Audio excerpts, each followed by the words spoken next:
In the frozen silence of 19th century Russia, under skies that hung like iron over the world, a man walked through the streets of St. Petersburg carrying storms far darker than the winter above his head. His coat was thin, his pockets empty, his body frail.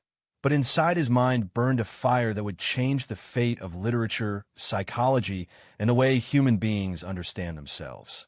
That man was Fyodor Mikhailovich Dostoevsky, and he saw truths the rest of the world had spent centuries trying to avoid. Before Freud drew maps of the unconscious, before Nietzsche declared that God was dead, before existentialists whispered that life was absurd, Dostoevsky had already lived these truths, not as theories, but as wounds carved deep into the soul. He did not seek darkness, yet darkness found him. He did not chase suffering, yet suffering claimed him. And from that suffering, he extracted a wisdom so raw, so piercing, so unsettling, that even today the world trembles before it. Dostoevsky's philosophy is not clean. It is not comforting. It is not safe. It is a descent, a slow, deliberate descent into the maddening depths of human nature. His world is not illuminated by heavenly certainty, nor supported by rational optimism. It is a world where souls wander through corridors of doubt, where morality fractures under pressure, where freedom burns like a terrible fire, and where redemption rises only through pain. Before we begin, let me ask you, where are you watching from tonight? Which corner of the world holds you at this moment as you descend with us into the labyrinth of the human heart? Welcome to Dreamline Philosophy, where the night becomes a companion and thought becomes a doorway. Tonight, we enter Dostoevsky's realm, not as tourists of literature, but as travelers through the hidden chambers of existence. Dostoevsky's philosophy cannot be separated from his life. He did not invent ideas. He experienced them brutally, intimately, relentlessly. He knew poverty was so severe that he sold his coat for bread. He knew humiliation so deep that it scarred him forever. He knew illness, epileptic storms that shattered his consciousness. He knew grief, burying lovers, siblings, children. He knew addiction, gambling away everything again and again. He knew fear, the kind that freezes the bones. And he knew death, not as an abstract idea, but as a moment he actually lived. At 27, he stood blindfolded before a firing squad. He heard the rifles load. He heard the command to aim. He waited for the final breath of existence, only to be told at the last second that his execution had been a lesson, a staged death, a psychological crucifixion. That moment cracked something open inside him. It showed him a truth most people never confront. Life is never fully ours. It can be taken without warning. And in the face of that truth, the human soul reveals its true form. From that day onward, Dostoevsky did not write stories. He wrote revelations. Dostoevsky did not believe in surface morality. He did not believe in simple good or simple evil. He did not believe in easy redemption or clean consciences. He believed in the battlefield within, a place where reason collides with instinct, faith clashes with doubt, love battles corruption, and freedom becomes both a gift and a curse. Unlike philosophers who sat safely in their studies, Dostoevsky entered the human psyche the way a diver enters a deep and dangerous ocean. He plunged into the irrational, the destructive, the self-sabotaging, the shameful, the contradictory, the violent, the tender, the divine. He understood that humans do not act logically. We act from fear, from pride, from guilt, from longing, from impulses we do not admit and desires we cannot name. He saw that a human being can be saint and sinner, gentle and cruel, faithful and rebellious, loving and destructive, sometimes all at the same moment. This contradiction, this inner chaos, became the heart of his philosophy. Dostoevsky believed that the most frightening thing in the universe is not death, nor suffering, nor sin. It is freedom. Freedom is the power to shape our own lives and the power to destroy them. Freedom is the possibility of goodness and the possibility of evil. Freedom is the doorway to redemption and the doorway to ruin. For Dostoevsky, freedom is not a political slogan. It is a spiritual burden. Most people do not want it. Most people flee from it. Most people wish someone else would tell them who to be, what to believe, how to live, so they never have to face the terrible responsibility of choice. Because choice involves moral weight. Choice involves self-confrontation. Choice involves stepping into the unknown without guarantee of salvation. Dostoevsky saw that when people cannot bear the burden of freedom, they turn to ideology, fanaticism, authority, addiction, violence, self-deception, anything to silence the inner responsibility that freedom demands. His characters fall, not because they are evil, but because they are human. And through their falls, he shows us the depth of our own interior world. This philosophy is not pessimistic. It is truthful. Dostoevsky did not glorify suffering, but he understood that suffering cracks the shell of the superficial and exposes the soul. Pain, for him, is not a punishment. Pain is a revelation. It reveals what we love. It reveals what we fear. It reveals what we believe. It reveals who we are. And from this darkness, from this unbearable clarity, something else emerges. Compassion, humility, mercy, forgiveness, faith. Not abstract faith, but a trembling, fragile faith born from staring directly into the abyss of human nature and saying, I still choose to love. I still choose to live. I still choose to hope. This is the darkest wisdom and the brightest truth Dostoevsky gives the world. Tonight, we descend together into Dostoevsky's deepest rooms. The underground, the prison of Siberia, the gambler's fever, the murderer's conscience, the saint's quiet heart, the rebel's rage, the suffering child, the searching soul. This is not a summary of ideas. This is a confrontation, a journey into what it means to be human, a journey into the chaos and the beauty of the soul, a journey into darkness, not to be lost, but to find the light that only darkness can reveal. Part 1. The World Before Dostoevsky. Chapter 1. Europe in Moral Crisis. Before Dostoevsky ever breathed, before his trembling soul took shape, the world he would inherit was already splitting apart.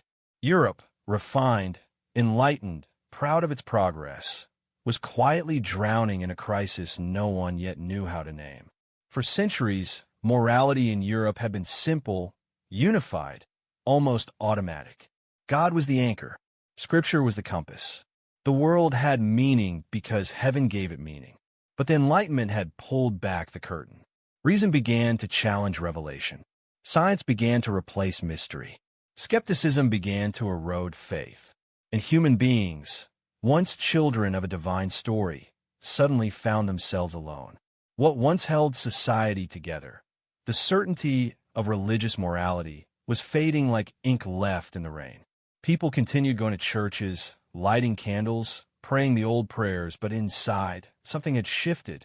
A quiet spiritual hunger had begun. The old moral order was dying, and nothing had risen to replace it. Europe had knowledge, but no wisdom. Science, but no soul. Progress, but no purpose. This was the crisis Dostoevsky would be born into, a crisis that asked, what becomes of morality when its foundation collapses? The question would haunt his entire life and shape every story he told. Chapter 2. Russia between faith and revolution. If Europe was in crisis, Russia was in turmoil. Russia in the early 19th century was a nation stretched between two worlds that could not coexist. On one side stood ancient orthodoxy, mystical, emotional, rooted in suffering, prayer, and spiritual endurance. On the other side, new ideas surged. Socialism, atheism, rationalism, revolution. In the villages, peasants prayed to icons and lived as their ancestors had for centuries. In the universities, young radicals devoured French philosophy and dreamt of burning the old world to the ground. Russia was not evolving, it was splitting. One Russian whispered, "Life is suffering. Endure it. Pray. Love. Forgive." The other Russia cried, Life is unfair. Fight, destroy, rebuild. This tension tore through the streets of St. Petersburg, through drawing rooms, through political circles, through families, and eventually through Dostoevsky himself. He grew up in a world where the priest and the revolutionary lived in the same neighborhood. The holy fool and the political assassin breathed the same air. The Bible and the manifesto fought for the same human soul. Russia was a spiritual battlefield, and Dostoevsky would become the chronicler of its deepest wounds. Where Western Europe rebelled intellectually, Russia rebelled spiritually. And from that fire, Dostoevsky's voice would emerge. Not political, not academic, but existential, speaking for a soul torn between heaven and revolution. Chapter 3. The Collapse of Old Certainties. As Dostoevsky's century unfolded, the old pillars of meaning collapsed with frightening speed. People began to question everything. What if morality is just custom? What if conscience is just psychology? What if good and evil are illusions? What if the soul is not eternal? What if God is not watching? What if nothing matters? These were not abstract philosophical questions. They were emotional earthquakes. People felt untethered, unanchored, morally homeless. The universe, once full of intention, suddenly stretched out as a cold, indifferent void. Human beings were no longer central to creation. They were small, fragile, temporary specks. Dostoevsky lived through this collapse. He saw the rise of atheistic materialism, the influence of European rationalism, the disappearance of spiritual certainty, the spread of radical political dreams, the birth of nihilism in young Russian minds. The result was a generation torn in two. Some clung desperately to old faith. Some replaced faith with ideology. Many drifted into despair, and others tried to drown the silence with pleasure, alcohol, or distraction. The ground beneath human life had shifted. Morality no longer flowed from divine truth. It had become a personal choice. Meaning was no longer inherited. It had to be created. And Dostoevsky understood what this meant. When certainty dies, the human soul becomes a battlefield. He made that battlefield the center of his philosophy. Chapter 4. The Rise of Ideology. With God fading from the European mind, something new rose to take his place. Ideology. Cold, mathematical, passionate ideologies that claim to understand history, society, human nature, everything. Where old faiths had offered salvation through divine grace, ideologies now promise salvation through revolution, reason, or social engineering. They declared, we can build a perfect society. We can fix humanity. We can remake the world. But Dostoevsky saw something dangerous in these promises. He realized that when humans lose spiritual humility, they begin to play God. He noticed how political thinkers spoke about people not as souls, but as numbers, forces, masses, classes, objects to be shaped. No compassion, no individuality. Just a blueprint. Dostoevsky predicted what the 20th century would prove. Ideologies that promise perfection inevitably demand obedience. And obedience requires violence. And violence grows until it becomes tyranny. He foresaw the future. Totalitarian governments, political purges, mass prisons, scientific cruelty, utopian dreams turning into nightmares. He understood that replacing God with an ideology does not free humanity.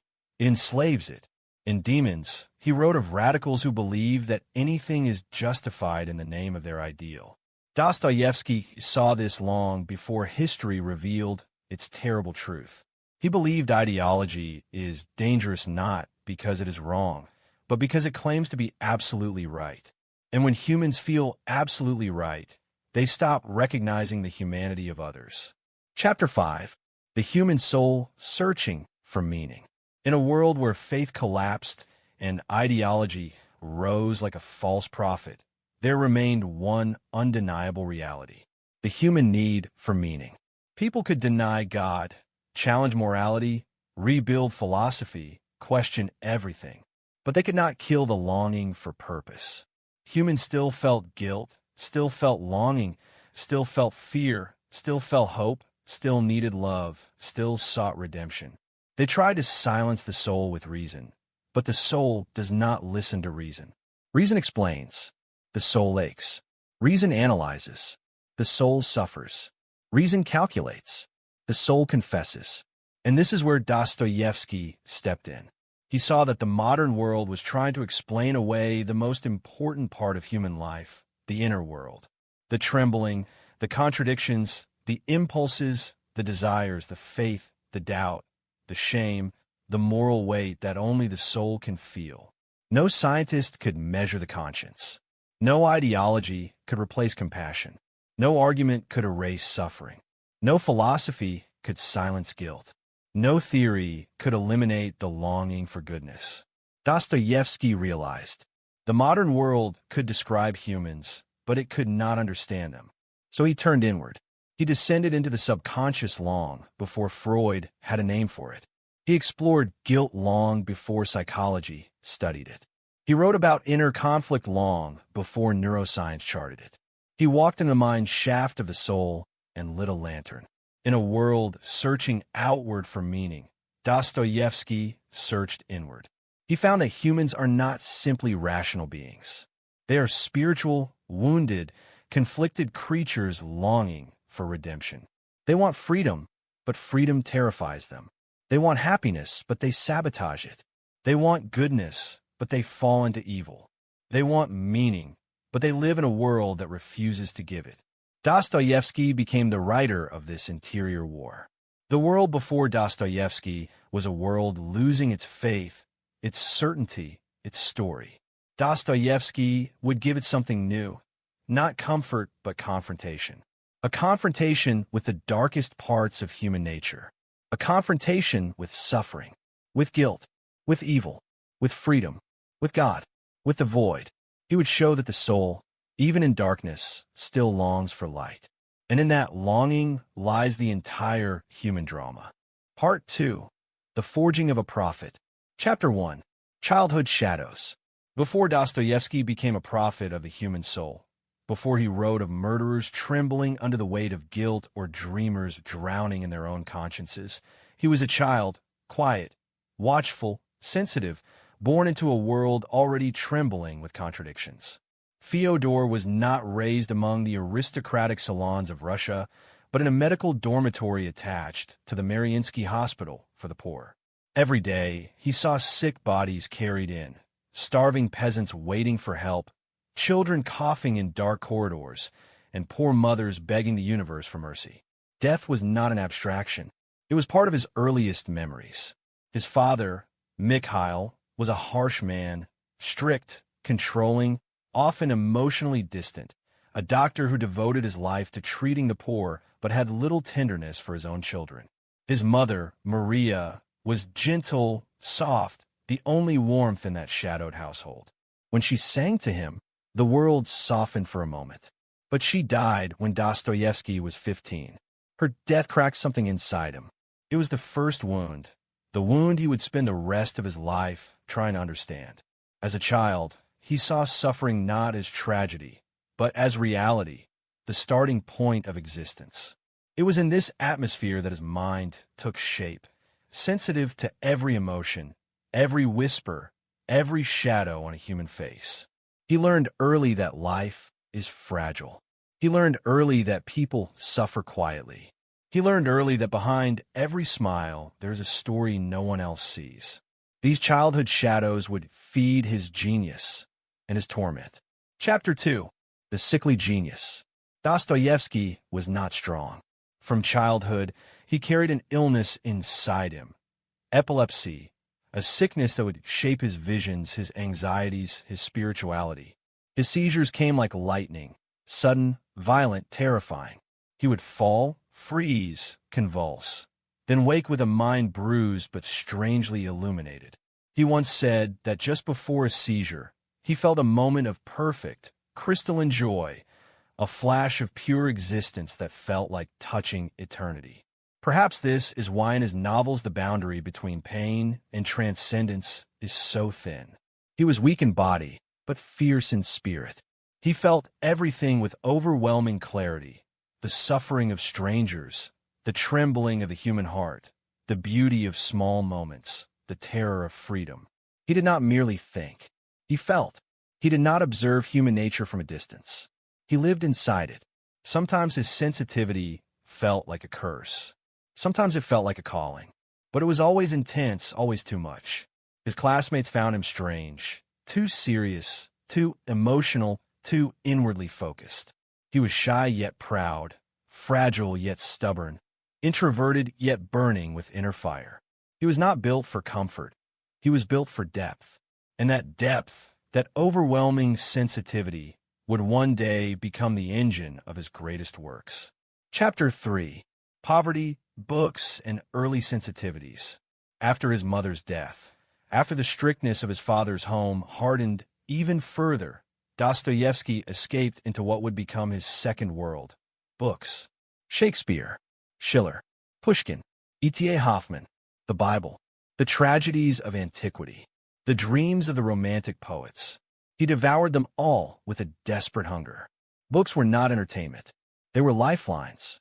Each story gave him a language for the feelings inside him that he could not express. He read by candlelight late into the night until exhaustion took him, until his eyes burned. He read not to escape life, but to understand it, to find meaning in the suffering he saw around him. His father noticed the obsession and sent him to military engineering school, a decision that crushed Fyodor's spirit. He did not want a career. He wanted calling. In the dorms, he lived on almost nothing: a cup of weak tea, a crust of bread, sometimes boiled potatoes if he was lucky. He pawned his clothes to buy ink and paper. He skipped meals to buy books. But poverty sharpened him. It stripped off illusions. It exposed him to real misery. Misery he would later depict with such painful accuracy that readers felt he was writing from their own memories. Dostoevsky's early life taught him two truths: that suffering shapes the soul, and that literature can reveal it. Chapter 4. Dreams of Literature. Even as he studied engineering, even as he memorized formulas and measurements that meant nothing to his heart, Dostoevsky dreamed of writing. He wrote quietly, secretly, late at night, early in the morning, whenever his body allowed it. He wrote not to be famous, but because he had no choice. His inner world was overflowing. Stories poured out of him like confessions. At 23, he wrote Poor Folk, a book so emotional, so raw, so surprising that when Russia's greatest critic read it, he ran into the street at dawn shouting, "A new Gogol has risen." In one night, Dostoevsky went from unknown pauper to literary prodigy. But fame, for a soul as fragile as his, is a dangerous fire. His early success made him proud, vulnerable, easily wounded by criticism. He was not built for easy glory. The dream of literature had come true, and it would cost him dearly, because no sooner had he found his voice than the world would take it from him. Chapter 5. A Mind Awakening to Pain. Dostoevsky was drawn to the young radicals of his time, idealistic students who discussed philosophy and politics as if they could reshape the universe with their ideas. He admired their passion, but feared their certainty. Still, he joined their gatherings, fascinated by the intensity of their ideals. They spoke of justice, of equality, of liberating Russia from tyranny. Dostoevsky listened, soft-spoken, gentle, too compassionate to be a revolutionary, too sensitive to be indifferent. He believed passionately in the dignity of the human soul. He believed deeply in moral responsibility. He believed fiercely that every human life mattered. But he also believed that ideas can become dangerous when they are cut off from compassion. This tension between idealistic hope and moral humility would shape him forever. In those meetings, his mind awakened to something darker: the realization that when humans chase perfection, they can become cruel. This was the seed of Dostoevsky's lifelong warning against ideological extremism. He felt the coming storm in Russia, a storm of ideas, of violence, of moral collapse. And then, without warning, the storm took him. One night, police surrounded the meeting place. The radicals were arrested. Dostoevsky was thrown into a freezing cell with no idea whether he would ever leave. At 27, he stood at the edge of the greatest transformation of his life. The forging of a prophet was almost complete, but the most brutal chapter was yet to come. The firing squad, the last breath, the false execution, the rebirth. All of Dostoevsky's future philosophy about suffering, freedom, redemption, evil, and a human heart would rise from that moment. A moment waiting in darkness. Part 3. Death at the Firing Squad. Chapter 1. The Political Arrest. It happened suddenly. One cold April night in 1849, the door burst open. Uniforms, boots, rifles, shouts, paperwork, accusations. Dostoevsky's world fractured in a single moment. He had been attending meetings with the Petrushevsky Circle, a group of young intellectuals who spoke about freedom, abolishing serfdom, criticizing tyranny, dreaming of a better Russia. They were not violent. They were not revolutionaries. They were readers, thinkers, and idealists. But in Tsarist Russia, words could be crimes. Ideas could be weapons. Even compassion could be dangerous. The state feared dreams more than bullets. The police stormed the apartment and dragged Dostoevsky into the night. He asked what law he had broken. No answer. He asked what the charges were. No clarity. He asked if he could write to his family. No mercy. He was pushed into a dim, freezing cell beneath the fortress of Peter and Paul. For 8 months, he waited in darkness. 8 months of interrogations, silence, fear, solitary confinement, and the slow erosion of hope. He had no books, no sunlight, no information, no idea whether he would ever leave. His body weakened. His mind oscillated between faith and despair. He survived on prayer, memory, and fragments of poetry. This is when he learned something that would define his entire philosophy. When you strip a human being of everything, only the soul remains. He read no scripture, but he prayed. He heard no sermons, but he found God. He had no certainty, but he discovered humility. In that prison, the young, proud, intellectual Dostoevsky began to die. And the Dostoevsky the world would come to know began to form beneath the cracks. Chapter 2. Condemned to Die. December 22nd, 1849. The prisoners were marched from their cells into the cold, blinding winter morning. Dostoevsky, pale and trembling, emerged into the open air for the first time in months. He blinked through tears as he saw a large crowd gathered in the square. A military formation, drums, soldiers loading rifles, a priest holding a cross. He felt the cold metal of shackles around his wrists. He looked to his left, to the right. The other prisoners were crying, praying, collapsing. A piece of paper was read aloud. The prisoners had been sentenced to death for crimes against the state. They were to be shot immediately. The words broke over him like ice. Dostoevsky felt his breath leave him. His knees weakened. He stared straight ahead into the frost-filled sky. All the ideas he had ever believed in disintegrated. All the philosophical arguments, the youthful arrogance, the intellectual debates. None of it meant anything now. He was 27, and he had only minutes to live. His hand shook uncontrollably. He tried to remember scripture verses, but his mind could produce only fragments. A psalm here, a prayer there, a memory of his mother singing to him long ago. Around him, prisoners began their final confessions. Some screamed, some laughed hysterically, some collapsed to their knees. Dostoevsky felt an eerie calm descend upon him. Not acceptance, not peace, but a silence so absolute that it felt as though time had slowed. He thought, if I live, I will live differently.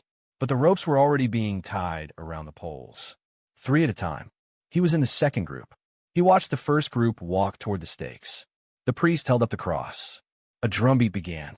Dostoevsky's heart pounded in his chest like a hammer.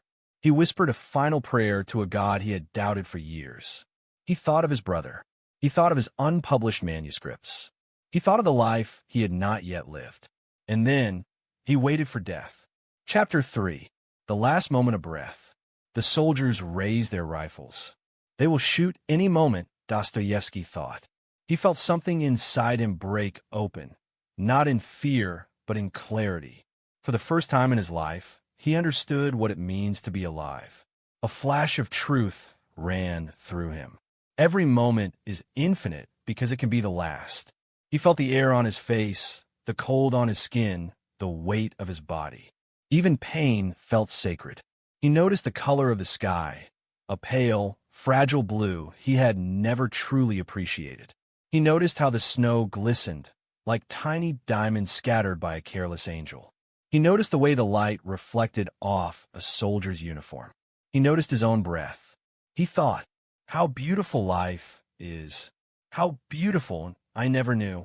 He felt no anger, no hatred, only an overwhelming love for everything he had ever experienced. This is why, in his later novels, his characters often discover truth at the edge of death. Because Dostoevsky himself was reborn in the moment of execution. As the rifles pointed toward the hearts of the condemned, he accepted death, and in that acceptance he discovered life. Chapter 4.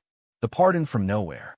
Just as the officer raised his sword to signal the execution, a horse galloped into the square, hooves pounding, a soldier waving a white flag. The crowd erupts into confusion. The officer paused. He reached for the letter. He scanned it quickly. Then he announced, the Tsar had granted mercy. The prisoners' lives were spared. Their sentence was converted to 4 years of hard labor in Siberia. It took a moment for the words to sink in. Some prisoners fainted. Some laughed. Some sobbed uncontrollably. Dostoevsky felt everything inside him collapse.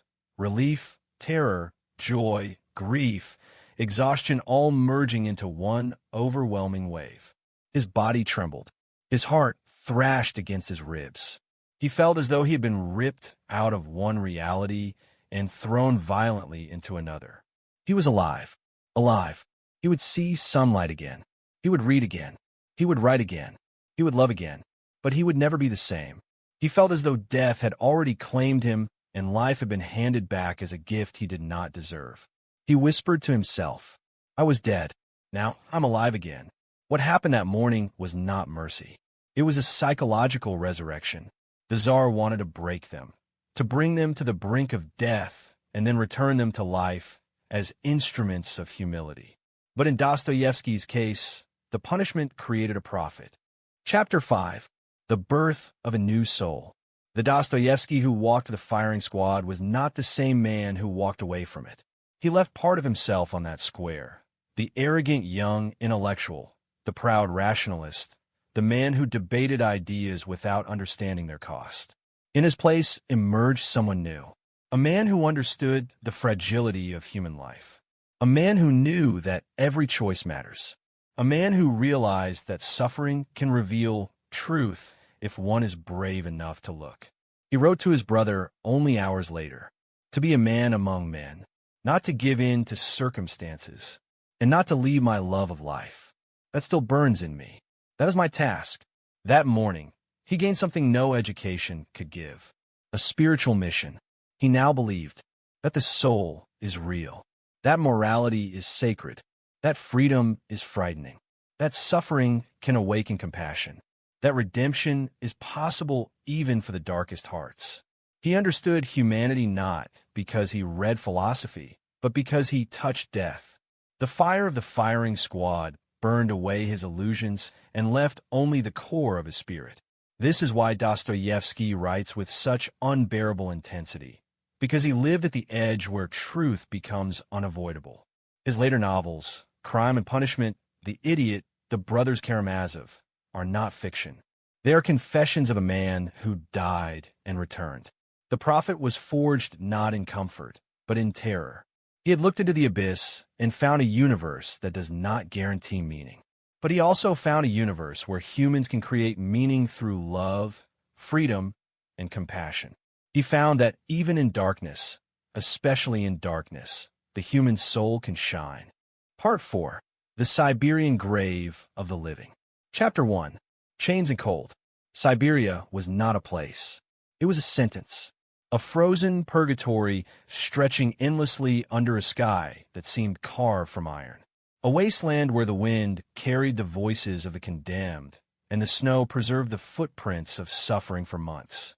When Dostoevsky arrived, chained at the wrists and ankles, he understood immediately that Siberia was not meant to kill the body.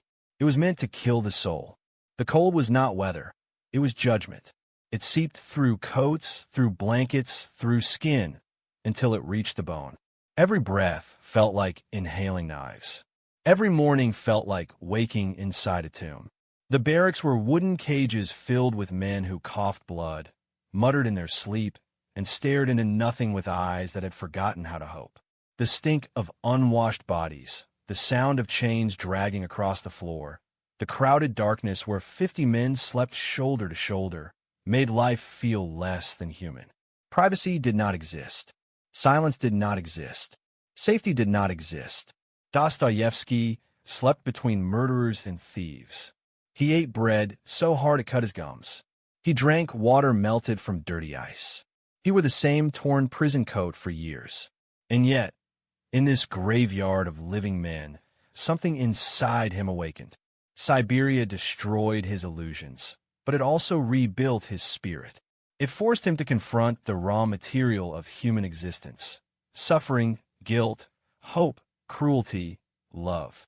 This frozen hell became the birthplace of the deepest layer of his philosophy. Chapter 2. The Criminal Souls of Russia. Siberia was full of men whom society had discarded. Murderers, rapists, arsonists, deserters, conspirators, drunkards who had killed their own families, soldiers who had mutinied, peasants who had stabbed their landlords. These were the criminal souls of Russia, men with blood on their hands, but also men with wounds in their hearts. At first, Dostoevsky feared them. He expected monsters. He expected demons. He expected creatures without conscience. But what he found was far more complicated. Some prisoners were brutal, hardened, capable of violence without remorse. But others were gentle, broken by life, driven to crime by poverty, abuse, desperation. He found kindness in unexpected places: a murderer who shared his last crumb of bread, a thief who defended a weaker prisoner, a man who had beaten his wife but cried like a child at night for his mother's forgiveness. He found cruelty in surprising places too: a refined, educated man who tortured fellow inmates for amusement, a guard who beat prisoners with the satisfaction of a predator. Dostoevsky realized something profound. Crime does not come from evil alone. It comes from suffering, from ignorance, from spiritual hunger, from humiliation, from poverty, from loneliness. A criminal is not only a sinner. He is also a wounded soul. This understanding would follow Dostoevsky forever.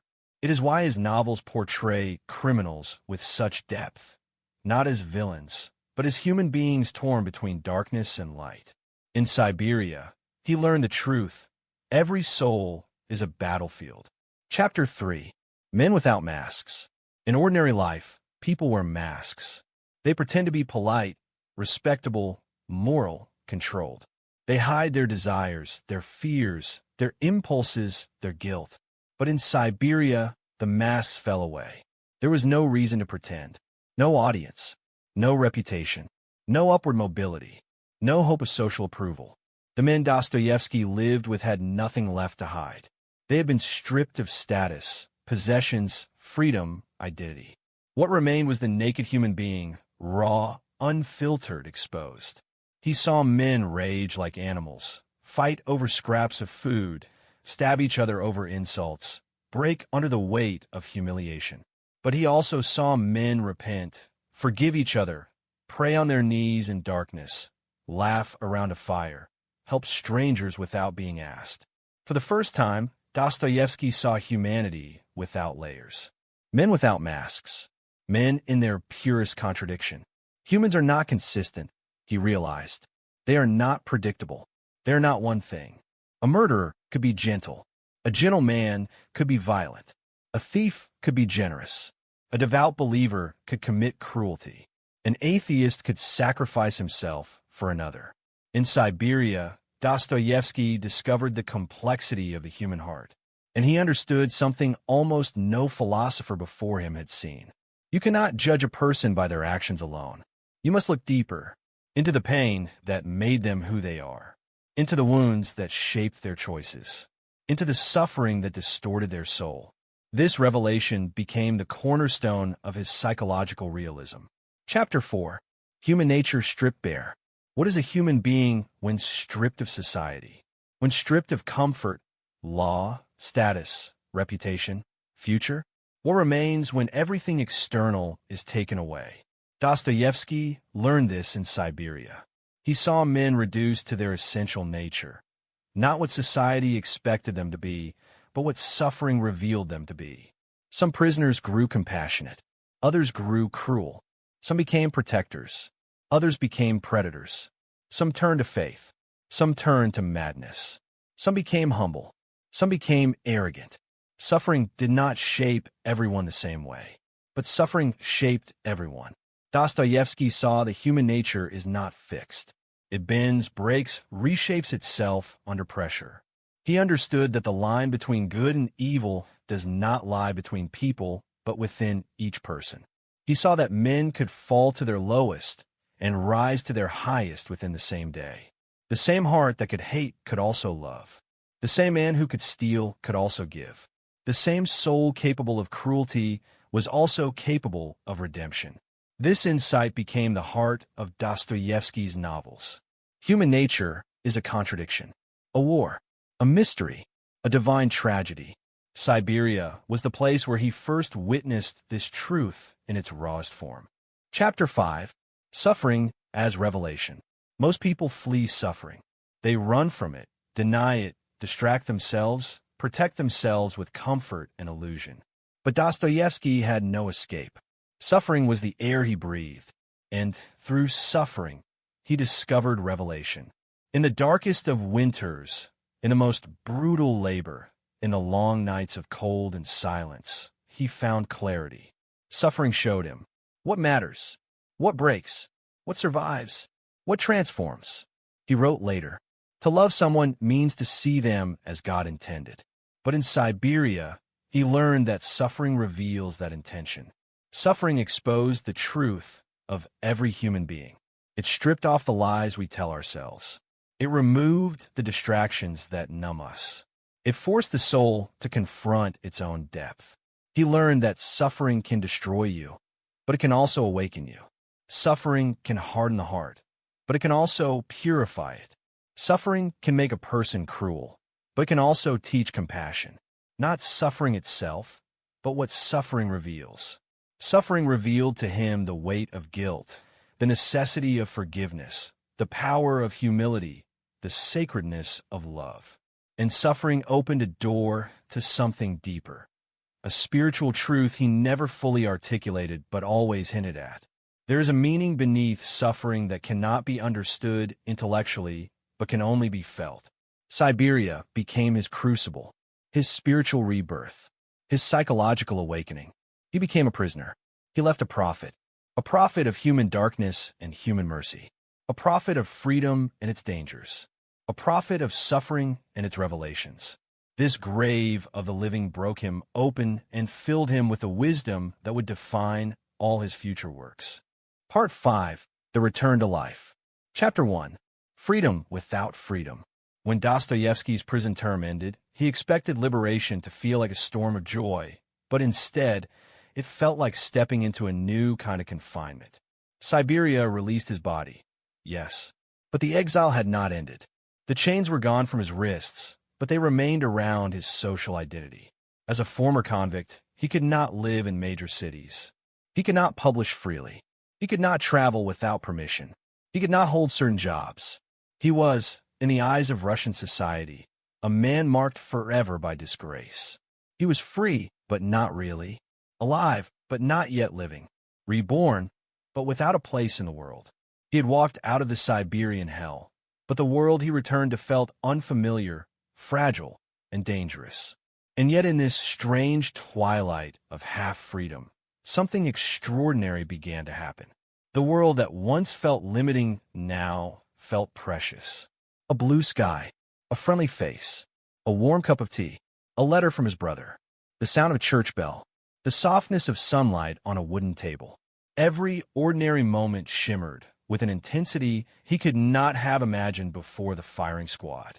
To survive death is to be reborn into sensation. Dostoevsky no longer sought meaning in grand political systems or fashionable philosophies. He found meaning in breath itself. In returning to life, he discovered a deeper truth. Freedom is not given by the state. Freedom begins inside the soul. Even in restrictions, even in exile, even with a scarred reputation, he felt freer than ever before.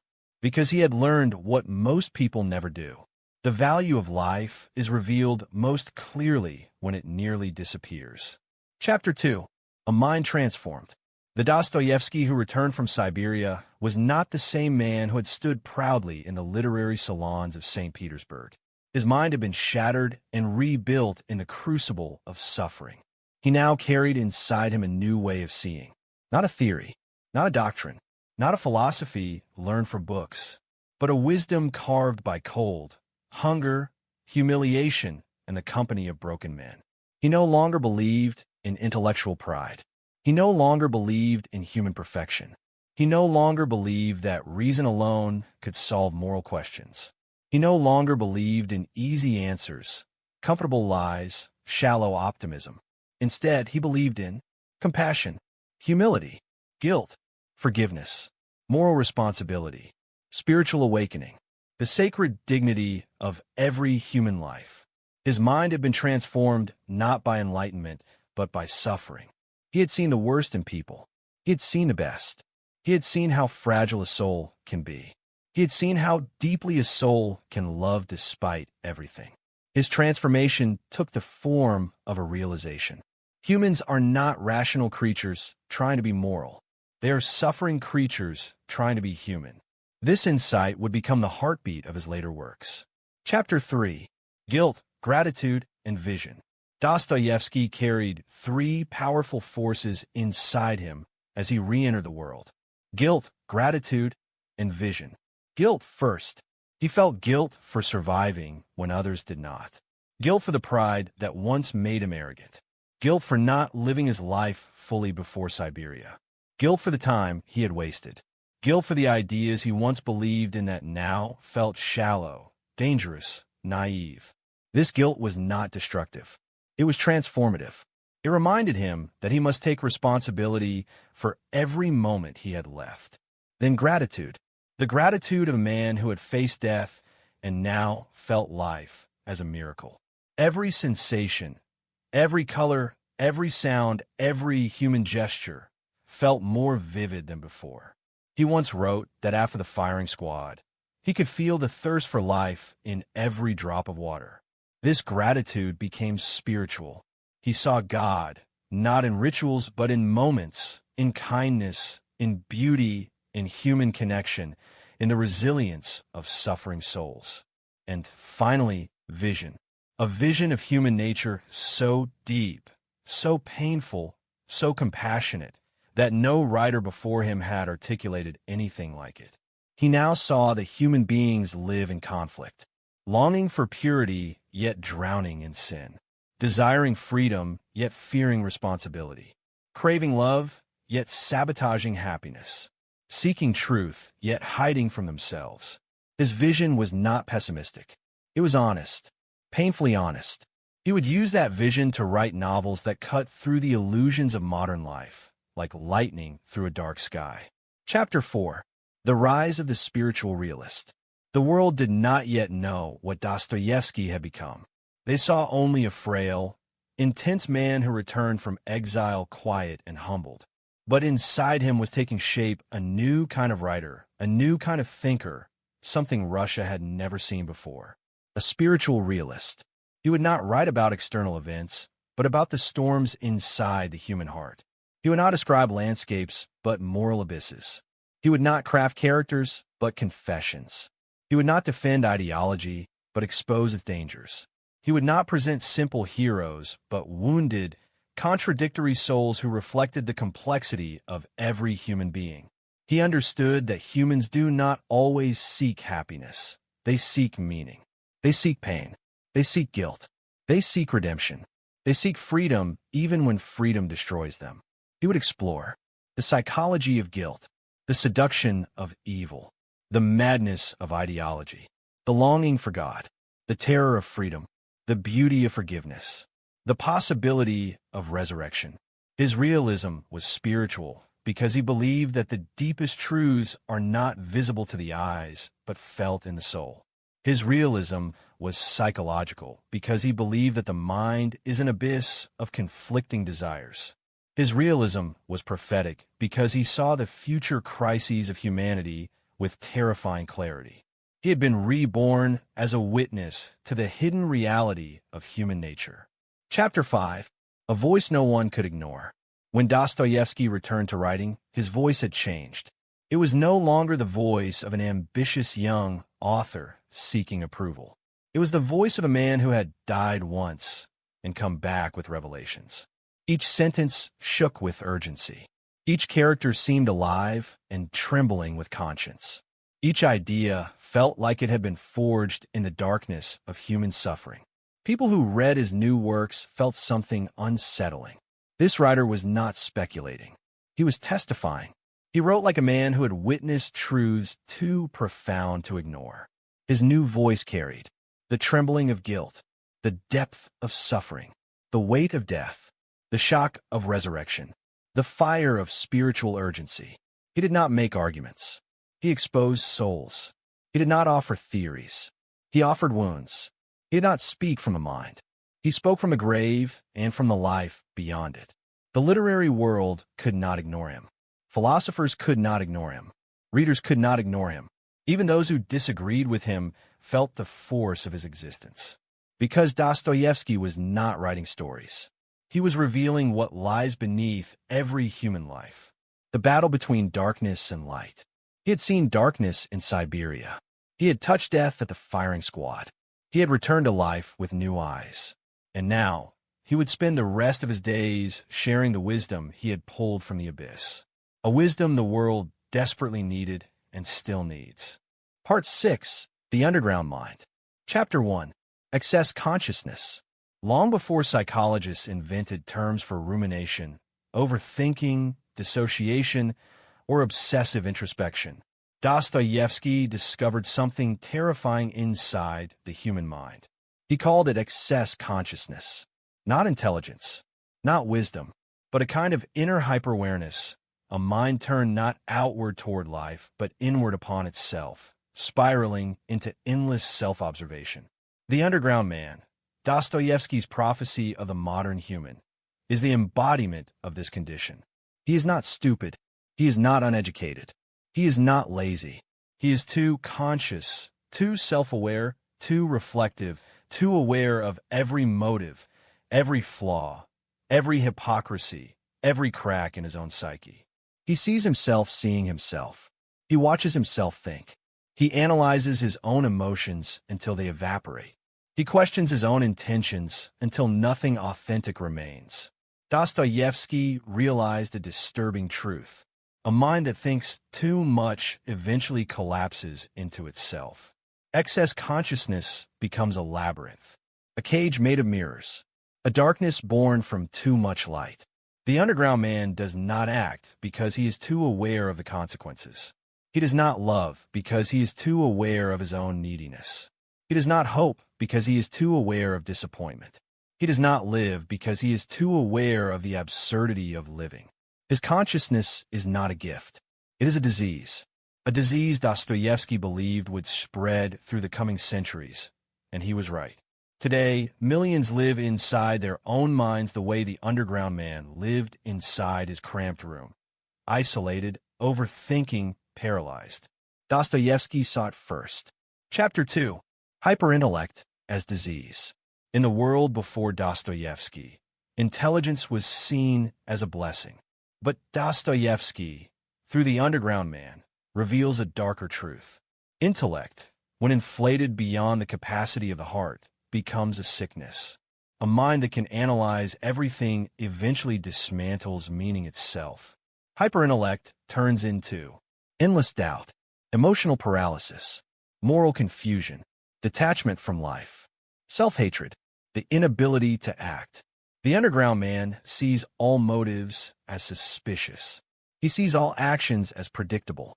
He sees all emotions as theatrical. He sees all hopes as childish. He cannot believe in goodness because he can explain it away. He cannot believe in love because he could dissect it into need and biology. He cannot believe in happiness because he sees it as self-deception. He learns too much and understands too little. His intellect becomes a trap. Dostoevsky warns us, when reason tries to dominate the soul, it suffocates it. The heart must feel what the mind cannot solve. But the underground man's heart has fallen silent. His intellect has become a tyrant that mocks him, teases him, exposes him, breaks him. He is intelligent enough to see the truth, but not strong enough to bear it. This, Dostoevsky believed, is the curse of the modern human. Not ignorance, but consciousness without direction, intelligence without meaning, awareness without love. Chapter 3. The Rebellion Against Predictability. Modern thinkers believed humans act logically. They seek pleasure, avoid pain, make rational choices. But the underground man refuses this. He refuses it with bitterness, with sarcasm, with the stubborn rage of a man who would rather suffer than be predictable. If he is expected to be kind, he chooses cruelty. If he is expected to be responsible, he chooses chaos. If he is expected to improve his life, he sabotages it. Why? Because predictability feels like imprisonment. Dostoevsky saw that within every human soul lies a rebellious streak, a desire to assert freedom even at the cost of happiness. Humans do not want to be perfect machines. They want to be free. And freedom is not guaranteed by the ability to choose the good. Freedom is proven by the ability to choose the bad. The underground man declares, "I destroy myself just to prove that I can." He seeks pain to assert will. He chooses suffering to escape determinism. He sabotages relationships to feel powerful. This is why he is the first modern antihero, a man who rebels not against society, but against himself. Dostoevsky predicted that as rational systems rise, as science explains behavior, as psychology categorizes emotion, as society tries to predict human motives, the human being will rebel, not with revolution, but with self-destruction. We would rather suffer freely than live comfortably in chains. The underground man is this rebellion incarnate. Chapter 4. The Self-Sabotaging Soul. The underground man wants friendship, but pushes people away. He wants love, but humiliates the woman who cares for him. He wants respect, but behaves in ways that ensure mockery. He wants dignity, but buries himself in shame. He wants meaning, but does everything to avoid it. Why do humans sabotage themselves? Dostoevsky gave the most unsettling answer. Because humans fear happiness more than they fear suffering. Happiness demands vulnerability. Suffering demands nothing. Happiness requires trust. Suffering requires only endurance. Happiness threatens the ego. Suffering protects it. The underground man sabotages his life so he can avoid the terrifying possibility of becoming whole. He would rather live in misery that he understands than in joy that makes him vulnerable. Dostoevsky understood what modern psychology now confirms. Trauma is safer than hope. Pain is familiar. Comfort is frightening. To heal is to step into uncertainty. And the underground man, like many of us, is not ready. So he chooses the familiar hell over the unknown heaven. He sinks deeper into isolation because isolation offers control. You cannot be abandoned if you abandon yourself first. You cannot be hurt if no one gets close. You cannot fail if you never try. Dostoevsky saw self-sabotage as not a flaw of character, but as a tragedy of consciousness. The more we know ourselves, the more we fear ourselves. Chapter 5. Isolation as Identity. At the end of the descent, the underground man chooses isolation. Not because he prefers loneliness, but because loneliness becomes his identity. The world has disappointed him. People have confused him. His own desires have betrayed him. So he retreats into the only place that feels predictable. His underground. A cramped room. A cheap candle. A desk full of unsent letters. a mind that circles itself endlessly like a beast pacing in the dark. In isolation, he feels superior. He feels safe. He feels honest. He feels free to be miserable on his own terms. But isolation, for Dostoevsky, is the most dangerous prison. Deprive a human being of connection, and the soul begins to rot. The underground man becomes a creature of resentment, angry at the world, angry at himself, angry at his own sensitivity. His isolation is not peace. It is punishment. It is what happens when a person cuts themselves off from the humanity that could save them. And this, Dostoevsky believed, is the ultimate crisis of the modern human. We live surrounded by others, but trapped within ourselves. We suffer in silence. We analyze instead of confess. We imagine instead of act. We watch ourselves instead of living. We build undergrounds inside our own minds. Rooms of doubt, rooms of bitterness, rooms of fear, rooms of self-hatred, rooms so deep that even love cannot reach us. The underground man is not a relic of the 19th century. He is a prophecy of the 21st. He is the lonely genius, the anxious thinker, the overanalyzing soul, the isolated modern consciousness, the person drowning in their mind while the world moves on. Dostoevsky saw him before the world became him. Part 7. Human Freedom, the Most Terrible Gift. Chapter 1. Freedom Beyond Politics. When most people speak of freedom, they think of governments, constitutions, rights, laws, external structures that allow or restrict human action. But Dostoevsky was not interested in that kind of freedom. His concern was deeper, older, more unsettling. The inner freedom of the human soul. The freedom no king can grant. The freedom no prison can take away. The freedom no law can define. The freedom to choose good or evil, love or hatred, creation or destruction, faith or rebellion. The freedom that is terrifying because nothing protects you from its consequences. This freedom is not a political gift. It is a spiritual burden. It forces a human being to stand alone before the universe with no excuses, no fate to blame, no system to hide behind, no ideology to carry the weight for you, no external authority to carry your guilt. This is the freedom Dostoevsky believed would define all human tragedy. Because when you give a human being total inner freedom, no rule, no instinct, no law inside their heart forcing them toward the good, you give them a power even angels do not possess, the power to destroy themselves. Freedom is not the absence of chains. It is the presence of choice, and choice is terrifying. We think we want freedom, but Dostoevsky believed that freedom is the heaviest thing a human can carry. Most people run from it their entire lives. Chapter 2. Why humans destroy their own happiness. Why do humans sabotage themselves? Why do they walk away from love? Why do they ruin relationships? Why do they destroy their stability? Why do they return to suffering even when happiness is at their door? Dostoevsky's answer is simple and devastating. Because self-destruction is proof of freedom. If humans acted only in their best interest, they would be predictable. They would be machines. But a human being is willing to destroy their own well-being just to assert their autonomy. This is why characters like the Underground Man behave against their own good. This is why Raskolnikov commits a murder not for money, but to test his will. This is why Ivan Karamazov rejects God, even though it shatters him. This is why Dimitri Karamazov throws away happiness in the heat of passion. Humans do not want a calculated happiness that follows formulas. They want to feel alive, even if that means suffering, even if that means guilt, even if that means ruin.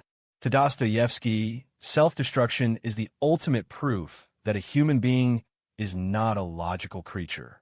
We do not destroy ourselves because we are irrational, but because we are free. We choose pain because pain asserts the self. We choose chaos because chaos proves autonomy. We choose the forbidden because the forbidden shines like a symbol of independence. This is the tragedy of human freedom, the ability to harm ourselves in the name of proving that we are not slaves. Chapter 3. Moral Chaos Within. Human freedom is not merely the freedom to act. It is the freedom to become, to shape the soul into something radiant or something corrupt. But this freedom comes with a cost. Inside each person, Dostoevsky believed, there's moral chaos. Impulses to help and impulses to hurt. Desires for truth and desires for deception. Instincts toward compassion and instincts toward cruelty. Longing for meaning and longing for destruction. Humans are not moral creatures by default.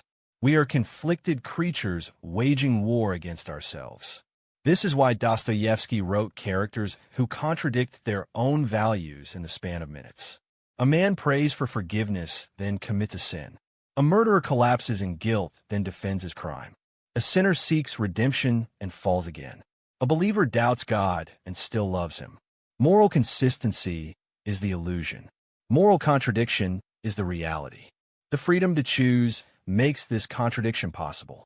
Dostoevsky did not believe that humans are fundamentally evil or fundamentally good. He believed this. Every human is both. Every person carries a battlefield inside them, a place where angels and demons debate the destiny of the soul. And freedom is the judge. Chapter 4. The capacity for both heaven and hell. The most frightening discovery Dostoevsky made was not that humans can be cruel. It was that humans can be sublime. Inside the same person who commits betrayal, there is a capacity for forgiveness. Inside the same heart that harbors hatred, there is room for unconditional love. Inside the same soul that collapses into sin, there is a spark that longs for sainthood. Humans are not creatures of a single nature. We are creatures of dual capacity. In The Brothers Karamazov, Dostoevsky reveals a truth that sits at the center of his entire philosophy. The line between good and evil passes not between nations, not between classes, not between ideologies, but through the heart of every person. Every person carries within them a potential heaven and a possible hell. Freedom gives humans access to both. That is why freedom is so terrifying. A saint cannot be created without it. A monster cannot be created without it. Redemption is impossible without it. Catastrophe is inevitable because of it. Freedom is the doorway through which all human greatness enters, and all human horror escapes. This is why Dostoevsky never wrote simple heroes or simple villains. He wrote human beings, souls torn between extremes. The murderer who longs for mercy. The saint who battles temptation. The cynic who secretly yearns for truth. The believer who collapses into doubt. To Dostoevsky, the human soul is not a stable house. It is a trembling bridge between two infinities. Freedom is the weight that determines which side we fall toward. Chapter 5. Responsibility without escape. If freedom is real, then responsibility is absolute. There is no one to blame, not society, not nature, not upbringing, not fate, not God. This is the harshest truth Dostoevsky ever faced. Humans want freedom without responsibility, choice without consequence, desire without guilt. But this is impossible. To be free is to stand alone before your actions. Raskolnikov learns this in Crime and Punishment. He tries to justify murder with philosophy, but guilt exposes the truth. Ivan Karamazov learns this when he declares rebellion against God, but cannot escape the spiritual consequences of his ideas. Dimitri learns this when passion drives him to violence, and he must face the moral weight of everything he has done. Even the underground man understands that every action and every refusal to act falls on his own shoulders. This is what Dostoevsky meant when he said, "We are responsible for everything, not because we control the world, but because we control our response to it." Freedom offers no escape. If you choose wrongly, your soul knows. Your conscience records it. Your spirit bears the weight. And if you choose rightly, your soul grows. Your conscience expands. Your spirit is strengthened. Dostoevsky believed that freedom without responsibility is chaos. Responsibility without freedom is slavery.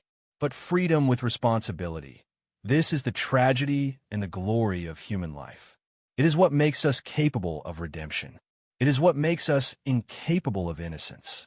It is what makes us haunted by our choices. and it is what makes us beautiful in our struggle. The terrible gift of freedom is that no one can save you from yourself.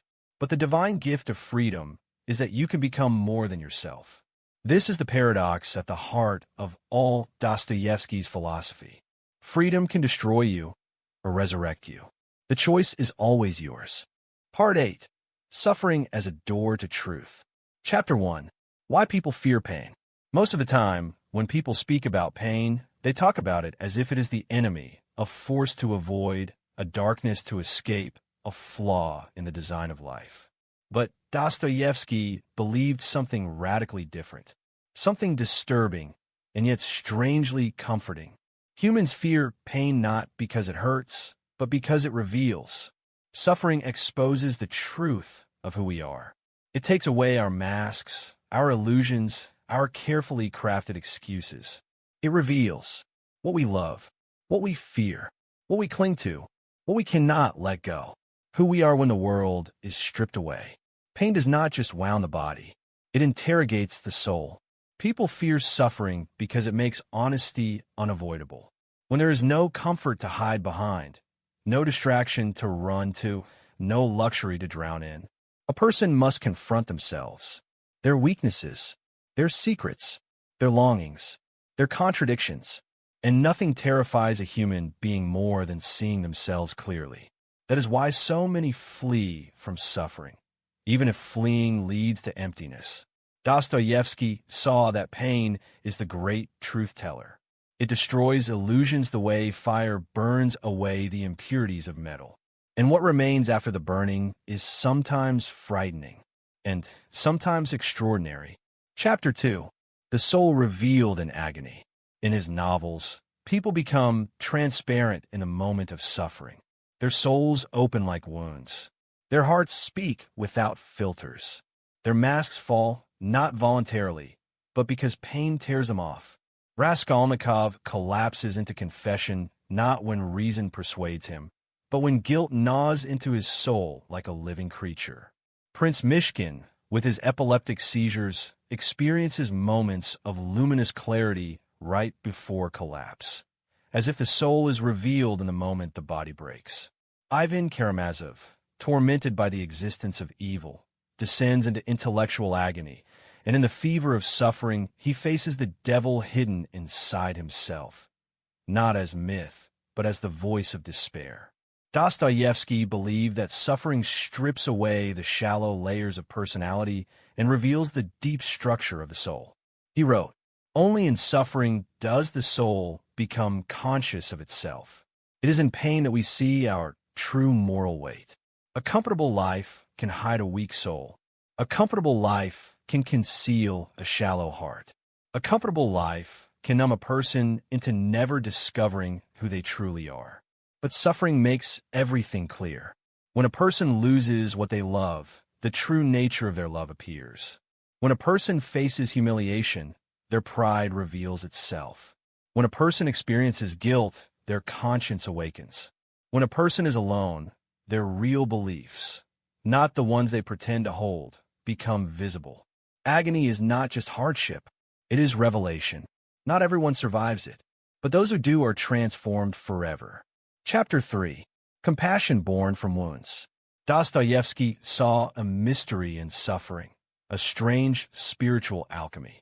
Those who suffer deeply do not always become bitter. Sometimes something else happens instead. They become compassionate.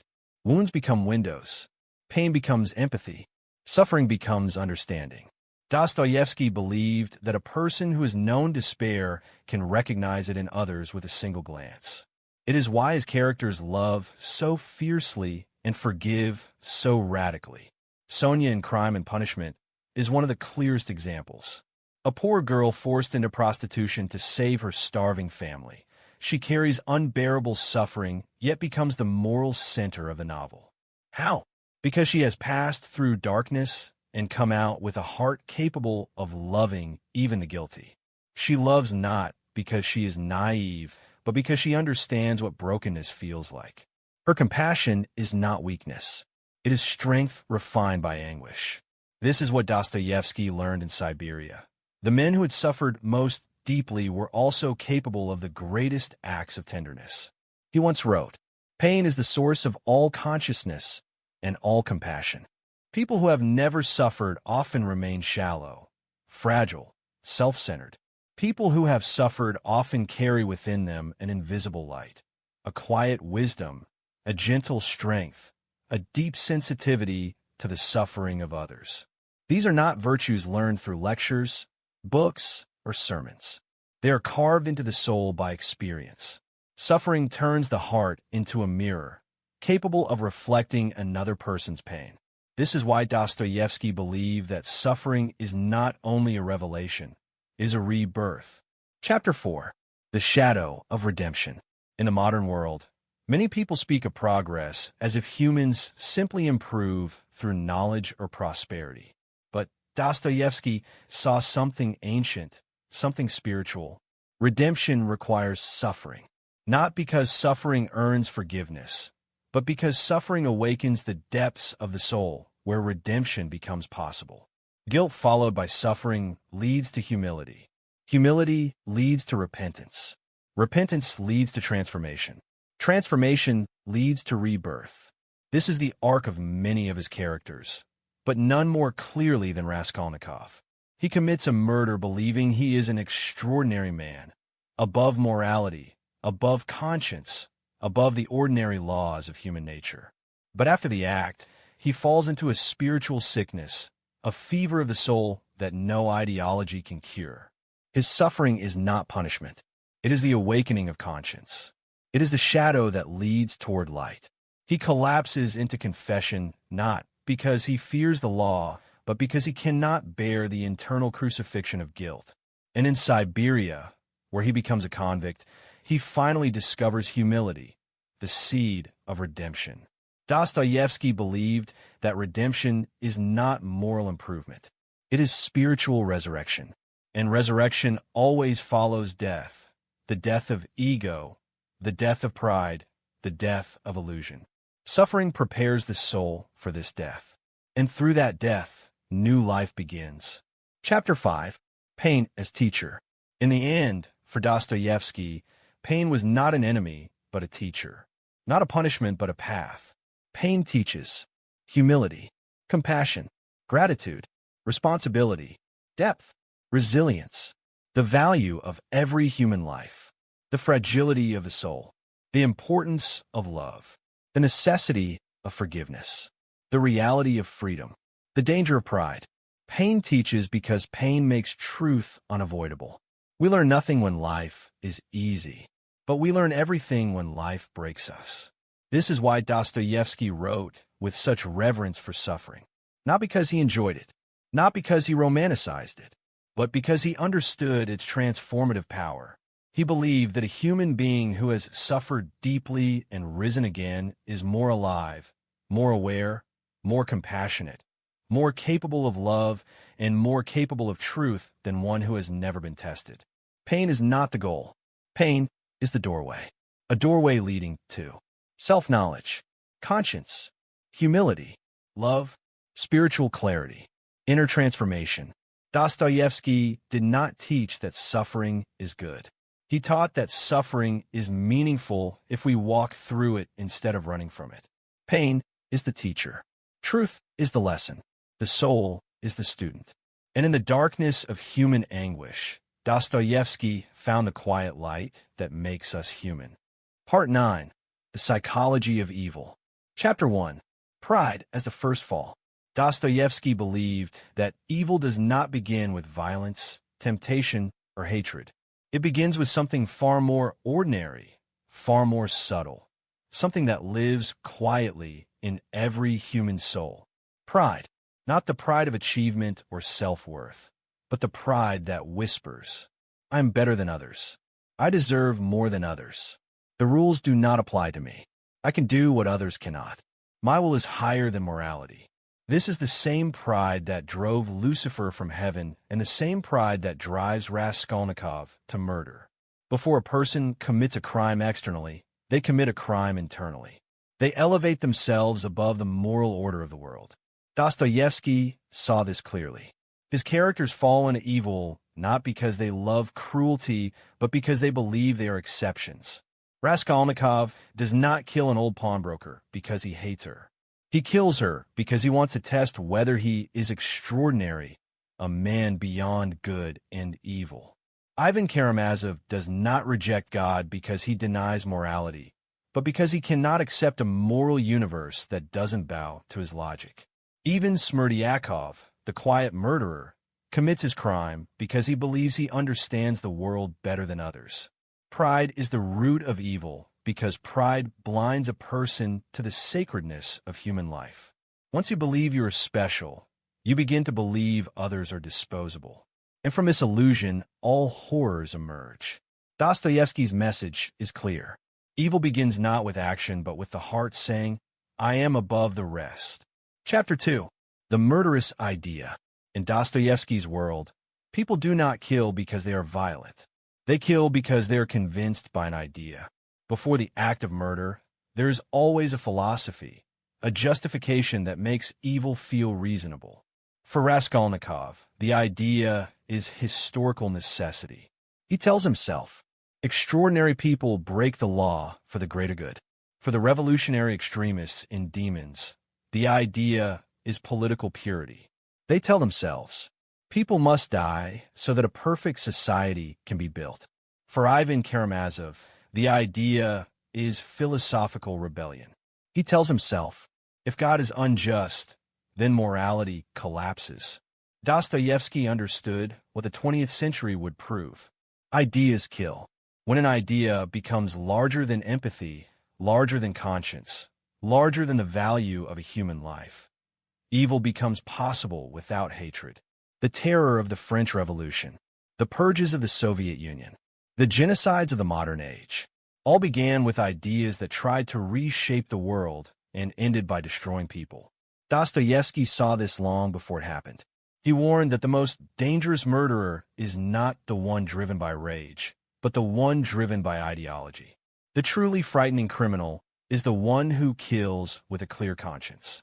Chapter 3. Evil without hatred. One of Dostoevsky's most disturbing insights is that evil does not require hatred. Many of his darkest characters do not commit crimes out of anger or revenge or cruelty. They commit evil with a chilling emptiness. Smerdyakov kills Fyodor Karamazov not because he despises him. He kills because life feels meaningless, because morality feels absurd, because the universe feels empty. He acts out of nihilism, not passion. There is no flame in his heart, only coldness. This is the most terrifying form of evil. Evil done without emotion. Evil done without desire. Evil done without reason. A man who kills from hatred can eventually stop hating. A man who kills from ideology can abandon the ideology. But a man who kills from emptiness has nowhere to return. Dostoevsky recognized that a lack of meaning creates a vacuum where evil can thrive quietly. The person who feels nothing is capable of anything. This is the evil of modernity, the quiet, bureaucratic evil, the soulless obedience, the mechanical cruelty of those who feel nothing and do only what the system demands. Dostoevsky saw it first. He saw that evil grows most easily in the absence of meaning. Not hatred, not passion, but spiritual emptiness. Chapter 4. Self-deception before sin. Before a human commits evil, they lie to themselves. This is where the crime truly begins. A murderer convinces himself, this is necessary, this is justified, this is temporary, this is for the greater good. Everyone else would do the same. I have no other choice. No one will suffer. I am different. It's only once. It's not as bad as it seems. Dostoevsky believed that humans cannot commit evil until they have blinded themselves through self-deception. A person must first numb their conscience, dull their empathy, invent excuses, shift blame, disguise motives. Only then does the act become possible. This is why Raskolnikov is sick after the murder. His body knows what his philosophy denies. His conscience screams while his idea tries to justify. Dostoevsky saw the truth. Evil requires lies before it requires action. A person must betray themselves before they can betray the world. This is why confession is the turning point in his novels. Not confession to the court, but confession to the self. The moment a person stops lying to themselves, their soul begins to heal. The moment they continue lying, their soul begins to rot. Chapter 5. The Thin Line of Morality. At the heart of Dostoevsky's philosophy lies a revelation as frightening as it is profound. The difference between a good person and an evil person is often one choice. One moment, one weakness, one temptation, one wound, one idea. There is no great canyon separating the moral from the immoral. There's only a thin line, so thin that anyone can cross it. He believed that every person carries within them both a saint and a murderer. This is why he wrote, "The line between good and evil passes through the heart of every human being, not between nations, not between classes, not between political groups, not between the religious and the atheist, not between the civilized and the criminal, but within each individual soul. Some people cross the line and return through repentance. Some cross the line and never return. Some stand at the border their entire lives fighting a war that no one else sees." Dostoevsky understood that morality is not guaranteed. It is a fragile balance. Desire against conscience, freedom against responsibility, pride against humility, pain against compassion, darkness against light. Every person walks this line daily. Every person chooses, again and again, which side of themselves will awaken. Evil, therefore, is not an external force. It is a possibility within every human heart. This realization is not meant to frighten us, but to humble us. Because the moment we believe that evil belongs only to others, we stop guarding our own souls. The psychology of evil, in Dostoevsky's world, is the psychology of being human. And the thin line between good and evil is the truth that every heart must face alone. Part 10. Raskolnikov and the Idea of the Extraordinary. Chapter 1. Crime as Philosophy. Before Raskolnikov ever lifted an axe, before blood stained the floor and guilt poisoned his conscience, the crime had already happened inside his mind. His murder begins as an idea, a philosophical experiment. He asks himself dangerous questions. What if morality is a social invention? What if some individuals stand above the law? What if history's great men, Napoleon, Caesar, broke rules for a higher purpose? If they could, why not I? He convinces himself that murder can be logical, even moral if it serves progress.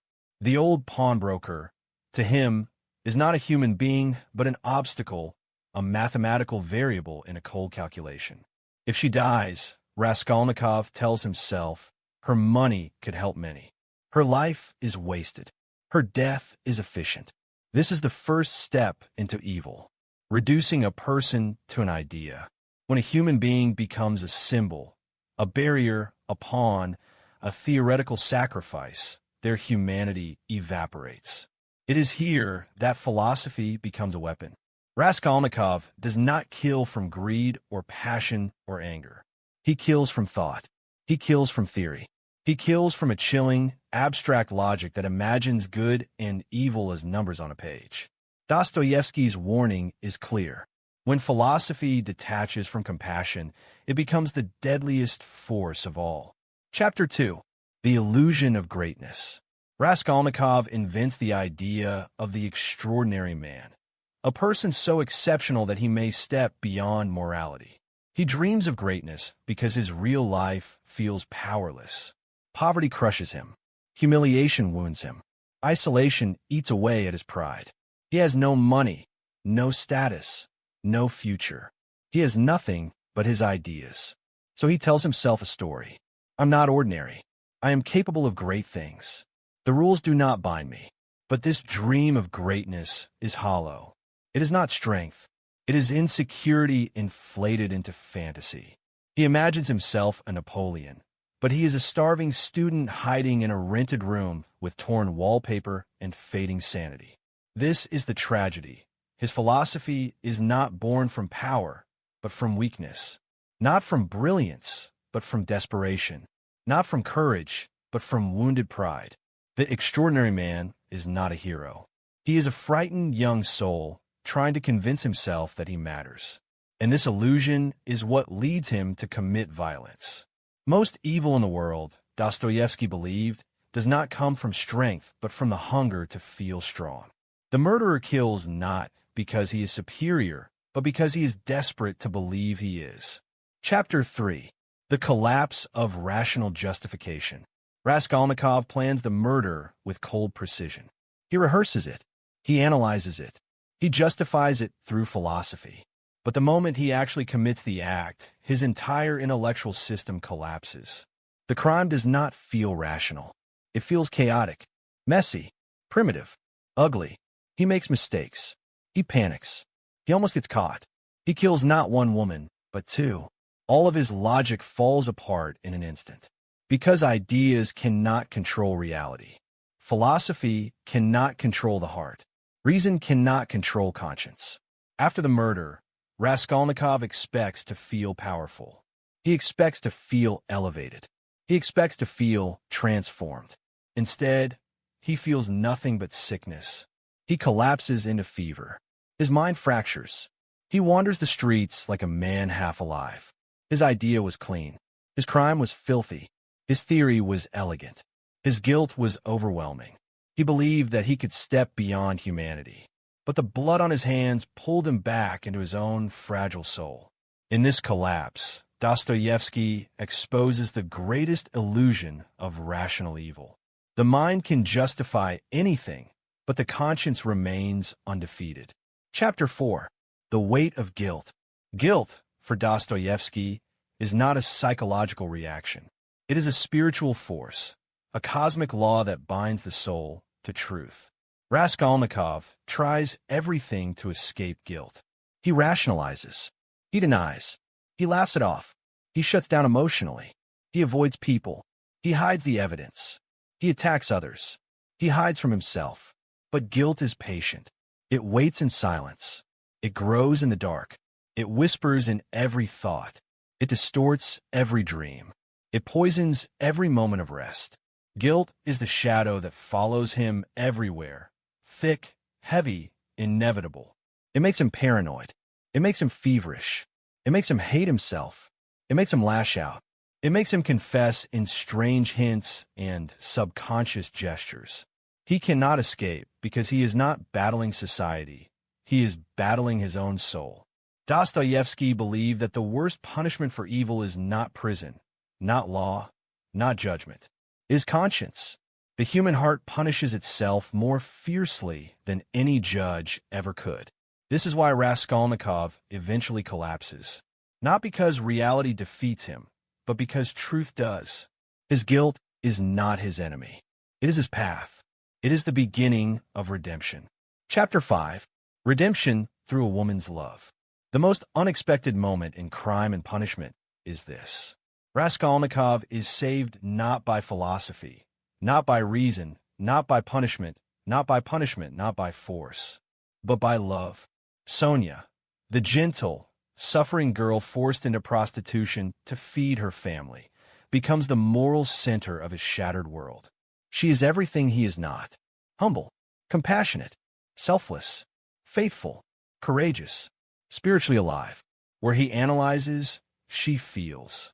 Where he justifies, she forgives. Where he isolates, she draws near. Where he rebels, she believes. When Raskolnikov stands on the brink of spiritual collapse, Sonia does not condemn him. She cries for him. She listens to him. She prays for him. She follows him into exile. She carries his suffering with her own. Her love does not excuse the crime. It awakens the man. Through her eyes, he sees his own humanity again. Through her tears, he confronts his guilt honestly. Through her presence, he finds the strength to confess. Dostoevsky believed that no soul is beyond redemption if even one person loves them enough to see the light buried beneath their darkness. Sonia is not a romantic figure. She is not a symbol of obedience. She is the embodiment of spiritual courage. She does not save Raskolnikov through argument, but through suffering beside him. Her love is not sentimental. It is sacrificial. It is the kind of love that Dostoevsky saw as divine, the love that reveals what ideology hides, what guilt buries, what suffering distorts. The human soul is never truly lost as long as someone still believes in it. In the Siberian prison, when Raskolnikov finally opens his heart to her, he begins his resurrection. Sonia becomes the quiet bridge between his darkness and his possibility for rebirth. For Dostoevsky, redemption is always relational. No one is saved alone. A soul is lifted by another soul. A heart is healed by another heart. Raskolnikov rises because a woman wounded by life chose to love him even when he could not love himself.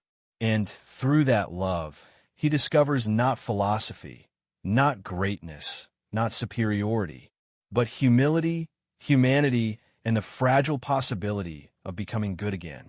This is the ultimate truth Dostoevsky reveals. No idea can save a man. Only love can. Part 11. The Gambler's Spirit. Chapter 1. Addiction as Metaphysics.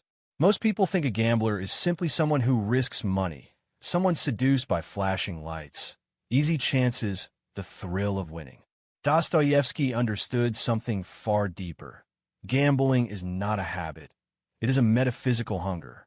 It is a spiritual drama, a philosophical wound, a cry from the abyss of the human soul. When he wrote The Gambler, he wasn't analyzing others. He was confessing himself. He knew the feeling of sitting in a casino with trembling hands, breath held tight, heart pounding against the ribs like a prisoner begging to escape. He knew the fever, the swelling of adrenaline, the electric clarity, the burning sensation that the universe is about to reveal a hidden truth through a roll of the wheel. To him, gambling didn't feel like entertainment. It felt like confronting fate. It was a desperate attempt to speak to destiny itself, to ask, do I matter? Is the universe listening? Will it answer me? Will it give me a sign? Each turn of the roulette wheel became a prayer. Each bet became a moment of metaphysical judgment. Each win felt like divine favor. Each loss felt like cosmic rejection. For the gambler, chance becomes God. Not a loving God, not a moral God, but a mysterious force hidden inside randomness, deciding the gambler's worth with every fall of the ball. Gambling is not just a risk. It is existential exposure, the moment when a soul stands naked before chaos and asks for meaning. Chapter 2. The Thrill of Self-Destruction. Dostoevsky realized that gamblers, like his other tortured characters, carry inside them a peculiar desire, the desire to flirt with ruin. A gambler does not seek wealth. Wealth is boring. Wealth is security. Wealth is stability, the very things his soul cannot tolerate. What he really seeks is the brink, the edge of disaster where life is no longer dull but electric. A gambler is not addicted to money. He is addicted to the moment where everything can collapse. The adrenaline is not in winning, but in risking everything. To lose is as intoxicating as to win, because both pull the gambler into a heightened state of being where life feels real, raw, immediate. Dostoevsky knew this feeling intimately.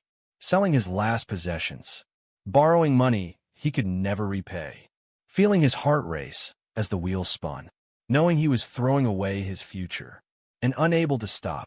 Why? Because self-destruction is one of the deepest instincts of the human soul. Not because humans are evil, but because humans are free. And freedom, without meaning, seeks intensity. When life becomes unbearable in its monotony, some people choose pain just to feel alive. The gambler is the underground man in action, a person who destroys themselves to prove that they can. This is why Dostoevsky believed that gambling reveals the deepest tragedy of human freedom. We will risk our lives before we let life become dull. Chapter 3. The Hope That Never Dies. What is the strangest part of gambling? Not the losing, not the ruin, not the madness, but the hope. A hope so resilient that no amount of catastrophe can extinguish it. After losing everything, a gambler says, next time, after humiliation, he whispers, one more chance. After every collapse, every disaster, every betrayal of common sense. The gambler sits again at the table with a strange glow in his eyes. Hope reborn from ashes. Why? Because gambling is not about probability. It is about longing. Longing for a miracle. Longing for destiny to intervene. Longing for the universe to reveal that it has not abandoned you. Longing for redemption through a single moment of luck. No other addiction has this spiritual quality. Alcohol numbs. Drugs distort. Gambling promises transcendence. Because with one stroke of luck, everything can change. Every debt erased. Every humiliation reversed. Every tragedy redeemed. This is why the gambler is not truly chasing money. He is chasing salvation. Dostoevsky understood this hope because he lived it, because he sat at tables praying for the universe to offer one last miracle. The gambler's hope is not rational. It is existential. It is the hope that the universe still notices you. Chapter 4. The Spiral of Compulsion. How does a gambler become trapped? Not suddenly, not violently, but through a slow, hypnotic spiral that rewires the soul. First comes the thrill. Then comes the belief. Then comes the story, the narrative you tell yourself. I almost won. If I just adjust my strategy, if fate is on my side, if I keep going, the pattern will emerge. Then the winds come, brief, intoxicating, like lightning striking your life with impossible brightness. Those winds are not rewards. They are hooks. They create the memory that traps the gambler forever. Because once you have tasted that moment of pure, triumphant electricity, the moment when the universe seemed to bend in your favor, you spend the rest of your life trying to taste it again. The gambler's spiral is not mechanical. It is emotional, psychological, spiritual. You rise. You fall. You rise. You fall.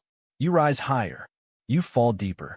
Each cycle destroys logic, breaks self-control, shatters dignity. And yet, the gambler returns. Not because he believes he will win, but because he cannot bear to stop playing. The roulette table becomes a mirror of the soul, a reflection of every longing, every fear, every desire for rebirth.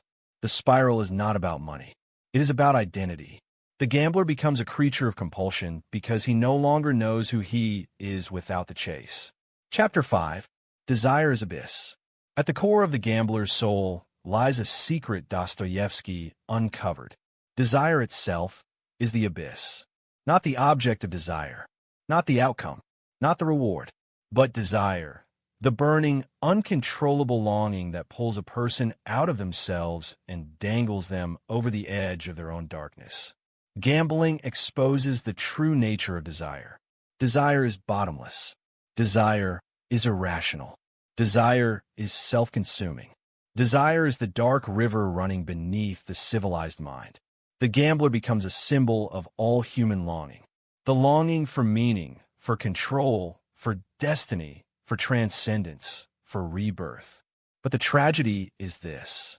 Desire has no endpoint, no final win, no final satisfaction. The moment a gambler wins, a new desire awakens. The moment he loses, a new desire is born. Desire is infinite. Humans are not. This mismatch creates the abyss. Dostoevsky believed that every soul stands near this abyss. Some as gamblers, some as lovers, some as addicts, some as idealists, some as rebels, some as saints fighting temptation. The abyss is not outside. It is inside. The gambler simply falls into it more visibly than the rest of us. In him, Dostoevsky sees the universal human condition, the longing for transcendence through something that can never truly satisfy us. This is why the gambler is not about casinos. It is about humanity. And Dostoevsky himself knew the truth. The gambler's spirit lives in every human soul that aches for meaning. Because at the heart of every addiction, every obsession, every fever of desire, there's a deeper cry. Make my life matter. Let this moment change everything. Show me that fate can turn. Show me that I am not lost. The gambler is not weak. He is simply honest about the abyss inside us all. Part 12. The Brothers Karamazov, a Microcosm of Humanity. Chapter 1. The Father of Sin. Every story needs a beginning. But in the brothers Karamazov, Dostoevsky does not begin with a hero. He begins with a wound. That wound is named Fyodor Pavlovich, the father, the corrupter, the drunkard, the buffoon, the sinner whose life is a long betrayal of everyone who ever loved him. He is grotesque, vulgar, selfish, humiliating, a man who delights in degrading others because he has long since degraded himself. He mocks his sons.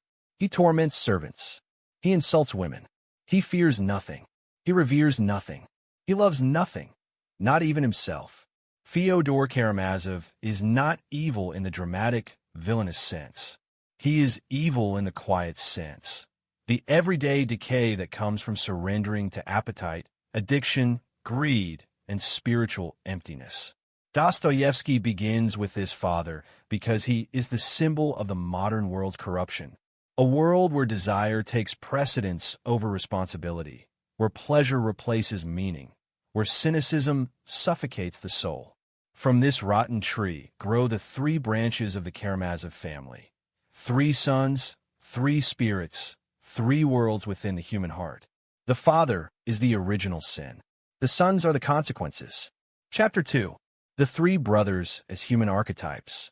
Dostoevsky crafted the Karamazov brothers as 3 archetypes of the human condition, 3 mirrors through which we see ourselves. Dimitri, the body and the passion. Dimitri, the eldest, burns with emotion. He is sensual, impulsive, capable of violence, yet capable of love so deep it frightens him. He represents the passionate soul, the human being who lives through the heart and the senses, who falls into sin and rises through suffering. Dimitri is the storm of human desire. Ivan, the mind and the rebellion. Ivan is brilliant. Logic, skepticism, doubt sharpened into a blade. He does not believe in God, but he hungers for justice so fiercely that his heart breaks under the weight of it. He represents the intellectual soul, the human being tormented by the problem of evil, the contradictions of faith, the cold silence of the universe. Ivan is the storm of human thought. Alyosha, the heart and the faith. Alyosha is tenderness, purity, humility, the quiet radiance of a soul grounded in love. He is not naive. He has seen suffering. He has felt conflict, but he responds with compassion instead of rebellion. He represents the spiritual soul, the human being who heals instead of judges, who forgives instead of condemns. Alyosha is the light that refuses to die. Together, the 3 brothers form a single human being, divided, conflicted, torn between passion, reason, and faith. Dostoevsky shows us that every person is a Karamazov.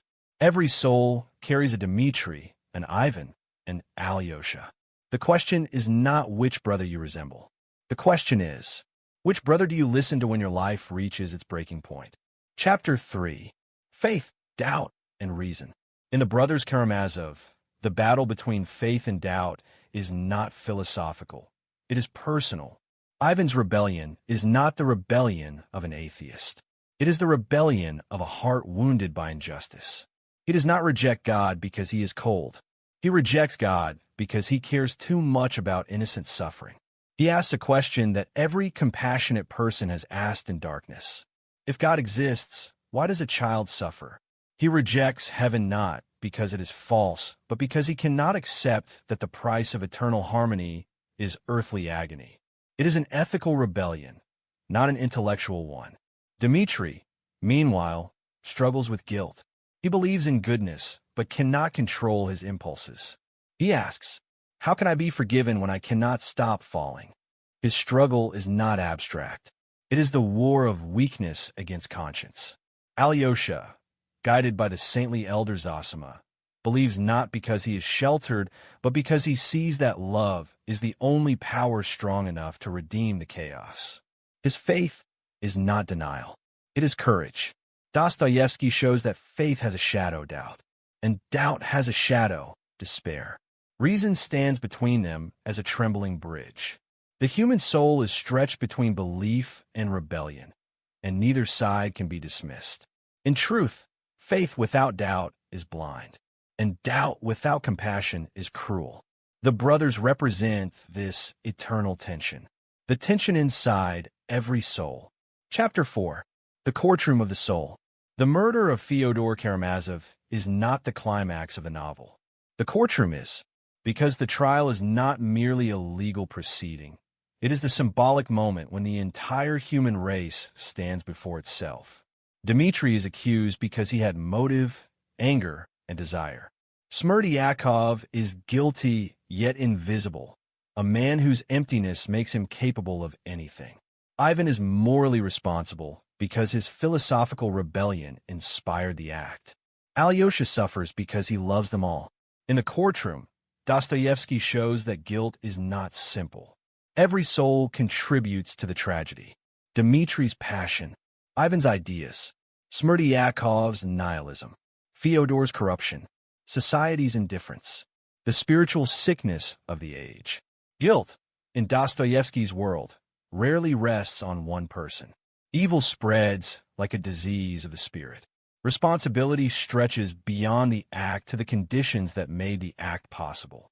The courtroom becomes a moral mirror, and we, the readers, are forced to ask, what part of this tragedy lives inside me? That is the point. Dostoevsky is not judging a character. He is judging humanity. He is judging us. Chapter 5. The Unanswerable Mystery. At the end of the Brothers Karamazov, nothing is solved. Not fully. Not finally. Ivan is broken by madness. Dimitri is condemned despite innocence. Smerdyakov dies by suicide. Alyosha remains, holding a fragile flame of hope in a world trembling on the edge of despair. The mystery remains unresolved because Dostoevsky believed that the deepest truths cannot be solved. Not with logic, not with theology, not with philosophy. The problem of evil, the tension between freedom and suffering, the search for meaning. These are not puzzles. They are mysteries, to be lived, not explained. The end of the novel reflects the end of all human understanding. We ask the universe for clear answers. The universe answers with silence. And yet, in that silence, Dostoevsky hints at something profound. Truth does not arrive as a solution, but as a presence. Alyosha, the gentle brother, carries this truth. That meaning emerges not from certainty, but from love. The mystery is unanswerable because it is not a riddle. It is life itself. And Dostoevsky invites us to stand in the mystery, to hold faith and doubt, pain and hope, darkness and compassion together in the trembling hands of the human soul. Part 13. Alyosha, the Saint of Suffering. Chapter 1. Innocence and Compassion. In a world trembling with cruelty, in a family poisoned by corruption, in a novel filled with murder, doubt, and moral darkness, Alyosha appears like a quiet miracle. Not loud, not triumphant, not spectacular. Alyosha's presence is gentle, a whisper rather than a storm, a warm hand on a trembling shoulder, a soft voice in a room filled with shouting. He is innocence, but not the childish kind. His innocence is mature, earned, deliberate, a purity that has looked at suffering and chosen compassion anyway. He sees the world's ugliness and refuses to hate it. He sees the world's sin and refuses to condemn it. He sees broken human beings and refuses to turn away. Alyosha's innocence is not a lack of experience. It is a strength of vision. He looks at people not as what they are, but what they could become. He does not deny human darkness. He simply believes human goodness can outshine it, if someone, anyone, loves enough. In a way, Alyosha is Dostoevsky's answer to every cynical reader who believes goodness is weakness. Alyosha is gentle, but he is never weak. His compassion is not naivety. It is courage. The courage to love in a world that finds love inconvenient. Chapter 2. The Love That Sees Through Pain. Alyosha's defining quality is not his innocence, not his religious devotion, not his calm. It is his love, a love that sees through pain. Where others see a sinner, Alyosha sees a wounded soul. Where others see a criminal, he sees a man crushed by guilt. Where others see a cynic, he sees a heart longing for meaning. His love is not romantic. It is not sentimental. It is not blind. It is a love born from suffering, from watching his brothers tear themselves apart with passion and intellect. Alyosha loves because he understands how fragile humans truly are. When Dimitri cries out in shame, Alyosha holds him instead of judging him. When Ivan drowns in doubt, Alyosha listens instead of arguing. When Smerdyakov descends into despair, Alyosha attempts to reach him even though darkness has swallowed him whole. His love is not about changing others. It is about being present while they battle their inner demons. Alyosha knows something the world often forgets. Most people do not need judgment. They need understanding. Most people do not need advice. They need someone to stand by their side while their heart breaks. Most people do not need perfection. They need compassion.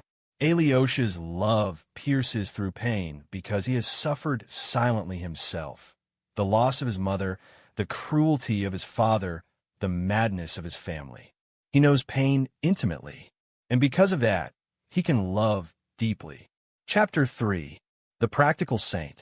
Many fictional saints are distant, floating icons of purity unreachable by ordinary humans. But Alyosha is different. He is practical, grounded, a saint of ordinary life. He helps with the smallest tasks, carrying water, comforting children, listening to quarrels, mending relationships. He does not retreat into mysticism. He enters the daily mess of human existence. When others dream of great ideals, Alyosha performs quiet acts of goodness, the kind that actually change lives. He teaches children to love each other and remember kindness. He comforts Katerina in her humiliation. He guides Lisa through her emotional turmoil. He holds his brothers when they break down. He visits the dying elder Zosima and helps carry his message into the world.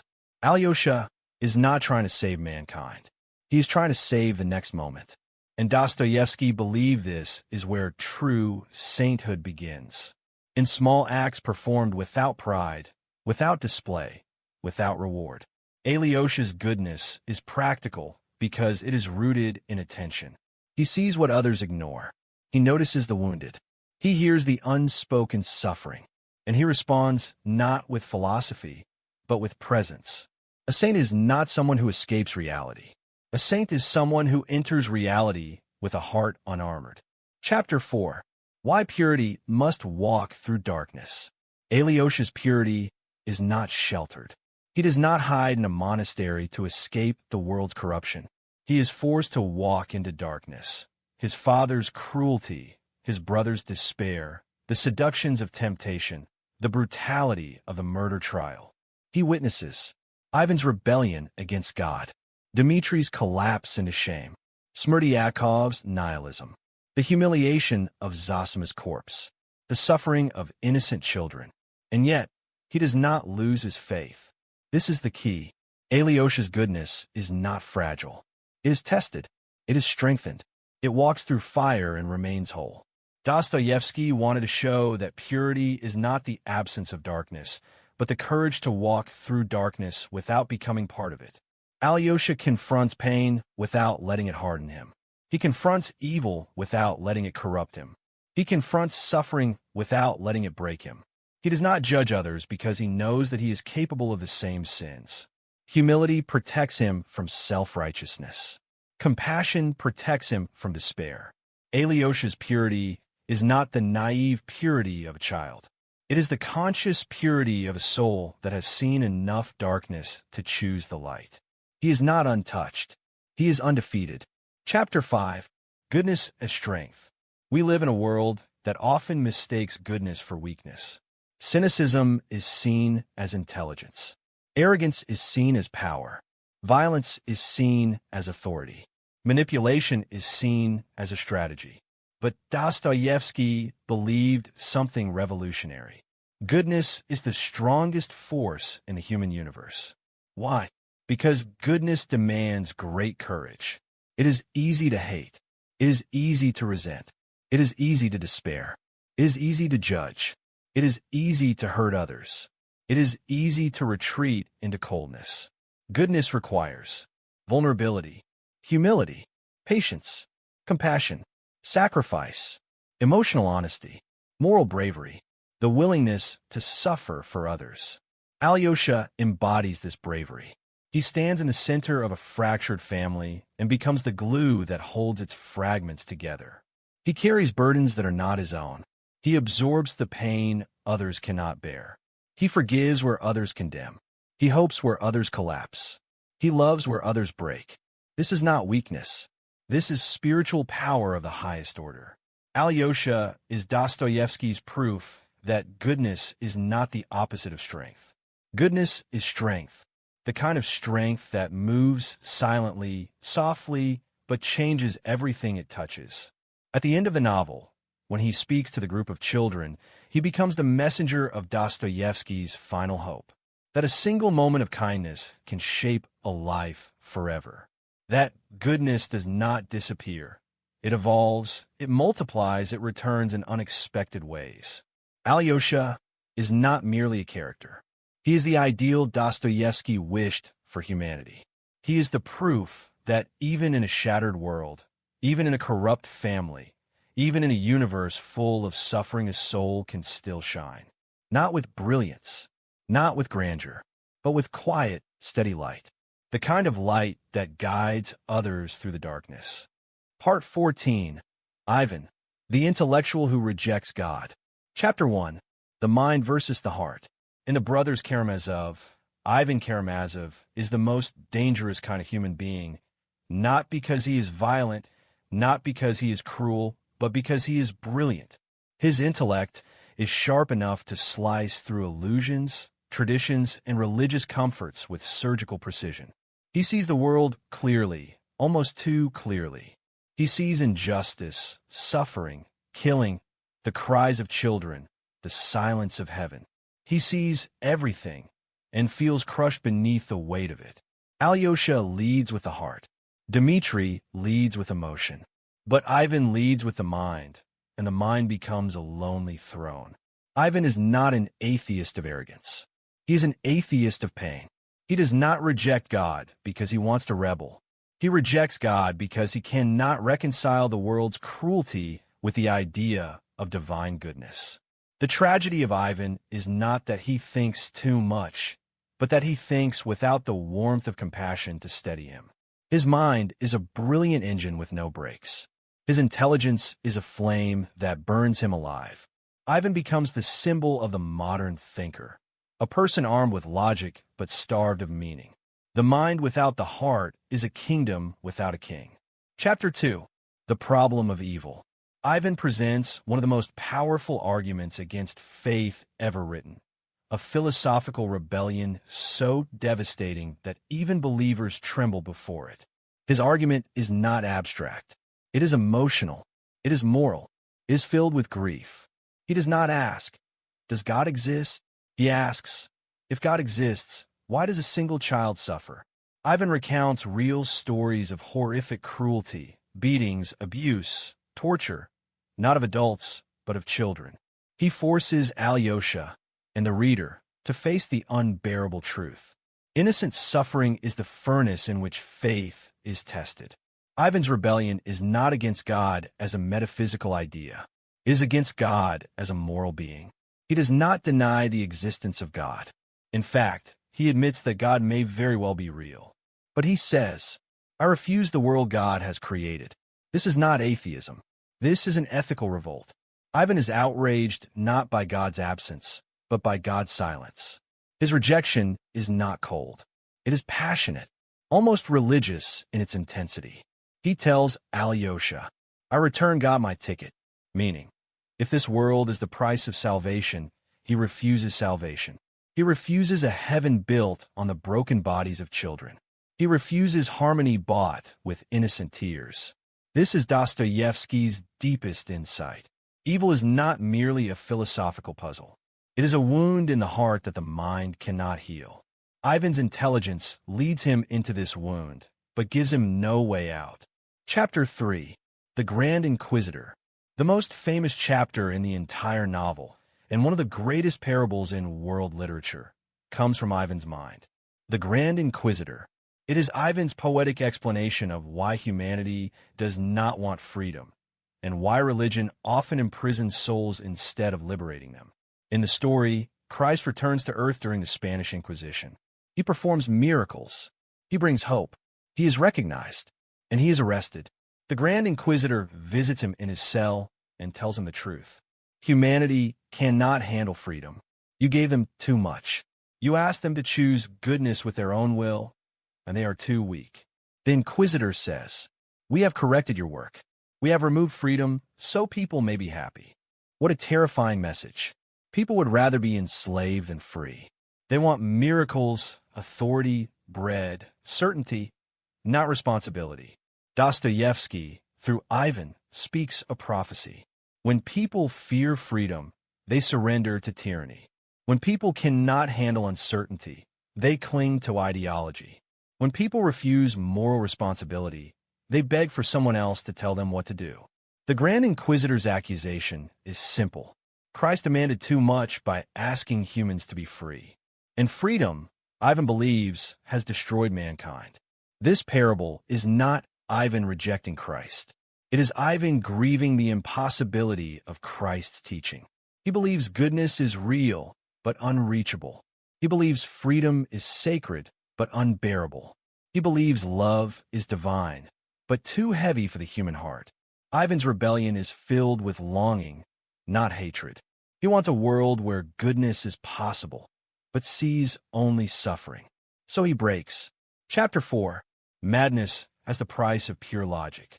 Dostoevsky warned that the mind, without faith or love, becomes a machine that devours itself.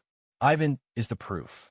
His intellect, so sharp and relentless, becomes a destructive force. He begins hallucinating. He sees a vision of the devil, not a fearsome monster, but a shabby, pathetic gentleman who mocks him gently, who reflects every weakness, every doubt, every suppressed fear. This devil is not external. It is Ivan's own mind. His own thoughts turn against him. His own logic tortures him. His own rebellion destroys him. This is the fate of the intellect without humility. Madness. Ivan collapses not because he is wrong, but because he has carried a burden too heavy for the human soul. The burden of perfect justice. The burden of rational purity. The burden of explaining the universe's cruelty. The burden of rejecting every comforting illusion. Ivan wants to live only in truth. But truth without compassion is unbearable. His mind becomes a blazing fire that burns itself out. At the trial, he tries to tell the truth, but his words are incoherent. His thoughts collapse. His sanity shatters. The man who demanded answers from the universe loses the ability to understand himself. This is Dostoevsky's warning. Do not let the mind try to carry the weight of the soul alone. Reason without love leads to despair. Logic without warmth leads to madness. A world explained is not a world redeemed. Chapter 5. The soul that thinks too much. Ivan's tragedy is not that he is wrong. It is that he is alone.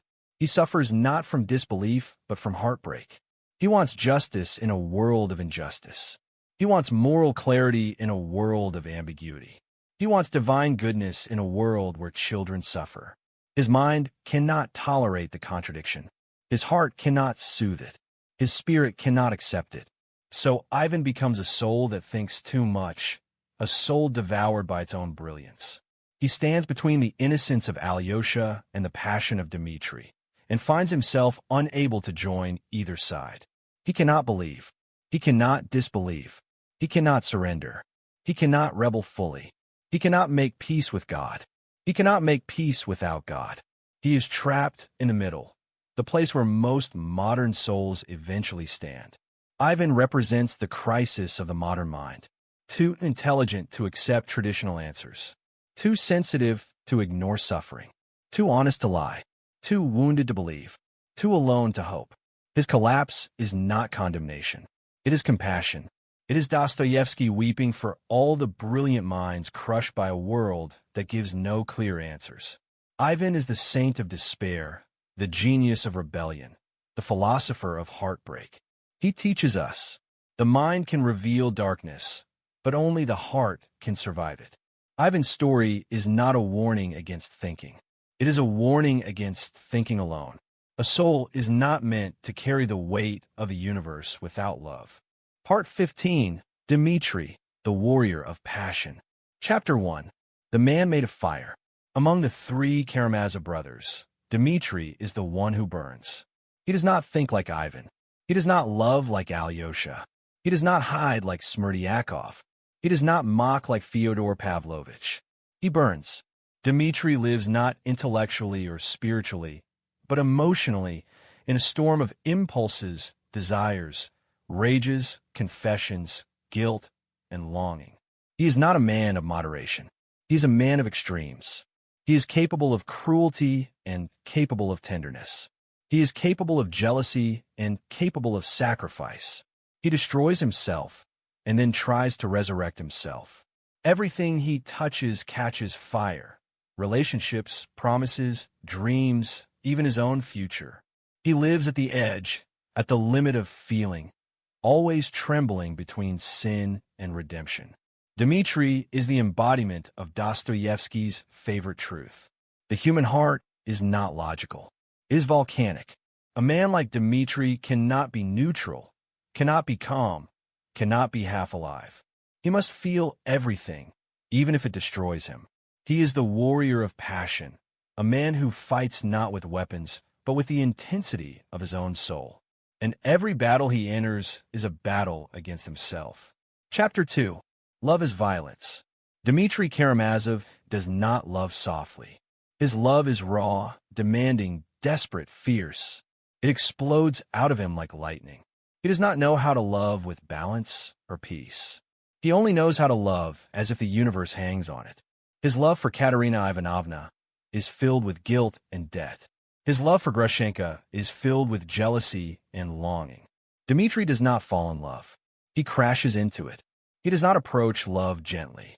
He storms into it as a wounded soldier running into battle without armor. And as with any storm, there is beauty and destruction. He can kiss the ground under a woman's feet and scream at the heavens in the same hour. He can spend his last ruble to impress someone and then fall into despair because of the consequences. Dimitri's love is violent not because he wants to hurt, but because he wants too much. He wants love to save him, to redeem him, to make his chaotic soul whole. But no human relationship can carry such weight. And so his passion destroys what it touches, not because it is evil, but because it is overwhelming. Dostoevsky understood that some people love with the entire force of their being. And the tragedy is, people who love this deeply often hurt the ones they love without meaning to. Not from malice, from desperation. Dimitri's love is a cry for salvation, and it is also the beginning of his collapse. Chapter 3. The Chaos of Emotion. Dimitri's greatest enemy is not his father, not his rivals, not the court. His greatest enemy is his own heart. His emotions are storms without warning. They come suddenly, strike violently, and leave devastation in their path. He feels guilt before anyone accuses him. He feels jealousy before betrayal even occurs. He feels joy before he has reason for hope. He feels despair before the situation is truly lost. He is a man whose emotional world is louder than external reality. He oscillates between ecstasy and misery, confession and denial, generosity and self-destruction, courage and collapse, devotion and temptation, longing for goodness and falling into sin. He is not a hypocrite. He is inconsistent. He is not immoral. He is uncontrollable. His emotions are not choices. They are forces. This is why Dimitri is one of Dostoevsky's most human characters. He does not always do what he knows. He does what he feels, because he feels too much. And in Dostoevsky's universe, to feel too much is both a gift and a curse. It gives Dimitri profound empathy. He can understand suffering instantly. He can love fiercely. He can forgive easily. But also gives him a dangerous lack of inner stability. A man made of fire can warm the world or burn it. Dimitri does both. Chapter 4. The Courtroom Tragedy. When Dimitri stands trial for the murder of his father, the tragedy is not merely legal. It is existential. Dimitri did not kill his father, although he thought about it, dreamed of it, even threatened it in fits of rage. He is guilty in his heart, innocent in his actions, a paradox Dostoevsky explores relentlessly. But the court does not care about the complexity of his soul. The court sees his violence, his drunkenness, his reckless spending, his angry outbursts, his chaotic love life, his threats, his reputation, his past impulsiveness. The court sees the surface, not the wound beneath it. Dimitri is judged not for what he did, but for who he is, or rather, for who society imagines him to be. This is the tragedy. A man can be punished for the sins he never committed but always feared he might. Dimitri breaks down in court not because he is wrongfully accused, but because he believes he deserves punishment. Not for the murder, but for everything else, his sins, his weaknesses, his failures, his betrayals, his uncontrollable passions. He cries out, "I'm a scoundrel, but not a murderer." He accepts the guilt of his character, even as he protests the guilt of the crime. The court condemns him. Society rejects him. The truth remains buried. And Dimitri enters exile with a strange mix of sorrow and peace. Because for a man of passion, punishment feels like the first moment of stillness. The courtroom does not destroy him. It humbles him. The sentence does not break him. It awakens him. The tragedy purifies him. This is the paradox of Dimitri's suffering. He becomes more himself when the world takes everything away. Chapter 5. Brokenness that still loves. In the end, Dimitri is not redeemed through logic or faith or philosophy. He is redeemed through love. Not through romantic love, not through ideology, not through religious doctrine, but through the kind of love that a broken man finally discovers inside himself. A love that chooses responsibility, that chooses others, that chooses humility, that chooses suffering as a path toward truth. Dimitri's brokenness does not extinguish his goodness. It reveals it. He realizes he has wounded people. He has acted foolishly. He has failed those he loves. He has lived for pleasure. He has harmed himself through passion. And yet, his heart is capable of immense tenderness. He forgives easily. He loves deeply. He sees the beauty in others. He carries guilt honestly. He prays from the soul, not from doctrine. He is a sinner with the heart of a saint.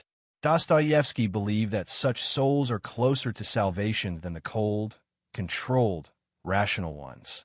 Not because they are morally superior, but because they feel everything so intensely that their conscience burns even when their actions fail. Dimitri is the proof that redemption does not require perfection. It requires honesty. It requires humility. It requires the courage to love despite brokenness. At the end of the novel, Dimitri dreams of a new life, a life of responsibility, hard work, sacrifice, and quiet goodness. Not as a hero, not as a saint, not as an extraordinary person, but simply as a man who has learned to love rightly. His passionate soul, once chaotic and self-destructive, begins to find direction. Love, responsibility, humility, compassion. His fire does not die. It becomes light. And this is why Dostoevsky loved Dimitri most. Because Dimitri proves that a person can be broken, shattered, flawed, impulsive, sinful, and still be capable of a greatness that comes from the heart.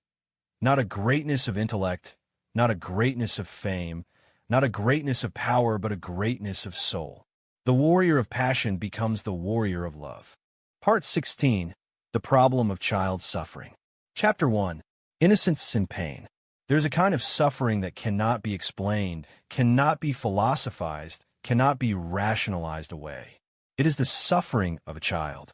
Every adult carries shadows, choices made, mistakes accumulated, desires, sins, guilt, the heavy inheritance of life. But a child carries nothing. A child is new, unburdened, untouched by moral corruption, a soul just beginning to breathe. In children, Dostoevsky saw the purest form of human goodness, not moral virtue, but innocence itself. And that is precisely why their pain is the most unbearable thing in the world. It is a wound that invalidates every theory, every justification, every explanation of why suffering exists. Because if suffering were the result of sin, children would not suffer. If suffering were the price of freedom, children would not pay it. If suffering were meant to teach us something, children would not be the ones who scream in fear before they even understand language. A child's cry does not fit into the philosophical machinery humans use to comfort themselves. It tears through it. It exposes the fragility of every explanation. In the trembling voice of a child in pain, the universe faces judgment, and it fails. Dostoevsky knew that nothing reveals the darkness of reality like the suffering of the innocent. It is a mirror that even God seems unable to look into. Chapter 2. Ivan's Revolt Against Heaven. Ivan Karamazov does not reject God because he is proud. He rejects God because he is heartbroken. His rebellion is not intellectual, but moral. He collects stories, real stories, of children tortured by adults, children beaten by their parents, children starved, children abandoned, children abused for pleasure, children dying in terror. He repeats these stories with trembling precision, not to shock Alyosha, not to win an argument, but because they won't leave his mind. They haunt him. He cannot forget them. He cannot explain them. He cannot forgive a universe that allows them. And so his rebellion sharpens. If God exists, and he allows this, I refuse him. I return my ticket. It is one of the most devastating lines in all of literature. Ivan is not saying that God is false. He is saying that God is unacceptable. He is saying that he cannot, morally cannot, accept a world where the price of some ultimate harmony is the tears of an innocent child. He would rather reject heaven than accept such a bargain. He would rather stand with the suffering child than with the God who remains silent. This is not atheism. This is compassion turned into rebellion. It is the human heart refusing to be comforted by metaphysics. Ivan's protest is the cry of the conscience. Chapter 3. The Limits of Human Understanding. Alyosha, gentle and faithful, tries to answer Ivan. He speaks of mystery, of God's plan, of future harmony, of redemption beyond time. But even Alyosha, with all his compassion, cannot give a satisfying answer. Because there is no answer, not one that the mind can grasp, not one that the heart can accept. The problem of child suffering is not a philosophical problem. It is a spiritual wound. Arguments collapse before it. Theodicies crumble. Logic grows mute. Dostoevsky understood that some pain is too deep for the intellect to touch. When a child screams under cruelty, no explanation matters. No theory matters. No cosmic plan matters. We do not want meaning. We want the pain to stop, but it doesn't. And that is where the limits of human understanding become terrifyingly visible. There are realities that cannot be explained without betraying compassion. There are questions that cannot be answered without violating empathy. There are wounds that no philosophy can close. Dostoevsky shows us that the human mind, brilliant as it may be, cannot cross the boundary between explanation and comfort. The mind can analyze suffering. Only the soul can weep for it. Chapter 4. Can a universe be just? This is the deeper question beneath Ivan's rebellion. Can a universe be just if even one innocent child suffers? If justice is fairness, then no. If justice is mercy, then no. If justice is logic, then no. If justice is cosmic order, perhaps, but only in a way inhuman to the human heart. Dostoevsky refuses to answer this question. He refuses to defend the universe. He refuses to justify suffering. He refuses to surrender to cold logic. Instead, he places the question in the center of the novel like a burning coal. Is existence fundamentally cruel? Alyosha answers with love. Ivan answers with rebellion. Dimitri answers with suffering. Smerdyakov answers with nihilism. And Dostoevsky answers with silence. Because the problem of child suffering is not meant to be solved but confronted. It is meant to break us, to humble us, to awaken compassion.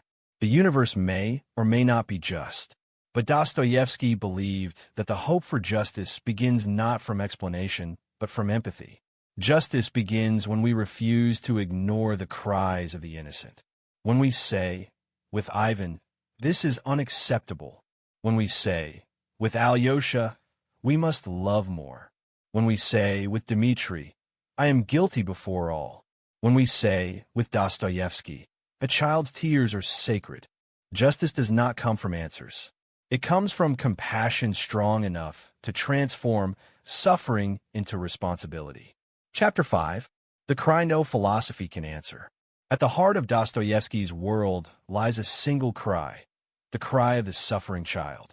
A cry too pure, too urgent, too sacred to be met with logic. This cry says, I have done nothing. Why am I hurt? No philosophy can explain it. No theology can resolve it. No intellect can endure it. This cry is not a question, it is an indictment. It accuses the world, humanity, and perhaps even God. It exposes the limits of reason and the inadequacy of doctrine.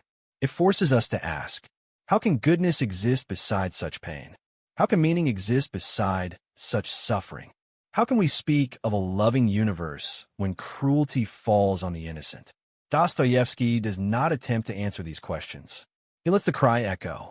He lets it shake the foundation of every belief system. He lets it cut through Ivan's intellect, Alyosha's faith, and Dimitri's passion. Because some suffering is too deep for words. Some pain is too sacred for argument. Some wounds are meant not to be explained, but to be shared. The suffering of a child is the point where philosophy ends and the human heart begins. It is the place where thought collapses and love must rise. Dostoevsky believed that no universe can be justified until love grows powerful enough to heal even the smallest tear on a child's cheek. And until then, the cry remains. A cry that shatters intellect. A cry that condemns heaven. A cry that awakens compassion. A cry that reveals the deepest truth of the soul. Human dignity begins not in explanations, but in the refusal to accept the suffering of the innocent. This is the truth no philosophy can answer, but every heart must face. Part 17. The Grand Inquisitor's Terrible Truth. Chapter 1. Why Humans Fear Freedom. There are moments in literature so powerful, so unsettling, so true, that they step beyond fiction and become eternal mirrors for the human soul. Ivan Karamazov's tale of the Grand Inquisitor is one of those moments. He imagines a world where Christ returns to earth, not in glory, not in triumph, but quietly, gently, as he did before. He heals the sick. He comforts the grieving. He offers silent love to a world trembling in despair. The people recognize him. They fall before him. They weep with hope. And the church arrests him. Christ, the giver of freedom, is jailed by those who claim to serve him. Why? Because freedom, the very gift he brought to humanity, is the one thing human beings cannot bear. This is the terrible truth at the heart of Ivan's parable. Humans do not want freedom. They want safety. They want certainty. They want someone else to carry the burden of responsibility. Freedom means choosing for yourself, risking failure, confronting guilt, facing loneliness, embracing uncertainty, resisting temptation, standing without guarantees. These are unbearable demands. Most people prefer obedience to freedom, authority to responsibility, miracles to faith, bread to dignity. Freedom is heavy. Chains are comforting. The Grand Inquisitor understands this perfectly, and that is why he condemns Christ, not for his teachings, not for his miracles, not for his divinity, but for giving humans a gift they are too fragile to carry. Chapter 2. Bread, Miracle, Authority. The Inquisitor explains the three temptations of Christ, bread, miracle, and power, as the three desires that rule the human heart. Christ rejected all three. Humanity embraces them constantly. Bread, the hunger of the body. Turn stones into bread. Give people comfort. Give them security. Feed their bodies, and they will follow you blindly. The Inquisitor says, human beings would rather surrender their freedom than go hungry. A terrifying accusation, and a painfully true one. A starving man will sell anything, even his soul, for bread. The Inquisitor claims Christ's refusal to bribe humanity with comfort was too demanding. People need guarantees, not faith. Miracle, the hunger for certainty. Throw yourself in the temple and let angels save you. People do not want a God who asks for trust. They want a God who proves himself. They want signs, wonders, spectacles, magic, anything that removes doubt. The Inquisitor says, people do not want freedom. They want to be told what is true. They fear uncertainty more than they fear death. Authority, the hunger for power. Accept all the kingdoms of the world. The Inquisitor argues that people want authority, not democratic authority, not moral authority, but strong, absolute authority that gives them clear answers. Bow to us, he says to Christ, and humanity will finally be happy. This is the darkest claim of the entire parable. Humans worship power because power relieves them from the burden of choosing for themselves. Bread, miracle, authority, these three forces govern civilization. Christ rejected them to protect human freedom. The Inquisitor embraces them to control human weakness. Chapter 3. The Seduction of Tyranny. The Inquisitor is not a villain. He is not a sadist. He is not a monster. He is a man who believes he is saving humanity. He tells Christ, people are too weak to follow you. He sees humans as frightened children begging for someone to remove their fear. So he builds a world without freedom, a world where people are cared for, fed, guided, protected, and controlled. He believes tyranny is mercy. People do not want freedom, he whispers. They want to be ruled. And this is the unbearable truth. Most people prefer the comfort of slavery to the responsibility of freedom. Look at history. Dictators rise because people want order more than dignity. Revolutions fail because people want leaders more than liberty. Institutions grow corrupt because people want obedience more than thinking. Religions lose their spirit because people want certainty more than the truth. This is not an accusation. It is a profound understanding of human fragility. Freedom requires courage. Most hearts break under its weight. The Inquisitor offers the easier road. Let me think for you.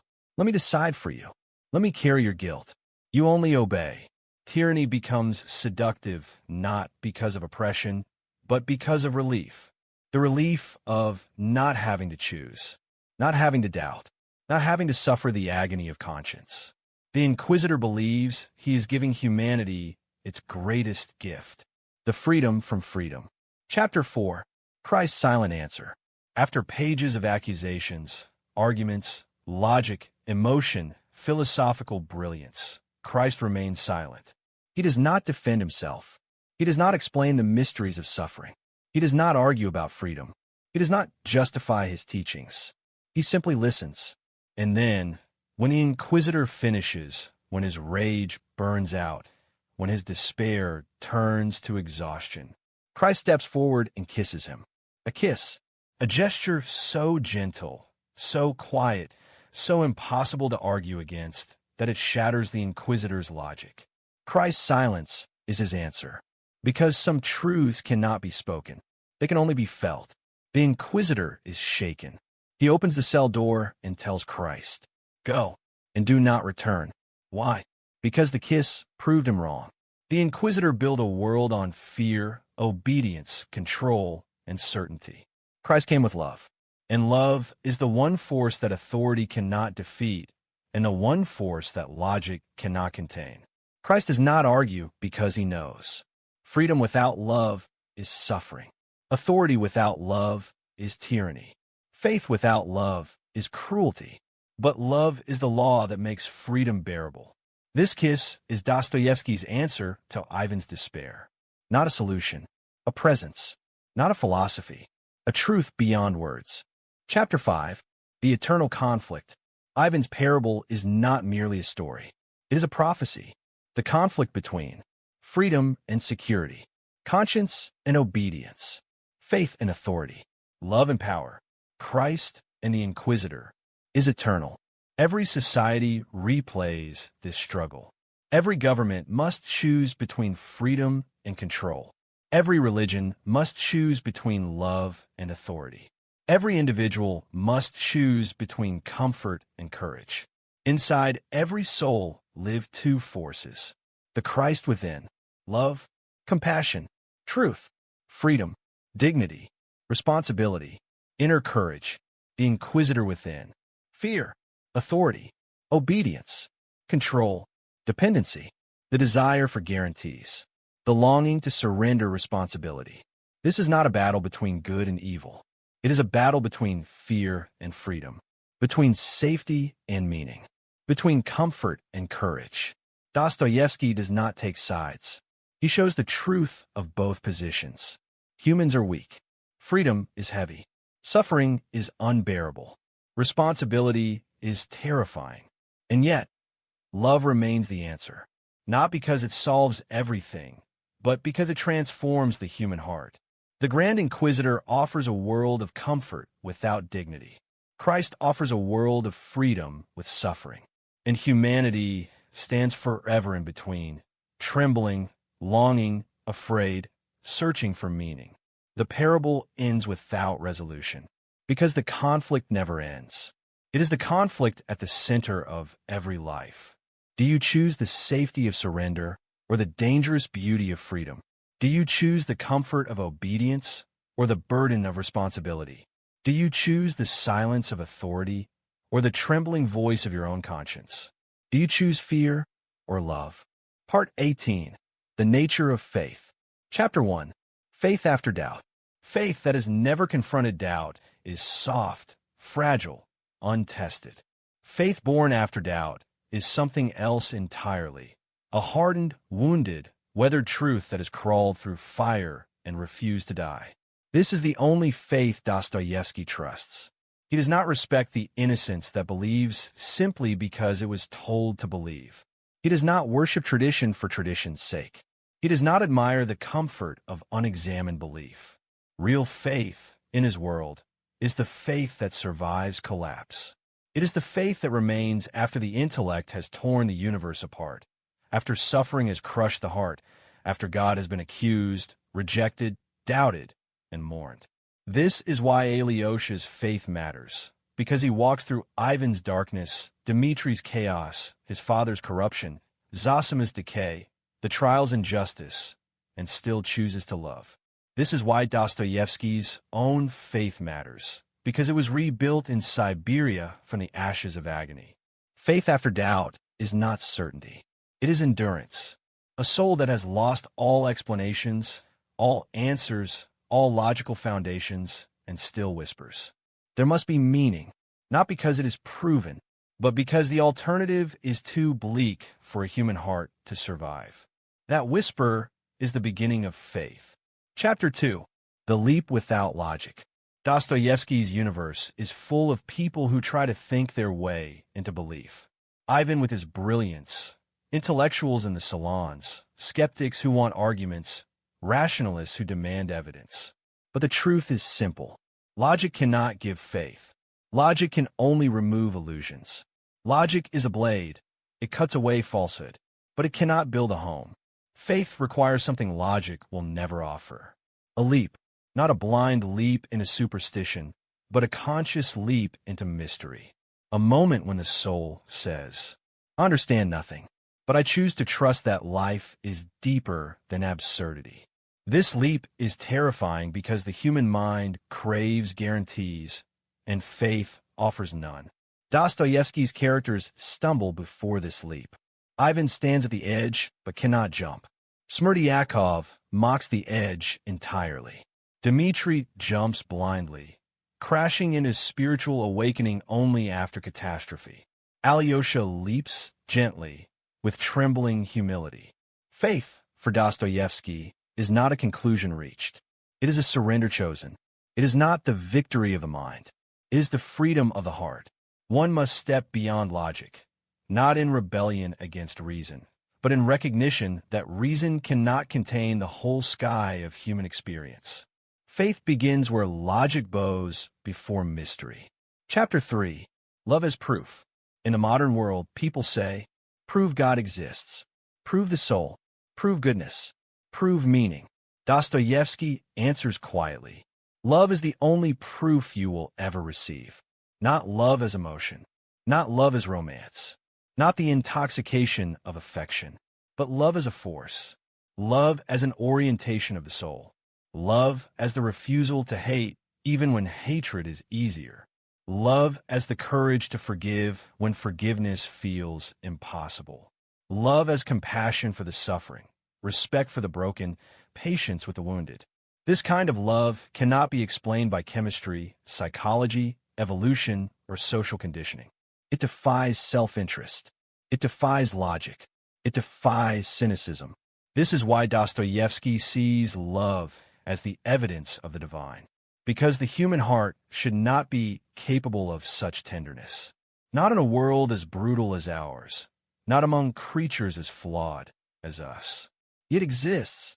This is Alyosha's salvation. This is Zosima's wisdom. This is Dimitri's awakening. This is Dostoevsky's entire testament. Where love appears, even in a small flicker, the universe is not empty. Love does not explain God. Love reveals his possibility. Love is not proof of doctrine. Love is proof of meaning. In a world of suffering, love is the one miracle that refuses to disappear. Chapter 4. The Spiritual Battle. Faith, for Dostoevsky, is not a peaceful garden. It is a battlefield. Inside every person, two armies wage war. Doubt and trust, despair and hope, cynicism and love, pride and humility, fear and surrender. Alyosha is gentle because he has fought internally. Ivan is tortured because he loses the battle. Dimitri is chaotic because he wages the war emotionally instead of spiritually. Dostoevsky himself lived this war endlessly. The war between belief and rebellion, faith and rationality, hope and the abyss. He knew that faith does not erase the darkness. Faith stands in the darkness and says, I will not let the darkness become the whole truth. The spiritual battle is not about choosing God over the world. It is about choosing the possibility of meaning over the seduction of nihilism. It is about recognizing that despair is persuasive, powerful, and logical, while hope is fragile, illogical, and miraculous. Faith is the decision to fight for the fragile thing rather than surrender to the powerful thing. This is why faith cannot be forced. It must be chosen in the quiet chambers of a trembling soul. Faith is not victory. Faith is resistance. Resistance to despair, to hatred, to meaninglessness, to self-destruction, to the cold voice of nihilism whispering, nothing matters. Faith answers, maybe it does, and that maybe is the battlefield of the human heart. Chapter 5. Hope Beyond Reason. Hope is the strangest and most unreasonable force in existence. A person can lose wealth, status, health, relationships, safety, dreams, even sanity, and still wake up with a small, trembling hope they cannot explain. Even in the worst prisons, in the blackest nights of grief, in the coldest human suffering, hope flickers. Dostoevsky saw this in Siberia. He saw it in execution yards. He saw it in the eyes of men broken by fate. Reason says, there is no hope, but something deeper whispers, try again. Reason says, you have lost, but something deeper answers, not everything. Reason says, the world is cruel, but something deeper insists, love exists. This unreasonable hope is the final definition of faith. Faith is not certainty. Faith is not clarity. Faith is not calm conviction. Faith is the quiet decision to hope even when hope makes no sense. This is the faith that saves Alyosha's heart, haunts Ivan's intellect, awakens Dimitri's soul, and sustains Dostoevsky's life. Hope beyond reason is not irrational. It is human. It is the defiance of a soul that refuses to die. Part 19. Redemption through Love. Chapter 1. Love as Salvation. In Dostoevsky's world, where suffering cuts deep and darkness often feels endless, there remains one force that quietly defies despair. Love. Not love as sentiment, not love as romance, not love as passion or desire, but love as salvation, the miraculous power that lifts a human being from the abyss when nothing else can. For Dostoevsky, the soul does not heal through logic. It does not redeem itself through reason. It cannot climb out of suffering on the strength of knowledge alone. Salvation happens when love enters a wounded life, unexpected, undeserved, and overwhelming in its gentleness. Dimitri is saved by Grushenka's forgiveness. Raskolnikov is saved by Sonia's compassion. The underground man is destroyed because he rejects love. Smerdyakov collapses because he never knew love at all. Ivan breaks because he cannot believe love has meaning. Alyosha shines because his entire being is constructed from love. In Dostoevsky's universe, love is not a luxury of the heart. It is a necessity of the soul. A soul deprived of love withers, hardens, and turns against itself. A soul touched by love awakens, as if from a long nightmare. Salvation does not happen in the mind. It happens in the heart, because the heart is the only place where suffering can finally rest. Chapter 2. Compassion as light. Compassion is the light that love casts into darkness. It is the moment when a person looks at another not with judgment, but with tenderness. The recognition that your suffering is mine too. In the darkest moments of Dostoevsky's stories, compassion appears like a small candle, barely visible, yet powerful enough to push back the entire night. Compassion is not pity. Compassion is presence. It is the decision to stand beside someone who has broken, failed, collapsed, and lost their way. Sonia kneels beside Raskolnikov when no one else would. Alyosha embraces Dimitri even after Dimitri's worst sins. Zosima comforts the tormented without asking for explanations. Even Grushenka, with all her pain, offers healing to those who hurt her. In Dostoevsky, compassion is a form of sight. It sees the soul beneath the sin. It sees the wound behind the rage. It sees the child inside the criminal. It sees the broken heart inside the monster. This is why compassion is light, because it reveals a truth we forget. No one is beyond redemption. Not because people are good, but because love can awaken goodness even in the most wounded hearts. Compassion says, I will not abandon you to your darkness. And in that moment, the darkness begins to melt. Chapter 3. Forgiveness as rebirth. Of all the powers of love, Dostoevsky believed the greatest is forgiveness. Forgiveness is not forgetting. Forgiveness is not weakness. Forgiveness is not an excuse. Forgiveness is rebirth. It is the moment when the soul is given permission to live again. Most suffering does not come from pain, but from guilt, the silent, corrosive weight that crushes the heart from the inside. Dimitri is consumed by guilt he cannot name. Raskolnikov suffocates under the weight of his crime.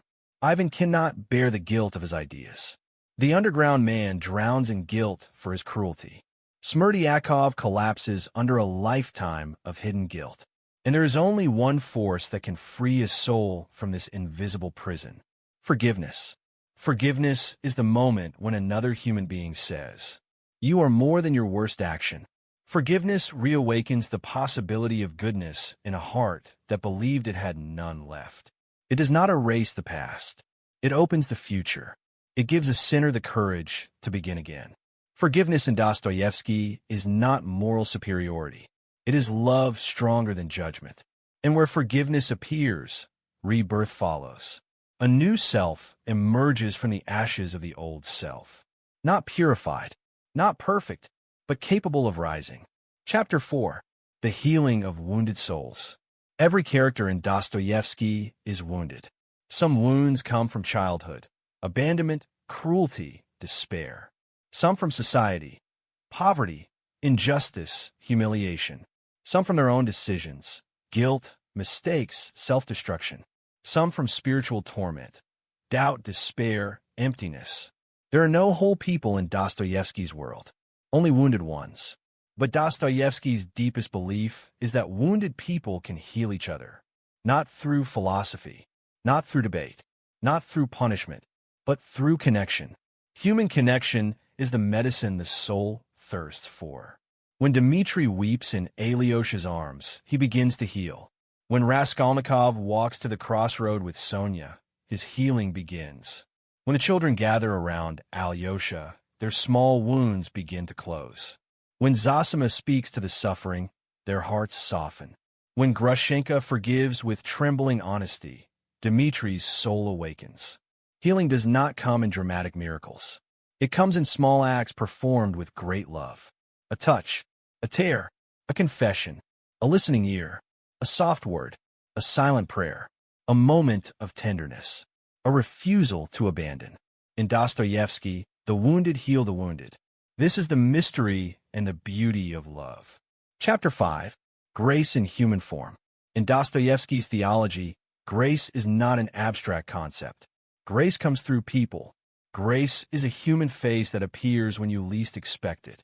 Grace is someone who sees you when no one else does. Grace is a heart that refuses to close its door to you. Grace is the stranger who offers kindness, the friend who forgives, the lover who stays, the brother who embraces, the spiritual guide who whispers hope. Grace is not perfection. Grace is presence. And Dostoevsky shows us that grace often arrives through the most unlikely souls. A sinner, a prostitute, a broken man, a suffering woman, a doubter, a child, a fool, a saint in disguise. Grace is not a heavenly force descending from the clouds. Grace is a human gesture that carries the divine. Every time a character in Dostoevsky loves beyond reason, forgives beyond logic, or shows compassion beyond expectation, grace becomes visible, and grace does something extraordinary. It resurrects the human soul, not instantly, not magically, but slowly, gently, through love's patient touch. Grace is the proof that God has not abandoned the world. Not because suffering ends, it doesn't. Not because injustice is solved, it isn't. Not because pain disappears, it remains. But because human hearts still love. And where love still lives, redemption is possible. Not a grand, dramatic redemption, but a quiet resurrection that happens in the deepest chambers of the human heart. This is Dostoevsky's final truth about love. Love does not erase wounds. Love transforms them into the place where souls are reborn. Part 20. The Fragmentation of the Self. Chapter 1. Multiple Selves. In Dostoevsky's universe, the human being is never one person, never a single consciousness, never a stable identity. The self, he believed, is a shifting constellation of forces, voices, desires, memories, and contradictions. Inside every person lives a believer and a doubter, a saint and a sinner, a coward and a hero, a wounded child and a hardened adult, a dreamer and a realist, a lover and a destroyer. We speak of myself as if it is one thing. But for Dostoevsky, the human being is a whole crowd living inside one skull.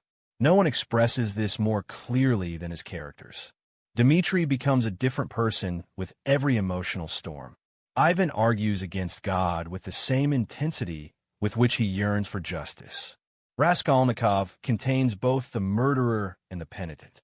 The underground man hates himself and worships himself simultaneously. Svidrigailov is both monster and wounded romantic. Alyosha is gentle but capable of deep spiritual fire. Dostoevsky understood that the idea of a unified self is an illusion. We are not one thing. We are many things pulling, tearing, fighting, and singing within us. Each situation awakens a different self. Each emotion brings a new voice to the surface. Each wound summons a different reaction. The tragedy of being human is not that we are confused, it is that we are plural. A single soul with too many rooms. Chapter 2. Contradiction as Human Nature. Modern psychology tells us that contradictions in the self are signs of immaturity or disorder. Dostoevsky tells us something entirely different. Contradiction is human nature. We want love and push it away. We crave connection and retreat from it. We long for meaning and drown in despair. We dream of goodness and commit harm. We seek God and rebel against him. We desire truth and hide from it. We vow to change and repeat the same mistakes. This is not an inconsistency. This is humanity. Dostoevsky believed that contradiction is the heart's proof that it is alive. If you do not contradict yourself, you are not thinking deeply. You are not feeling profoundly. You are not alive in a way that matters. Ivan loves justice and rejects the universe. Dimitri loves goodness and falls into sin. Raskolnikov dreams of greatness and becomes a criminal. Svidrigailov lusts for life and chooses death. Alyosha is full of faith yet walks through doubt. These contradictions are not flaws. They are the essence of the self. The human being is a battlefield, not between good and evil, but between dozens of impulses fighting for dominance. Dostoevsky's characters do not make sense. Neither do we, because humans are not mathematical equations. We are storms, and storms, by nature, do not obey logic. They obey the winds that move them. Chapter 3. The Split Mind. Dostoevsky's characters often feel like they are divided in two, what he called the split mind. One part of the mind observes, the other part acts. One part desires, the other judges. One part sins, the other condemns the sin. This inner division creates a constant tension, a sense of watching oneself from the inside. The underground man is the clearest example. He analyzes his own feelings until the feelings die. He watches himself act and becomes disgusted. He sabotages himself and then mocks his own sabotage. This second mind is both curse and gift. Curse, because it isolates us from our own spontaneity. Gift, because consciousness is what makes morality possible. But when consciousness grows too sharp, too intense, too self-aware, it turns inward and begins devouring the self. Ivan, too, suffers this split. His mind is so brilliant that it divides into parts. The logical Ivan, the compassionate Ivan, the rebellious Ivan, the despairing Ivan, and the hallucinated devil who mocks every part of him. The split mind becomes a prison. One voice suffers. One voice questions. One voice mocks. One voice condemns. One voice watches. One voice trembles. And no voice can silence the others. The self fractures not because it is weak, but because it is too alive. Chapter 4. Consciousness against itself.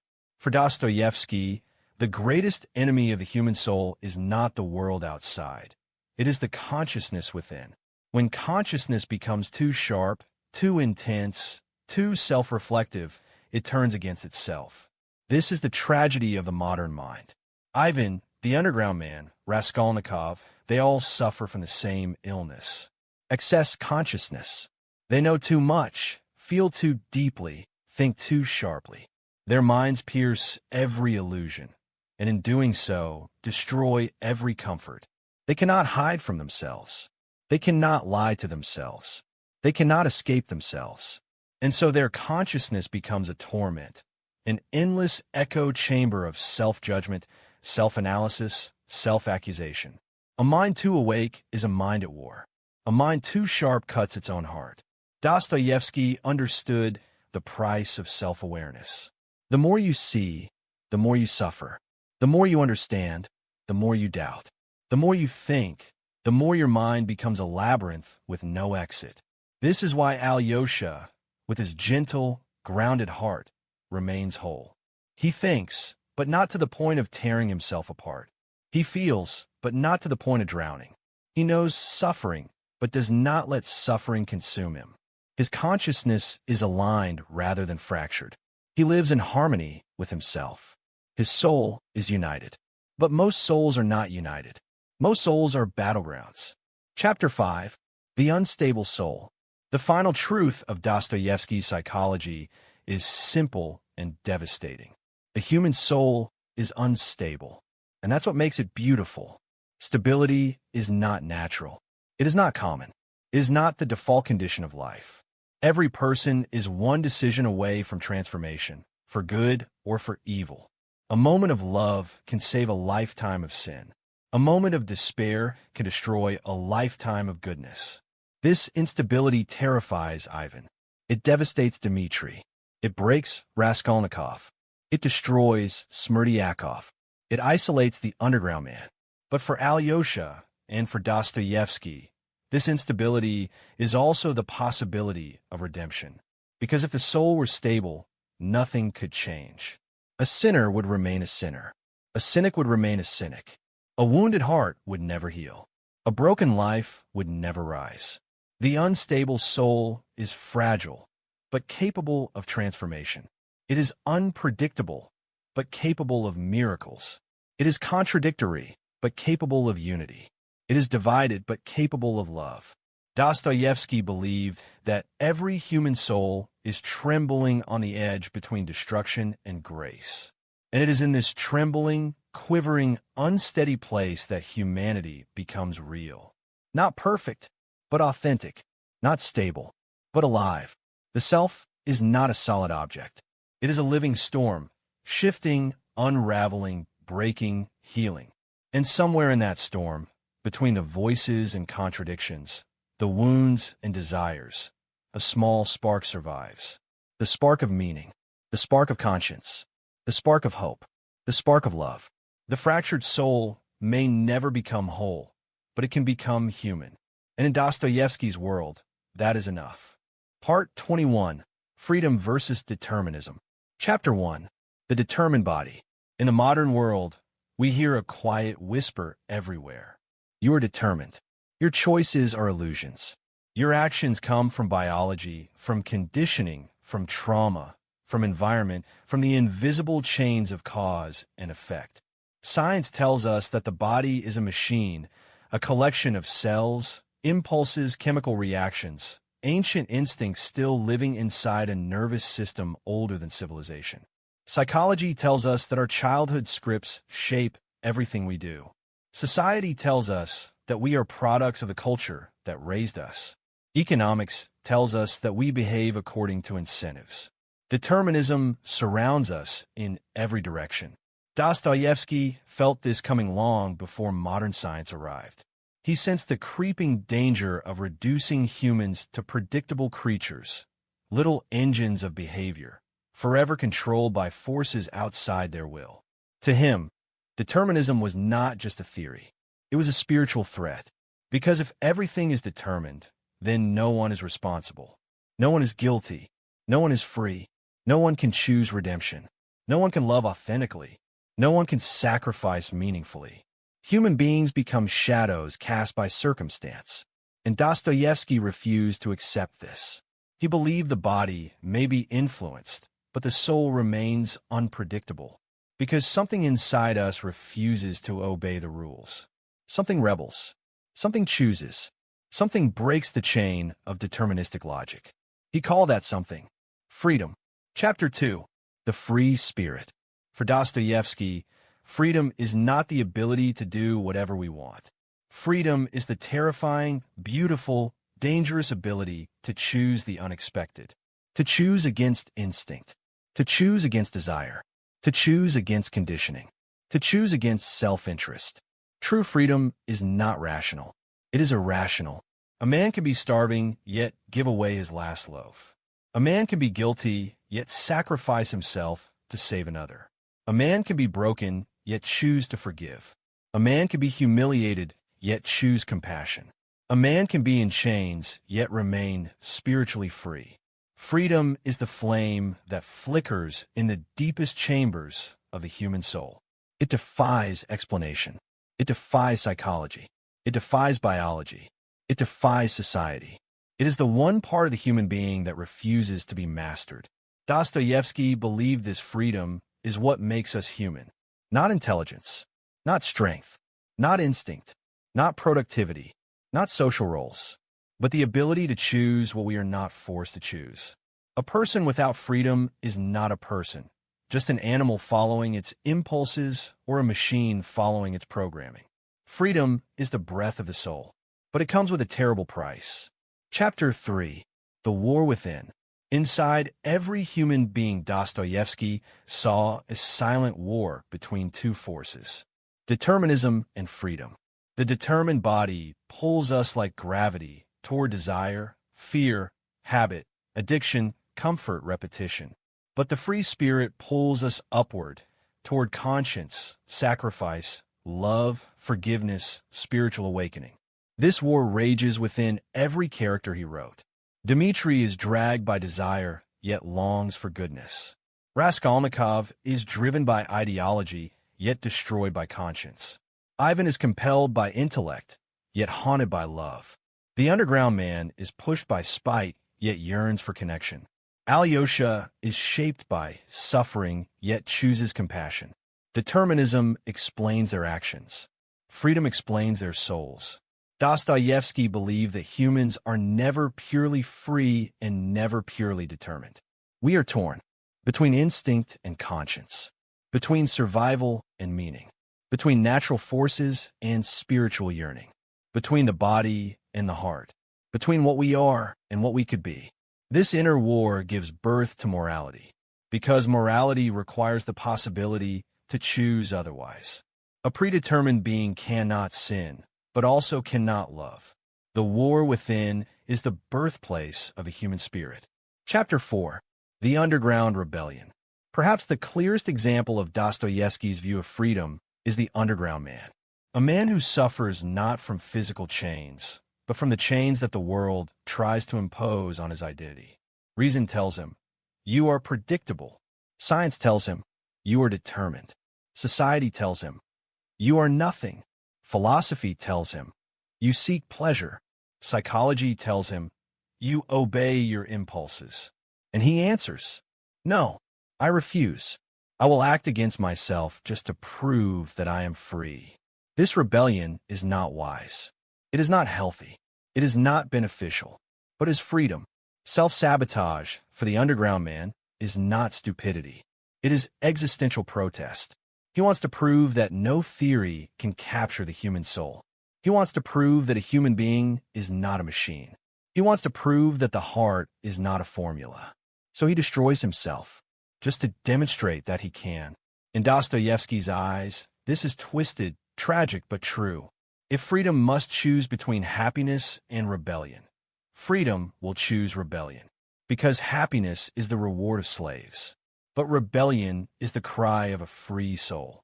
The underground man shows the terrifying side of human freedom, the freedom to choose what harms us. This is the cost of being human. Chapter 5. Freedom as burden. Freedom sounds noble until you have to carry it. Dostoevsky believed freedom is not a gift we enjoy. It is a burden we struggle with. Because freedom means you cannot blame fate. You cannot blame society. You cannot blame biology. You cannot blame upbringing. You cannot blame God. You must take responsibility for your choices. Freedom is terrifying because it reveals that the soul is truly alone in its decisions. Ivan feels this burden and collapses into madness. Dimitri feels it and throws himself into turmoil. Raskolnikov feels it and breaks under guilt. Svidrigailov feels it and ends his life. Alyosha feels it and chooses love anyway. Freedom demands moral courage. It demands self-awareness. It demands the willingness to suffer for goodness. It is far easier to surrender freedom to ideology, authority, substances, habits, passions, or social expectations. This is why the Grand Inquisitor says humans fear freedom more than imprisonment, because freedom puts the soul in the center of a universe. Exposed, responsible, terrified, and yet alive. Freedom is the heaviest crown a human being can wear. But without it, the soul dies. It shrinks into predictability, into obedience, into numbness, into slavery. Dostoevsky's message is clear. Freedom hurts, but it is the only path to becoming fully human. The determined body pulls us into habit. The free spirit pulls us into meaning. Between these two forces, the soul trembles, unstable, conflicted, and endlessly struggling. And in that struggle, the miracle of humanity is born. Part 22. The Limits of Reason. Chapter 1. Rationalism's Failure. For centuries, thinkers believed that reason could solve everything. If we just sharpen the mind enough, if we just build enough theories, if we just arrange the universe into clean, rational systems, then suffering will make sense, morality will be clear, meaning will become obvious, and the human heart will finally rest. But Dostoevsky watched the failure of rationalism with prophetic eyes. He saw brilliant men ruin their own lives with perfect logic. He saw ideologies promise paradise and deliver bloodshed. He saw rational atheists shatter under guilt they could not logically explain. He saw men of reason stand before moral horror and find no answer. He saw the underground man use reason to destroy every good thing in his life. He saw Ivan use logic to rebel against God and end up broken by his own thoughts. He saw Raskolnikov justify murder with a philosophical theory, until life proved him wrong and conscience proved stronger. Reason, Dostoevsky realized, cannot save humanity. Why? Because the human soul is not built from logic. It is built from fear, longing, memory, guilt, love, despair, hope, the need to be seen, the desire to be forgiven, and the endless ache for meaning. Rationalism fails because reason cannot address what makes us human. The deepest wounds of existence are not intellectual. They are spiritual. The soul does not bleed from ignorance. It bleeds from loneliness, from injustice, from guilt, from suffering, from the loss of hope. And logic cannot stop a soul from bleeding. Chapter 2. Why logic cannot save us. Logic can explain the world. It cannot heal it. Logic can describe suffering. It cannot redeem it. Logic can analyze morality. It cannot inspire goodness. Logic can predict behavior. It cannot change the heart. And Dostoevsky understood this more deeply than any philosopher of his age. Reason is a tool, precise, powerful, necessary, but it cannot bear the weight of human existence. Because reason cannot comfort the grieving mother, forgive the guilty soul, give courage to the broken, calm the terrified heart, show the meaning of sacrifice, explain why we love, explain why we suffer, explain why we must continue even when nothing makes sense. Reason stops at the edge of the abyss of death, the abyss of meaninglessness, the abyss of pain, the abyss of the human heart. Standing at this edge, logic offers only silence. This is why Ivan collapses. His brilliant intellect gives him every argument, but no consolation. He knows too much. He understands too deeply. He sees the cruelty of the world with unbearable clarity. Reason shows him everything and saves him from nothing. Reason can illuminate the darkness, but it cannot warm it. Therefore, Dostoevsky says, logic is the lantern, but the heart is the fire. A lantern reveals the path. A fire gives the strength to walk it. Without the fire, the light means nothing. Chapter 3. The heart's knowledge. There's a kind of knowing that the mind cannot reach, but the heart understands instantly. A knowledge that does not come from books or theories, but from silence, from suffering, from love, from loss, from forgiveness, from standing on the edge of despair and choosing to remain human.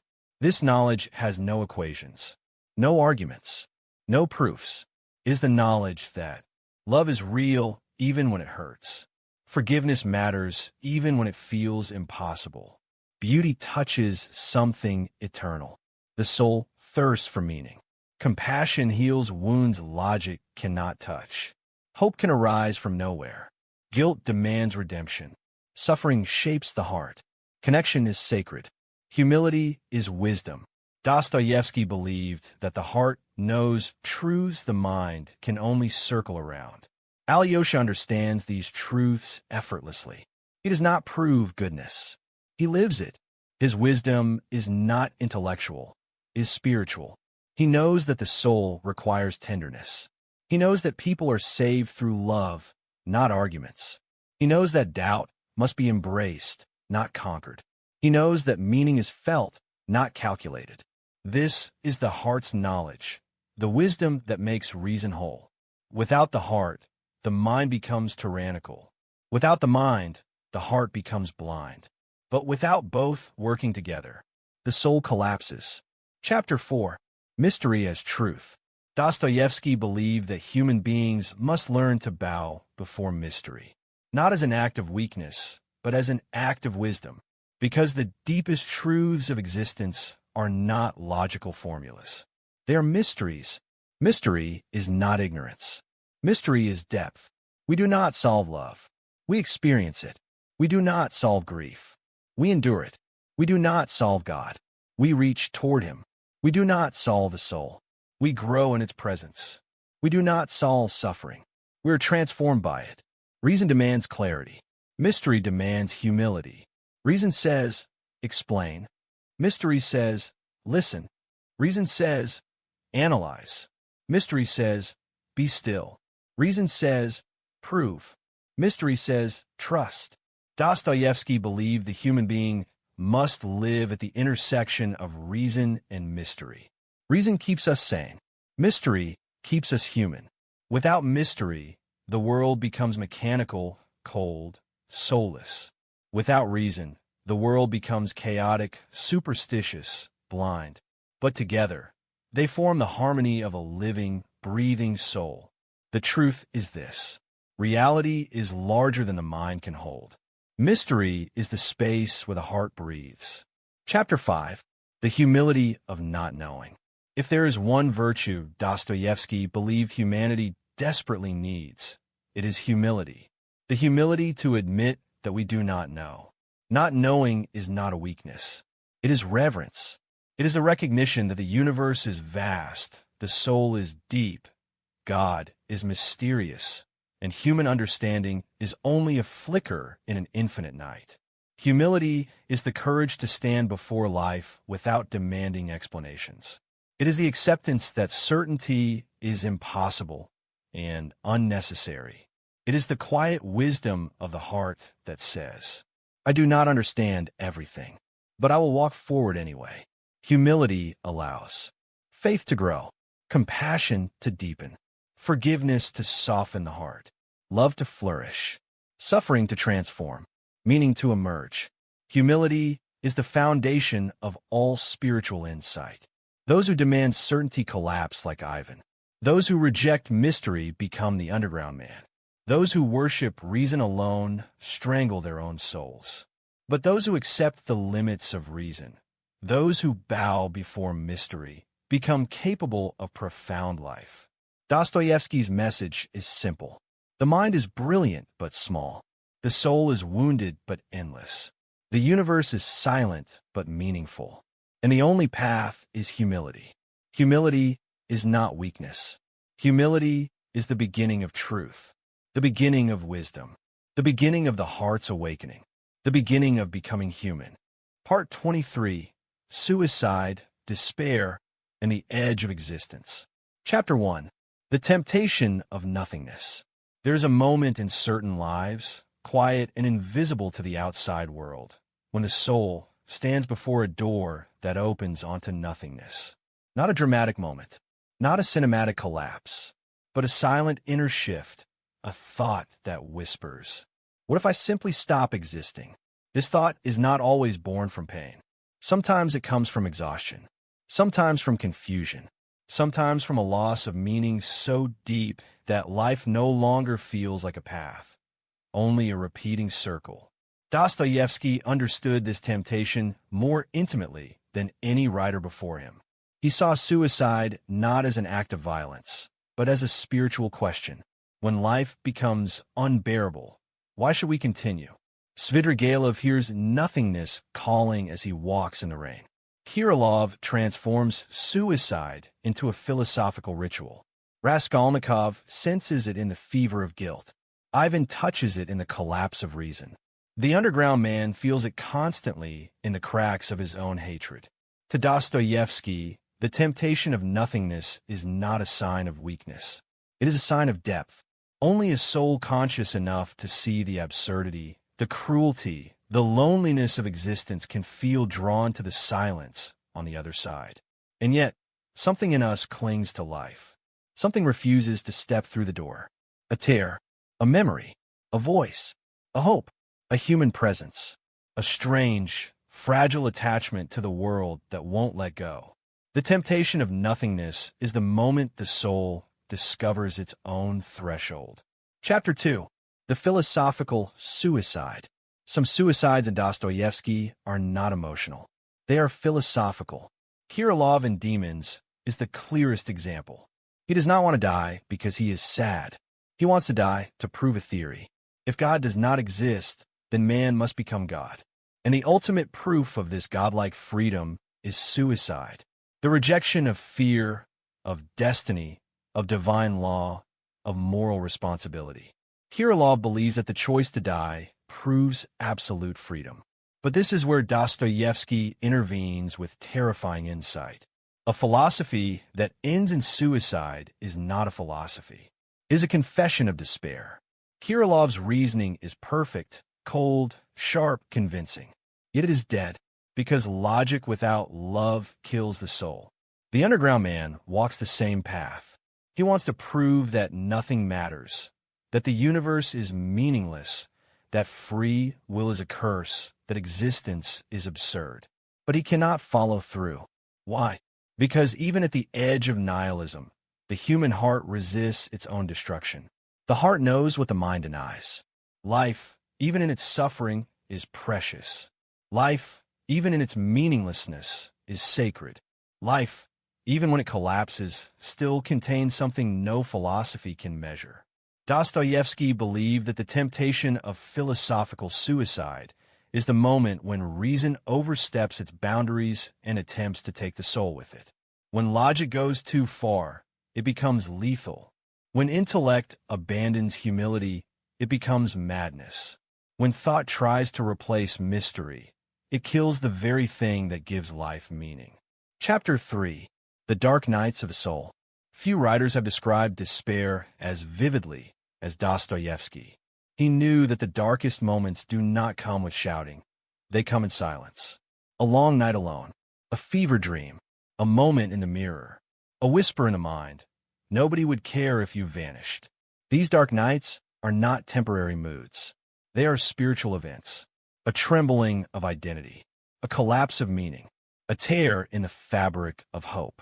Raskolnikov experiences this as he wanders St. Petersburg after the murder, detached from reality, burning with guilt, hollowed out by the secret he carries like a corpse inside him.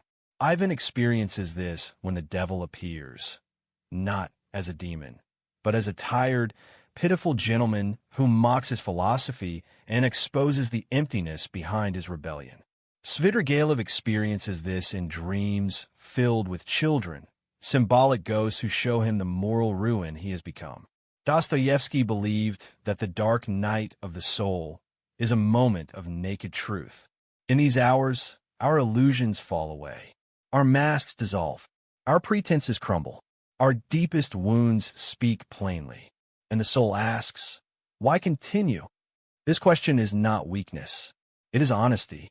It is the moment a human being faces existence without distraction. Most never face this night. Those who do are forever changed. Some break. Some awaken. Most survive, but with scars that never fully heal.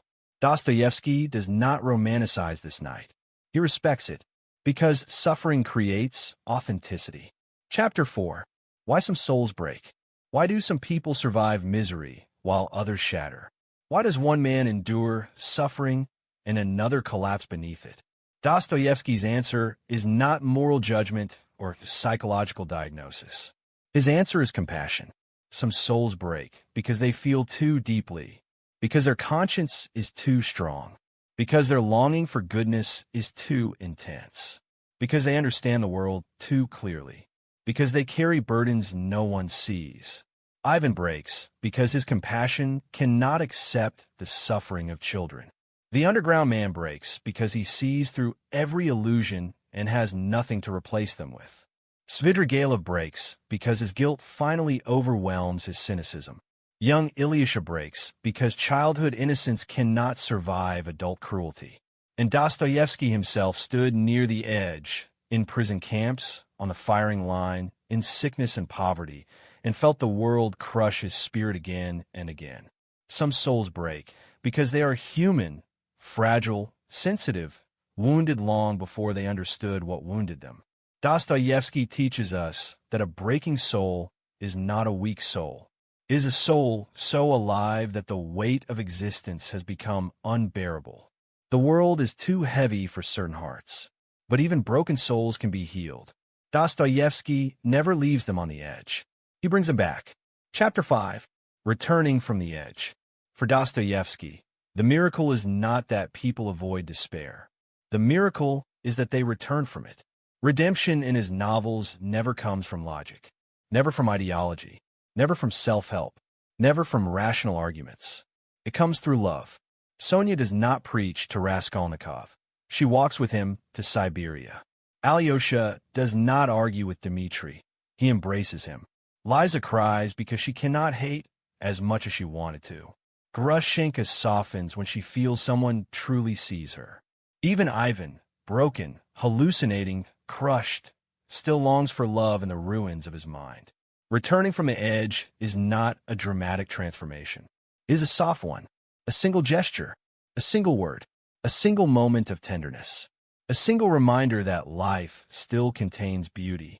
A person returns when they feel seen, when they feel forgiven, when they feel held, when they feel understood, when they feel that their existence still carries weight. Dostoevsky believed that no soul is beyond redemption. No soul is too broken, too guilty, too lost, too shattered, too wounded. As long as love exists, a path remains. Not an easy path, not a bright one, but a path. Returning from the edge is not victory. It is a quiet resurrection, a decision to continue, to breathe, to hope, to live. Not because life is easy, but because life, even in its suffering, contains something worth staying for. Part 24, The Dostoevskian Hero. Chapter 1, Broken but Honest. In most stories, a hero is someone strong, someone bold, someone confident, someone larger than life. But in Dostoevsky's world, the hero is something else entirely. He is broken. Alyosha, Dimitri, Raskolnikov, Prince Mishkin, Sonia, Ivan, none of them stand above suffering. They drown in it. They stumble through it. They claw their way through the thick fog of despair. Their heroism does not come from perfection, but from honesty. They refuse to hide what torments them. They refuse to pretend they are pure. They refuse to cover their wounds. The Dostoevskian hero walks through life with his heart exposed, fragile, wounded, trembling, yet unwilling to close. He is heroic because he tells the truth about what it means to be human. He admits, I am weak. I am afraid. I am guilty. I am lost. I don't know what to do. And this honesty is what allows redemption to enter his life. Dostoevsky believed that the soul begins to heal the moment it stops lying to itself. A hero is not someone without wounds. A hero is someone who refuses to hide them. Brokenness is not defeat. It is the beginning of transformation. The Dostoevskian hero proves that a shattered soul can still shine. Chapter 2. Flawed but compassionate. Dostoevsky never believed in good people and bad people. He believed in complicated people.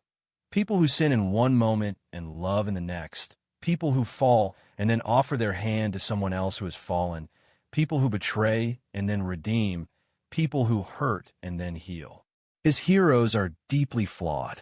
Dimitri spends money recklessly, drinks wildly, and nearly commits murder, yet has a heart burning with love. Raskolnikov kills, deceives, hides, yet weeps for the suffering of a stranger. Prince Mishkin is fragile and naive, yet capable of infinite compassion for every wounded soul. Sonia is reduced to the lowest form of poverty, yet carries a love that resurrects another life. Alyosha is gentle but not untouched by darkness. He simply chooses compassion over despair. These heroes do not shine because they are flawless. They shine because compassion grows in the cracks of their imperfections. Their love is not golden and untarnished. It is pressed out of suffering, grown through agony, hardened by experience. Dostoevsky believed that compassion does not emerge from purity. Compassion emerges from understanding. A person who has suffered deeply can love deeply. A person who has been wounded can heal others. A person who knows darkness can guide others through it. The Dostoevskian hero is not an example of moral perfection. He is an example of moral possibility. Chapter 3. Weakness as door to strength.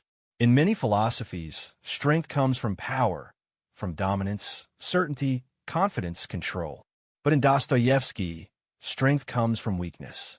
Only when the human being touches the bottom of the soul, only when illusions collapse, when pride shatters, when false identities dissolve, does something new emerge. Real strength. It happens to Raskolnikov only after he confesses. It happens to Dimitri only after humiliation. It happens to Ivan when his brilliance breaks. It happens to Mishkin when he accepts his own fragility. It happens to Sonia as she walks through suffering with unshakable tenderness. Weakness, in Dostoevsky's world, is not the opposite of strength. Weakness is the doorway through which strength enters. Because weakness humbles the heart, breaks pride, destroys illusions, awakens empathy, opens the soul, makes room for grace. The proud cannot love. The strong cannot forgive. The confident cannot understand. The self-assured cannot grow. Only the broken can be remade. Only the trembling can feel the divine. Only the wounded can embrace another wounded soul. Dostoevsky believed that weakness is not failure. It is the moment the soul becomes human. And when the soul becomes human, it becomes strong. A strength rooted in truth, in humility, in love. Not the strength that conquers others, but the strength that overcomes oneself. Chapter 4. The struggle against oneself. In Dostoevsky's universe, the real war is never between people. It is inside the human heart. The struggle is not against society, not against fate, not against circumstance. It is against oneself, against one's pride, against one's fear, against one's guilt, against one's desires, against the inner darkness that whispers destruction. Every hero in his novels fights an internal battle. Raskolnikov versus his own idea. Dimitri versus his passions. Ivan versus his intellect. Mishkin versus a world that corrupts innocence. Sonia versus despair. Alyosha versus doubt. The underground man versus himself at every moment. This inner war is brutal, is relentless. There are no final victories, only constant choices. Every day, the hero must decide which part of himself he will live from. The higher self or the lower. The compassionate self or the selfish. The hopeful or the despairing. The forgiving or the vengeful. The Dostoevskian hero knows he is capable of both heaven and hell. And so, his life becomes a struggle to choose heaven again and again. This is heroism. Not perfection, not purity, not power, but the daily, painful, exhausting struggle to be more than one's darkness. The struggle itself is the victory. Chapter 5. The triumph of the human spirit. For all his darkness, his suffering, his tragedies, Dostoevsky is not a pessimist. He is one of the most radically hopeful writers to ever live, because he believed in the human soul, in its resilience, in its capacity for love, in its ability to rise even from devastation. Redemption is always possible. Forgiveness is always possible. Transformation is always possible. Resurrection is always possible, even for the worst, even for the lost, even for the guilty, even for the despairing, even for the broken. Dostoevsky believed that the soul contains a spark that can never be extinguished. It may dim, it may tremble, it may sink into darkness, it may collapse under pain, but it never dies. And when love reaches this spark, through Sonia's tenderness, Alyosha's compassion, Grushenka's forgiveness, Zosima's wisdom, or simple human kindness, the spark ignites, and the human spirit rises, not in glory, not in triumph, not in fame, but in the quiet way a flower forces its way through concrete. In the soft way a heart chooses hope over despair. In the trembling way a broken soul says, I will continue. This is the Dostoevskian hero, not someone who stands above suffering, but someone who walks through it and remains human, someone who loves despite the pain, someone who forgives despite the wounds, someone who hopes despite the darkness, someone who falls and rises again, someone who proves that the human spirit cannot be destroyed, not by guilt, not by despair, not by suffering, not by the world, because inside the human being lives a sacred fire, fragile, flickering, but immortal. And that fire, Dostoevsky believed, is the true triumph of the human spirit. Part 25. The Role of God in Dostoevsky. Chapter 1.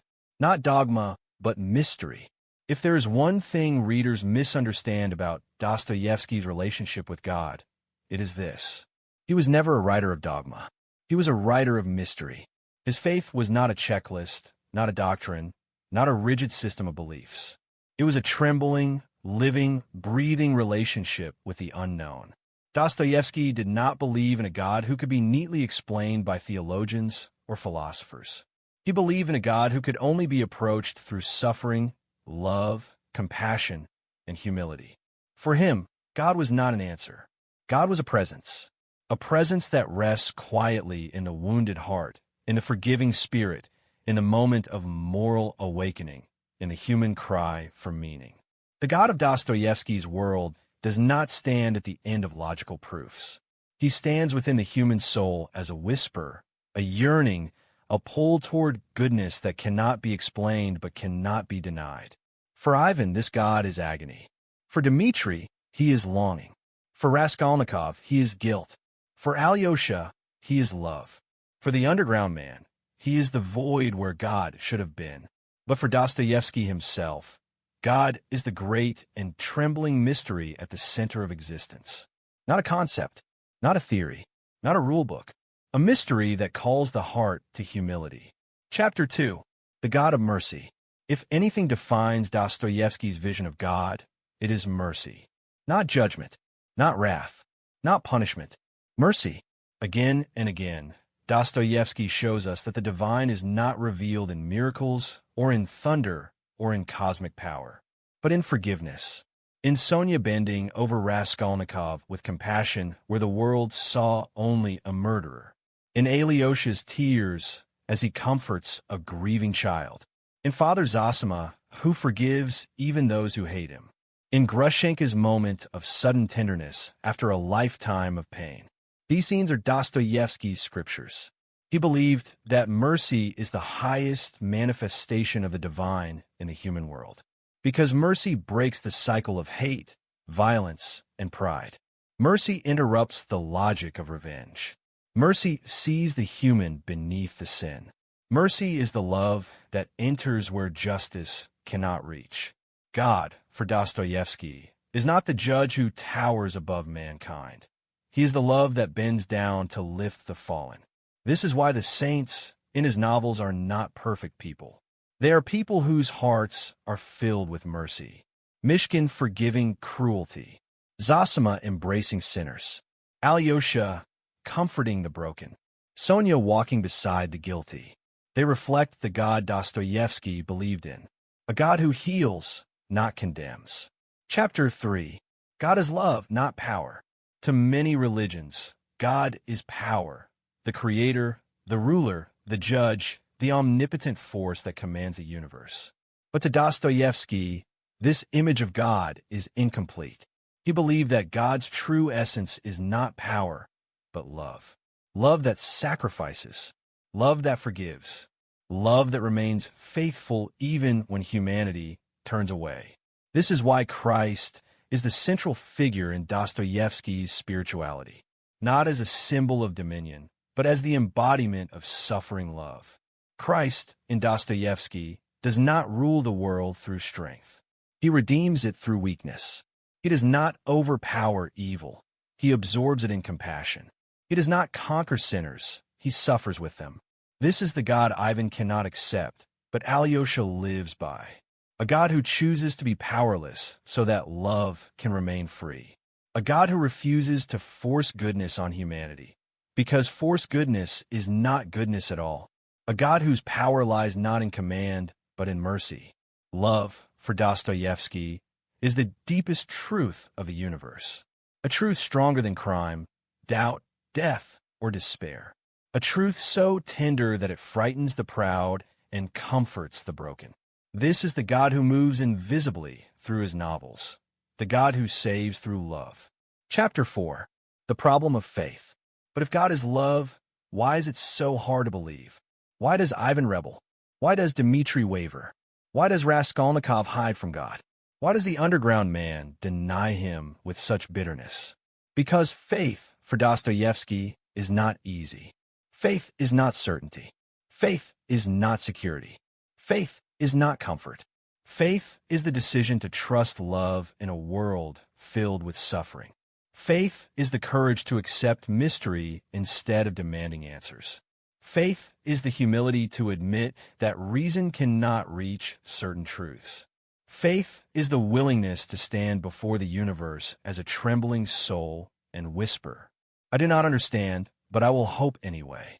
Ivan cannot make this leap, his mind rebels. Raskolnikov cannot make it, his pride resists.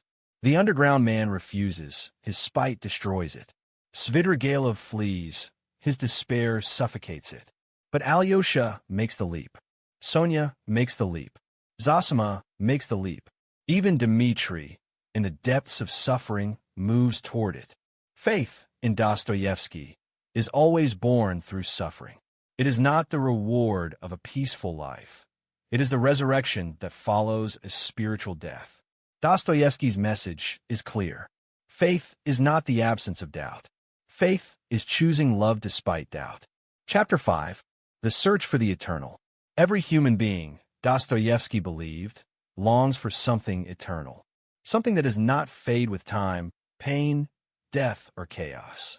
This longing is the deepest hunger of the human soul. It appears in many forms. Raskolnikov's dream of greatness. Dimitri's desperate thirst for meaning. Ivan's rebellion against injustice. The underground man's hatred of emptiness. Alyosha's yearning for a love that transcends death. Sonia's quiet faith that suffering has purpose. Behind every cry in his novels, every crime, every confession, every rebellion, every tear, lies the same longing, the search for eternity. Human beings cannot live on reason alone. We cannot breathe with logic alone. We cannot survive in a world where meaning ends at death. We need something beyond ourselves, something that answers the silent ache at the core of consciousness. For Dostoevsky, this something was God, not as an explanation, but as a presence that gives meaning to the human struggle. The eternal is not found in doctrines, systems, or arguments. It is found in love, in forgiveness, in compassion, in the transformation of the human heart. This is where the eternal touches the temporal. This is where the divine whispers to the soul. This is where the infinite meets the broken human being, not in miracles, not in thunder, not in proof, in the quiet moment when a soul says, "I will love even though I suffer." That is where Dostoevsky finds God, not in power, in tenderness, not in answers, in mystery, not in certainty, in humility, not in reason, in the unbreakable yearning of the human heart for the eternal. Part 26. The Role of the Devil. Chapter 1. Evil as Psychological. In Dostoevsky's universe, the devil is not a creature with horns. He is not a being lurking in shadows or whispering temptations in the night. The devil, first and foremost, is psychological.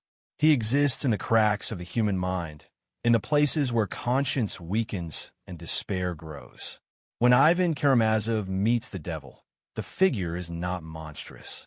He is ordinary, polite, tired, almost pathetic, and that is the horror, because the devil Ivan meets is not an external demon. It is the embodiment of Ivan's own fractured consciousness.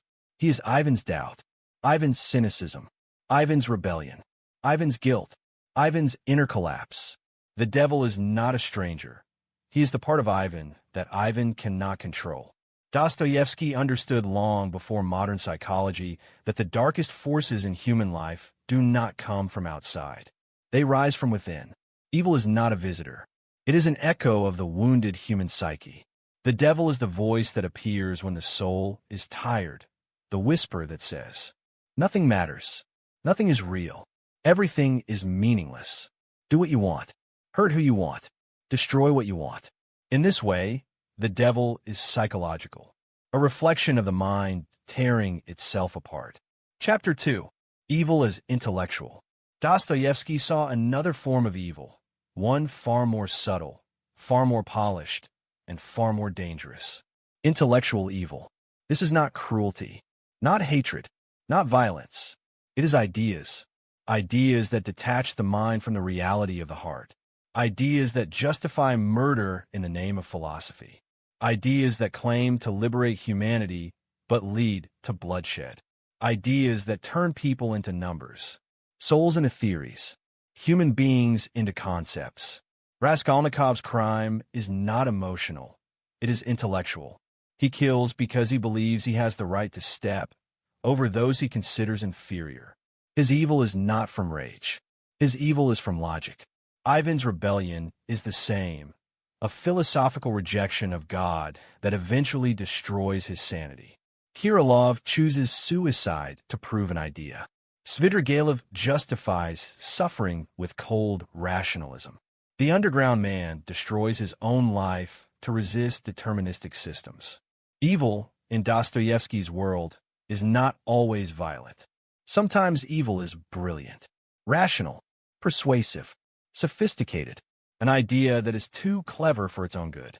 The devil enters not through passion, but through intellect. He disguises destruction in the language of theory. This is why Dostoevsky feared ideological systems more than any demon. A demon can be rebuked. A theory can seduce a generation. Chapter 3. Evil is Choice. Dostoevsky believed that evil is not fate, not necessity, not destiny. Evil is choice. A human being always knows when they cross the line. They hear the warning. They feel the hesitation. They sense the quiet voice of conscience begging them to stop. And then they choose. Raskolnikov chooses the idea of greatness over the sanctity of life. Svidrigailov chooses self-indulgence over repentance. The underground man chooses spite over connection. Ivan chooses rebellion over humility. But the choice is never forced upon them. This is the terrifying truth of Dostoevsky's moral universe. Evil must be chosen to have any power. This is why the devil, in the brothers Karamazov, never commands Ivan. He only suggests, hints, invites, because evil cannot enter by force. It enters by permission. Evil requires the cooperation of the human will. And that is what makes it tragic, because every step into evil is a step taken freely by a soul that could have chosen otherwise.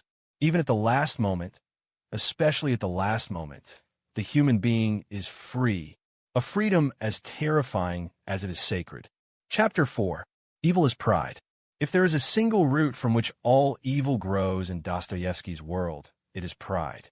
Not pride as vanity, not pride as arrogance, but spiritual pride, the belief that one is greater than others, greater than morality, greater than God.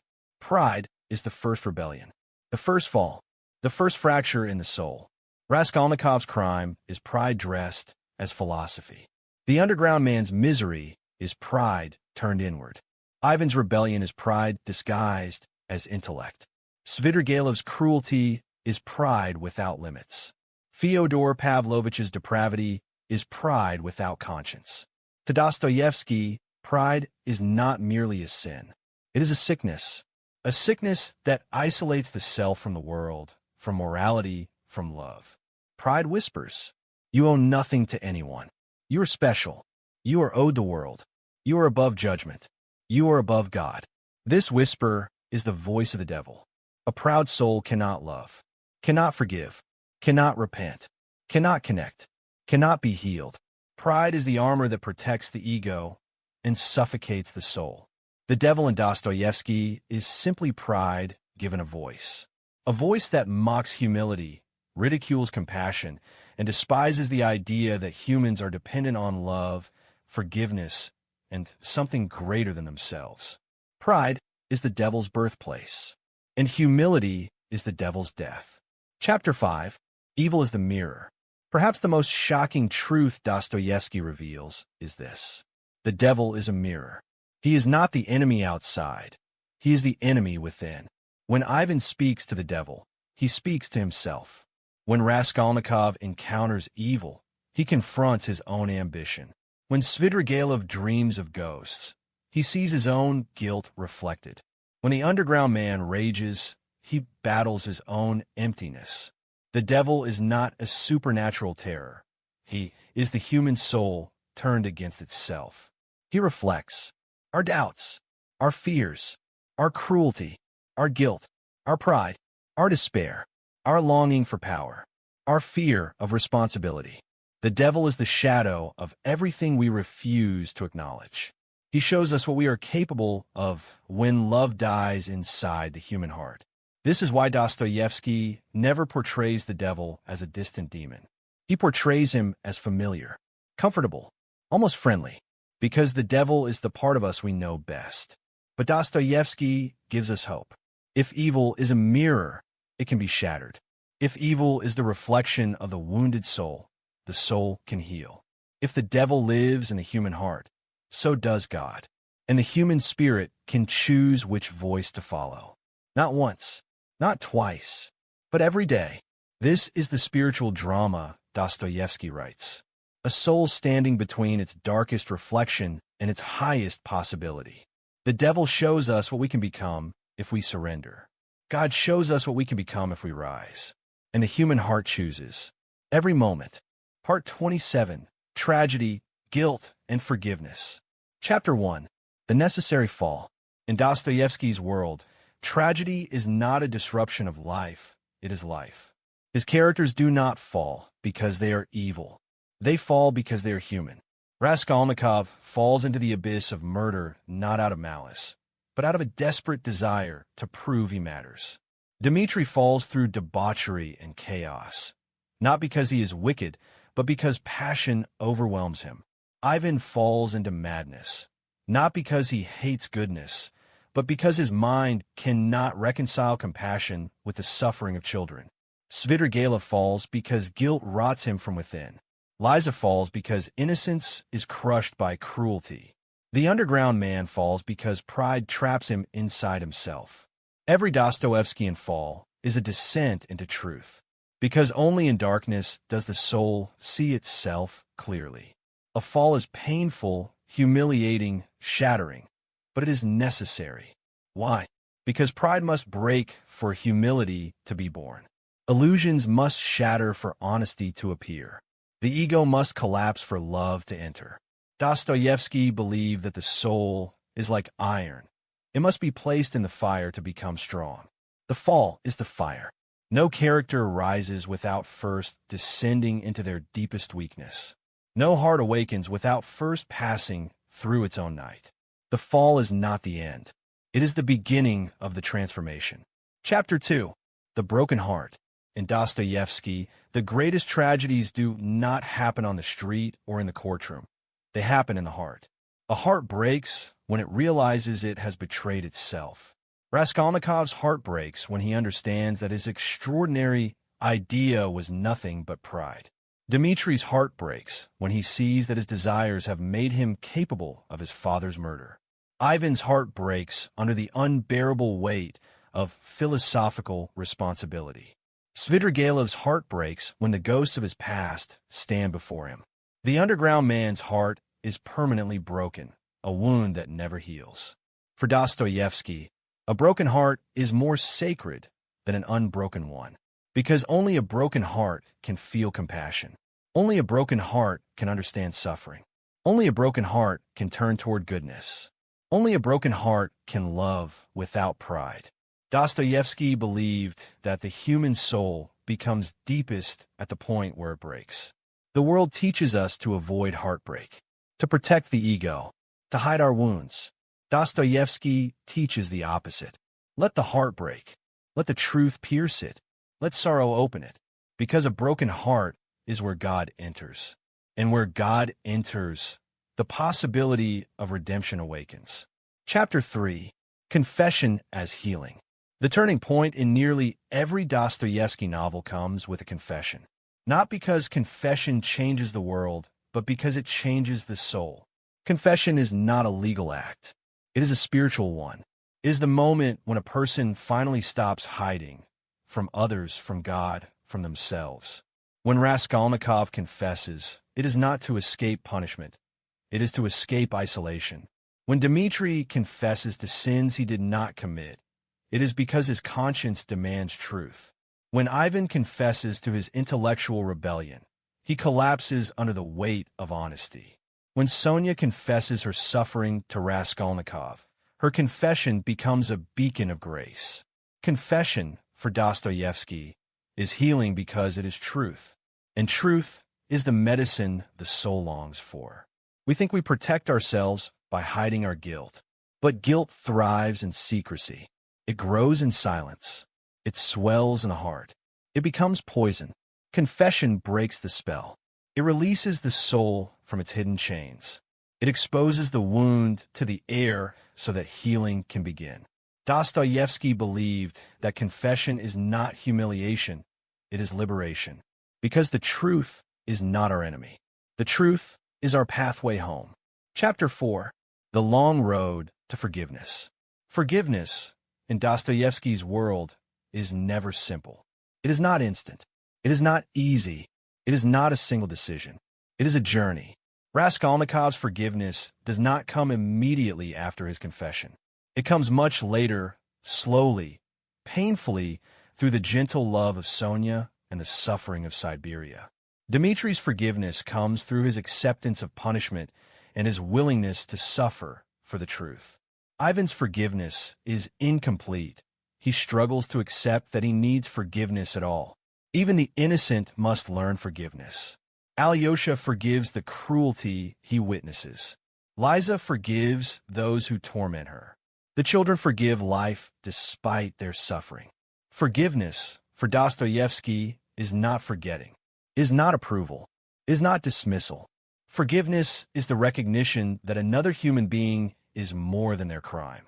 It is the understanding that guilt can break a soul even more than punishment. It is the acceptance that we are all sinners, not in a moralistic sense, but in a human sense. We all fail. We all hurt others. We all carry wounds that we do not know how to heal. Forgiveness is a mercy we give because we ourselves need mercy. Dostoevsky believed that forgiveness is the highest act of the human heart, because forgiveness heals both the one who gives it and the one who receives it. But the road is long, and that is the beauty of it. Chapter 5. Understanding one another. At the core of Dostoevsky's world lies a simple truth. If people truly understood one another's suffering, forgiveness would not be rare. It would be natural. We judge because we do not know. We condemn because we do not see. We reject because we do not understand. But Dostoevsky forces us to enter the minds of those we would judge. He makes us feel Raskolnikov's fever, Ivan's torment, Dimitri's turmoil, Sonia's shame, the underground man's loneliness, Svidrigailev's inner rot. And once we understand, we cannot hate.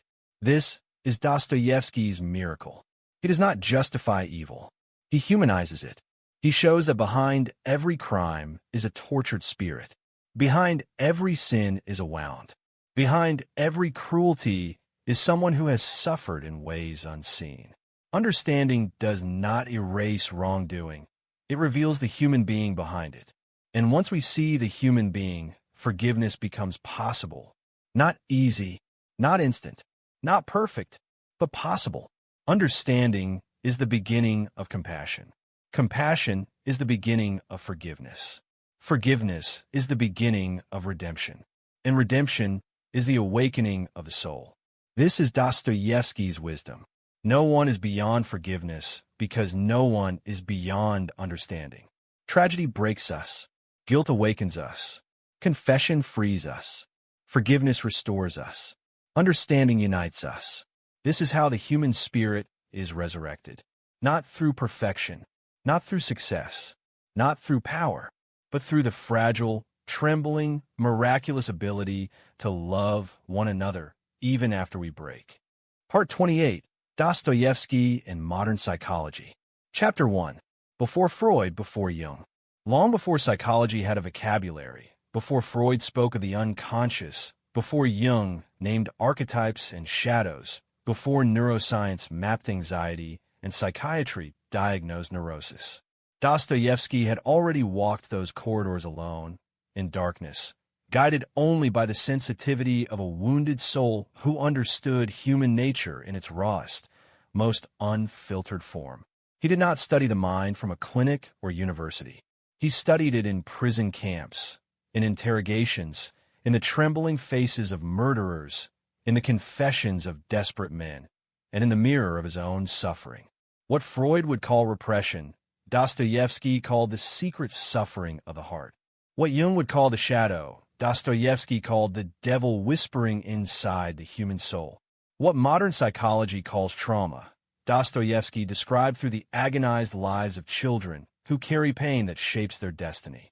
He saw neurosis not as a disorder, but as a spiritual illness born from the contradictions and guilt that tear a soul apart.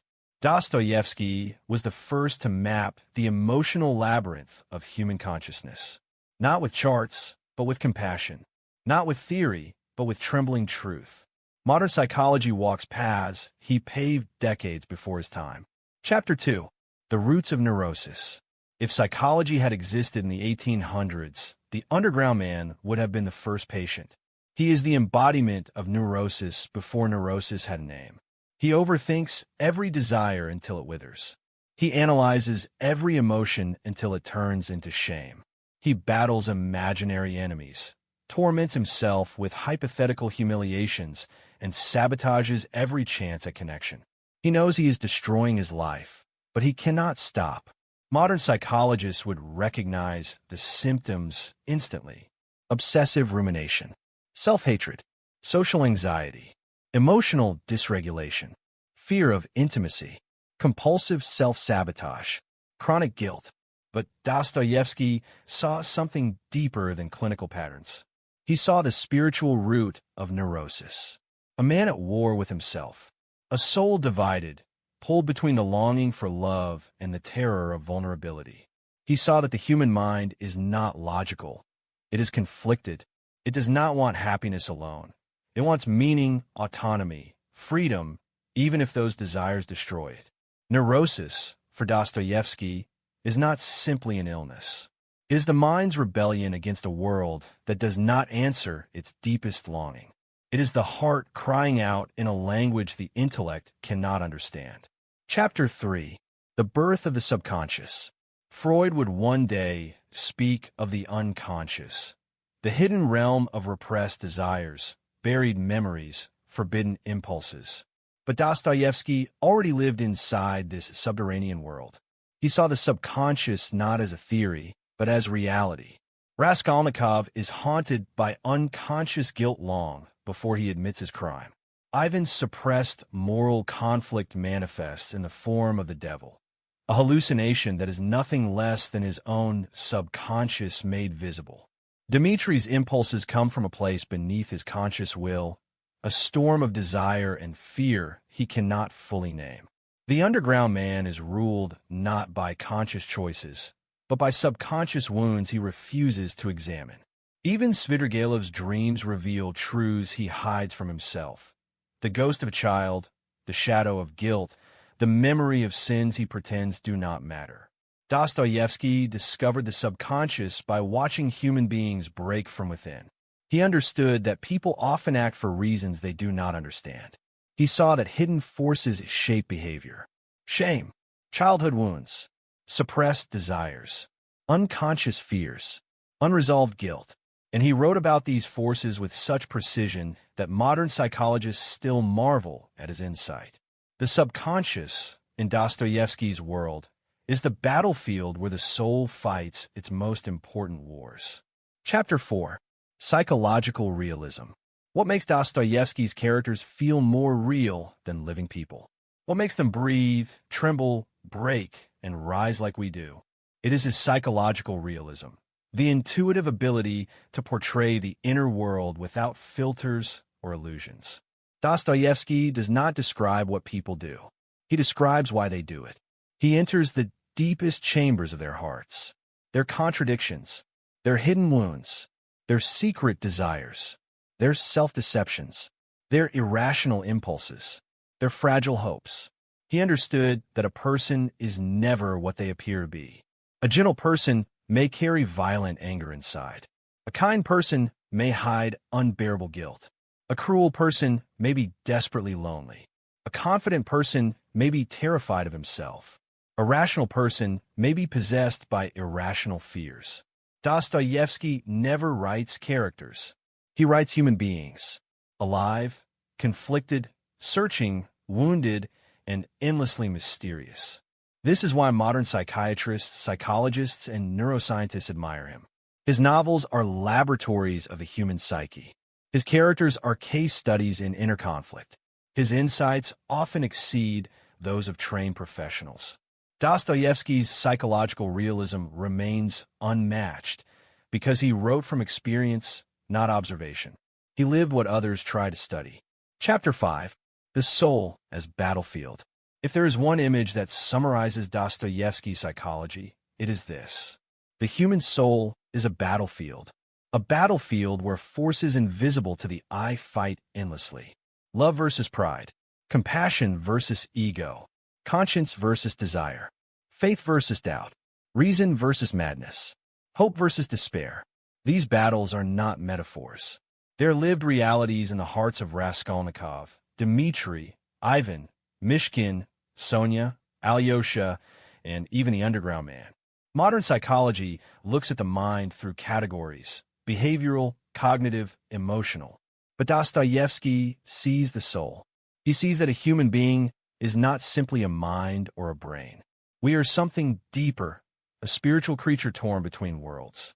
Rationality cannot explain why we sabotage ourselves. Biology cannot explain why we choose suffering over comfort.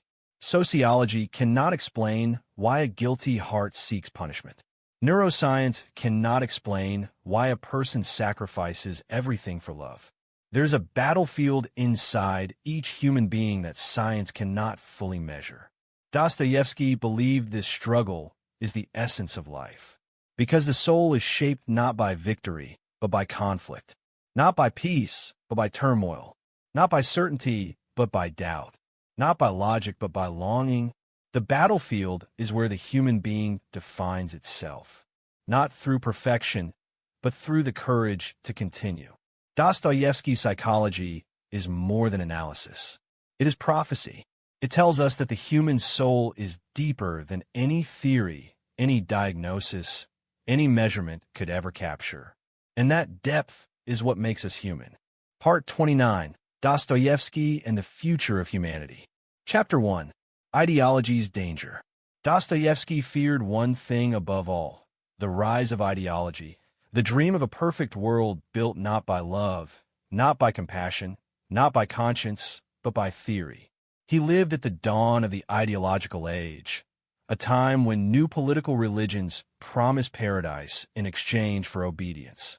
People believed they could redesign the human soul with logic, that they could eliminate suffering with systems, that they could erase evil with laws, that they could engineer happiness through force. Dostoevsky saw the danger long before history proved him right. He understood something that modern humanity still struggles to accept. When an idea becomes more important than a human life, evil begins. Raskolnikov kills because of an idea. Ivan loses his mind because of an idea. The revolutionaries and demons destroy themselves for an idea. The underground man suffocates under ideas that tell him what he should be. Dostoevsky believed that ideology is seductive because it offers certainty in a world full of uncertainty. But certainty is the enemy of humanity. Ideology demands that the soul become predictable, rational, logical, useful, obedient. And when people fail to fit the perfect model, as they always do, ideology turns violent. Wherever ideological certainty rules, the human being becomes small. Dostoevsky warned us. In the future, the greatest danger will not be monsters, but systems. Not tyrants, but ideas. Not violence, but the logic behind it. He saw the 20th century coming long before it arrived. He saw how the human soul would be sacrificed on the altar of political dreams. Chapter 2. The Crisis of Freedom. Modern humanity speaks endlessly about freedom, political freedom, economic freedom, sexual freedom, freedom of expression. But Dostoevsky understood that the deepest crisis is not the struggle for freedom. It is the struggle with freedom. Human beings want freedom until they have it. Then they fear it, because freedom is heavy. Freedom demands responsibility. Freedom forces the soul to choose between good and evil every single day. This is why the Grand Inquisitor said, "People fear freedom more than slavery." Dostoevsky saw that the future would be filled with individuals who are outwardly free but inwardly terrified. Free to choose, but unsure what to choose. Free to live, but unsure why they live. Free to think, but overwhelmed by possibilities. Free to define themselves, but lost in the emptiness of self-creation. This crisis of freedom creates anxiety, isolation, and existential dread. It leaves the modern soul floating in a sea of options with no anchor. And when freedom becomes too heavy, people seek refuge in ideology, technology, addiction, conformity, anything that removes the burden of choosing. Dostoevsky foresaw a future where humans would possess unprecedented freedom, and yet feel more trapped than ever before. Chapter 3. The Collapse of Meaning. Dostoevsky predicted that the modern world would lose its sense of meaning, not because meaning disappears, but because the structures that once carried meaning collapse. Faith, tradition, community, shared morality, spiritual narrative, collective purpose. When these vanish, the human being is left naked before existence. Ivan experiences this collapse. The underground man lives inside it. Svidrigailov drowns in it. Raskolnikov tries to escape it with a theory. Kirilov tries to defeat it with suicide. Dostoevsky understood that once God becomes a suspicion instead of a presence, the soul becomes unstable.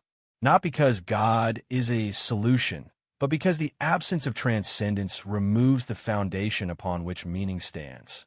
The future, he sensed, would be filled with individuals who feel spiritually empty, disconnected, numb, restless, alienated, hollow, directionless.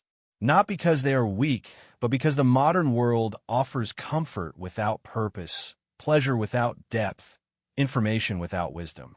Dostoevsky's message is clear.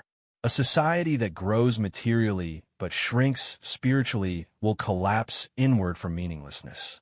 And he saw that collapse beginning even in the 19th century. Chapter 4. Technology and the Underground. If Dostoevsky were alive today, he would recognize the psychological condition of the modern world instantly. We live in the era of the underground man. Technology, in its brilliance, has created exactly the psychological landscape he warned about. Hyperconsciousness, constant comparison, digital isolation, fragile identity, endless stimulation, lack of silence, artificial pleasure, numbed emotion, self-observation instead of self-being. The underground man is the prototype of the modern human, someone who watches life instead of living it, someone trapped in inner commentary instead of experience, someone who overthinks everything until meaning dissolves, someone who uses irony as a shield for vulnerability, someone who carries a mind too awake and a heart too exhausted. Technology amplifies every trait of the underground soul. Social media turns consciousness into performance. Constant digital noise prevents reflection. Algorithms determine attention. Convenience replaces effort. Pleasure replaces purpose.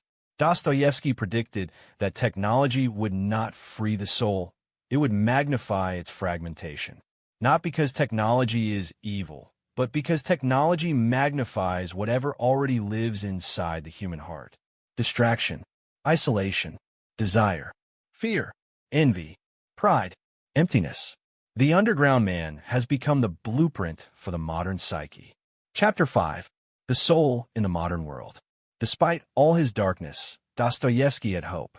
He believed that even in a world dominated by ideology, confused by freedom, hollowed by meaninglessness, and reshaped by technology, the human soul would not be erased, because the soul is deeper than systems, deeper than theories, deeper than history, deeper than suffering.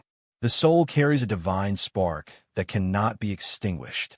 It may dim, it may tremble, it may sink into despair, it may collapse under burden, it may wander without direction, but it remains alive. And in moments of crisis, moments of love, moments of guilt, moments of vulnerability, moments of forgiveness, the soul awakens. Dostoevsky believed that the future of humanity depends not on progress, technology, or ideology, but on the transformation of the human heart. A single act of compassion can heal a lifetime of wounds. A single moment of love can save a collapsing soul. A single gesture of forgiveness can change a destiny. A single flicker of conscience can resurrect a life. The future of humanity is spiritual, not religious in the institutional sense, but spiritual in the deepest sense. A return to the inner life, to humility, to tenderness, to compassion, to meaning, to the sacredness of the human soul. Dostoevsky believed that the modern world may lose many things, but must not lose the human heart. For without the heart, everything collapses. But with the heart, even the darkest world can be reborn. Part 30. Dostoevsky's Final Message. Chapter 1. The Darkness We Must Face. If Dostoevsky left humanity one final message, it was this: do not run from your darkness. Walk into it. Face it. Listen to it. Understand it. He believed that every human being carries a chamber of shadows inside them, a place filled with guilt, fear, injury, confusion, and the remnants of old wounds that have never fully healed. Most people spend their lives covering this darkness with distractions: work, ambition, pleasure, noise, ideology, escape. But Dostoevsky knew that darkness avoided does not disappear. It waits. It leaks into habits. It shapes decisions. It whispers through inner voices. It sabotages love. It consumes the mind slowly. He wrote his characters into their darkness. Raskolnikov into the fever of guilt. Ivan into the torment of doubt. Dimitri into the chaos of desire. The underground man into the labyrinth of spite. Svidrigailov into the haunted ruins of his past. Alyosha into the suffering of others. He made them descend so they could return with truth. For Dostoevsky, the darkness of the soul is not a punishment. It is a passage toward clarity, a passage toward authenticity, a passage toward conscience, a passage toward the ability to love. This is his final lesson. You cannot become whole until you face what is broken inside you. Do not rush to escape your shadows. They are trying to tell you who you are. Chapter 2. The Light We Must Choose. Dostoevsky never believed that light is natural. Darkness is natural. Suffering is natural. Confusion is natural. Ego is natural. Fear is natural. But light must be chosen. Alyosha's purity is not naivete. It is courage. Sonia's compassion is not weakness. It is strength. Dimitri's goodness is not instinct. It is a decision he makes even after falling. Raskolnikov's redemption is not automatic. It is earned through suffering. Even the Grand Inquisitor's Christ offers no miracles, no authority, no power, only a silent invitation to love freely. For Dostoevsky, light is never imposed. It is chosen by the soul in moments of clarity. A choice made not once, but repeatedly. Every day, in every moment where pride and humility collide. Light is gentle. It does not force. It does not demand. It whispers. You can be more than what has hurt you. You can be more than your guilt. You can be more than your fear. Dostoevsky believed that every soul must choose this light again and again. Not because it is easy, but because it is the only path that makes life bearable. The light we choose becomes the life we live. Chapter 3. Suffering as Awakening. Perhaps the most misunderstood of all Dostoevsky's ideas is his understanding of suffering.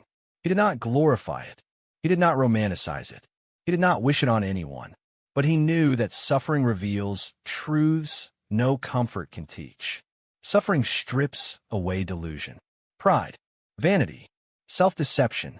It pulls the soul into its deepest honesty. Dimitri becomes human through suffering. Raskolnikov becomes moral through suffering. Ivan discovers the limits of reason through suffering. Sonia becomes a saint through suffering.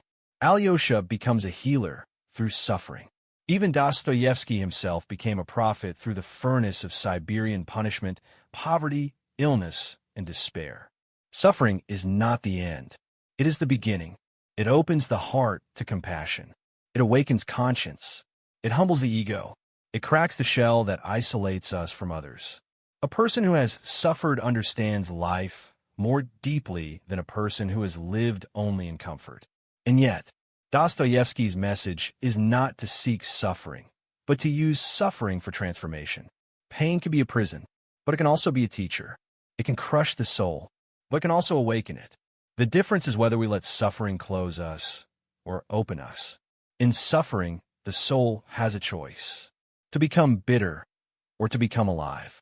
Dostoevsky urges us to choose the awakening. Chapter 4. Freedom as Love.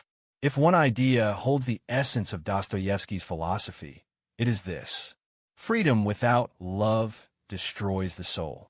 Freedom with love redeems it. He believed that the human being's greatest gift and greatest curse is the terrifying freedom to choose. We can choose hatred. We can choose cruelty. We can choose spite. We can choose selfishness. We can choose revolt. We can choose self-destruction. The underground man chooses hatred. Ivan chooses rebellion. Raskolnikov chooses pride. Svidrigailov chooses despair. But we can also choose compassion, forgiveness, humility, connection, meaning, love. Alyosha chooses love. Sonia chooses love. Prince Mishkin chooses love. Even Dimitri, shattered as he is, moves toward love. To Dostoevsky, freedom is not simply the ability to act. Freedom is the ability to love freely. To love without coercion. To love without ideology. To love without pride. To love without seeking reward. True love is the highest expression of human freedom. It cannot be forced. It cannot be commanded. It cannot be engineered through systems. It must be chosen by a trembling soul that has faced its own darkness and decided, I will not let the world turn my heart to stone. Freedom is dangerous, but love is what makes freedom meaningful. Freedom is terrifying, but love is what makes freedom human. Chapter 5. The Soul That Survives Everything. After all the darkness, all the crime, all the violence, all the suffering, all the doubt, all the despair, Dostoevsky leaves us with a quiet message of hope. The human soul survives, no matter what. It survives prisons. It survives betrayals. It survives guilt. It survives humiliation. It survives poverty. It survives wandering. It survives ideological madness. It survives spiritual collapse. It survives self-destruction. Even at its lowest point, the soul is not extinguished. It trembles. It shivers. It collapses. It cries out. It breaks. But survives. Because deep within the human being, there is a spark that cannot die. A spark of conscience. A spark of longing. A spark of hope. A spark of love. A spark of the eternal. Dostoevsky teaches us that no one is beyond redemption. Not because people are perfect, but because the soul contains a flicker of divine fire. A fire that suffering may dim, but can never erase. A fire that guilt may bury, but can never kill. A fire that despair may smother, but can never extinguish. This is the final message. Even when everything collapses, meaning, reason, love, identity, the soul remains. It survives. It endures. It rises. It seeks light. Because the human soul is made of something stronger than darkness. Stronger than suffering. Stronger than evil. Stronger than fear. Stronger than death. The human soul is made of eternity. And that eternity is the quiet, trembling, unbreakable foundation of Dostoevsky's wisdom. There comes a moment, after every long descent into darkness, when the soul simply sits still, not triumphant, not healed, not enlightened, just still, a quiet after the storm. This is where Dostoevsky leaves us, not on a mountaintop, not in a blaze of revelation, but in a fragile, trembling silence, where the heart finally hears itself. We began this journey in the frozen streets of St. Petersburg, following a man who walked willingly into the abyss of human nature. We followed him into prison camps, into execution grounds, into fevered dreams, into psychological labyrinths, and into the agonizing depths of guilt, suffering, freedom, and moral rebirth. And now, at the end of 30 slow, deep-breathing chapters, you are left with the same truth. Dostoevsky discovered, through a lifetime of wounds, there is darkness in the human being, so deep that reason cannot enter it, and there is light, so gentle that darkness cannot extinguish it. This is the paradox that defines us. We are capable of cruelty and compassion, evil and grace, despair and hope, self-destruction and redemption. We carry entire heavens and entire hells within our fragile chests. We fall, we break, we betray, we suffer, and yet we rise, we forgive, we love, we keep going. What Dostoevsky learned, what he tried to show us, through every fractured soul he ever created, is that the light inside us is not something we earn. It is something we carry, even when we forget it, even when we bury it, even when we drown in guilt, or wander through years of confusion, even when we choose the wrong path. Again and again, even when despair whispers that nothing matters, the light remains, a small flame, a quiet pulse, a hidden spark, waiting for tenderness, waiting for truth, waiting for love, to awaken it again. Dostoevsky believed that salvation, whatever that word means to you, is not a miracle from above. It is a human moment, a gesture, a forgiveness, a confession, a tear, a touch, a life shared with another soul who sees through your darkness. We are saved, not by perfection, but by connection, by the trembling humanity that flows between us when we choose love over pride.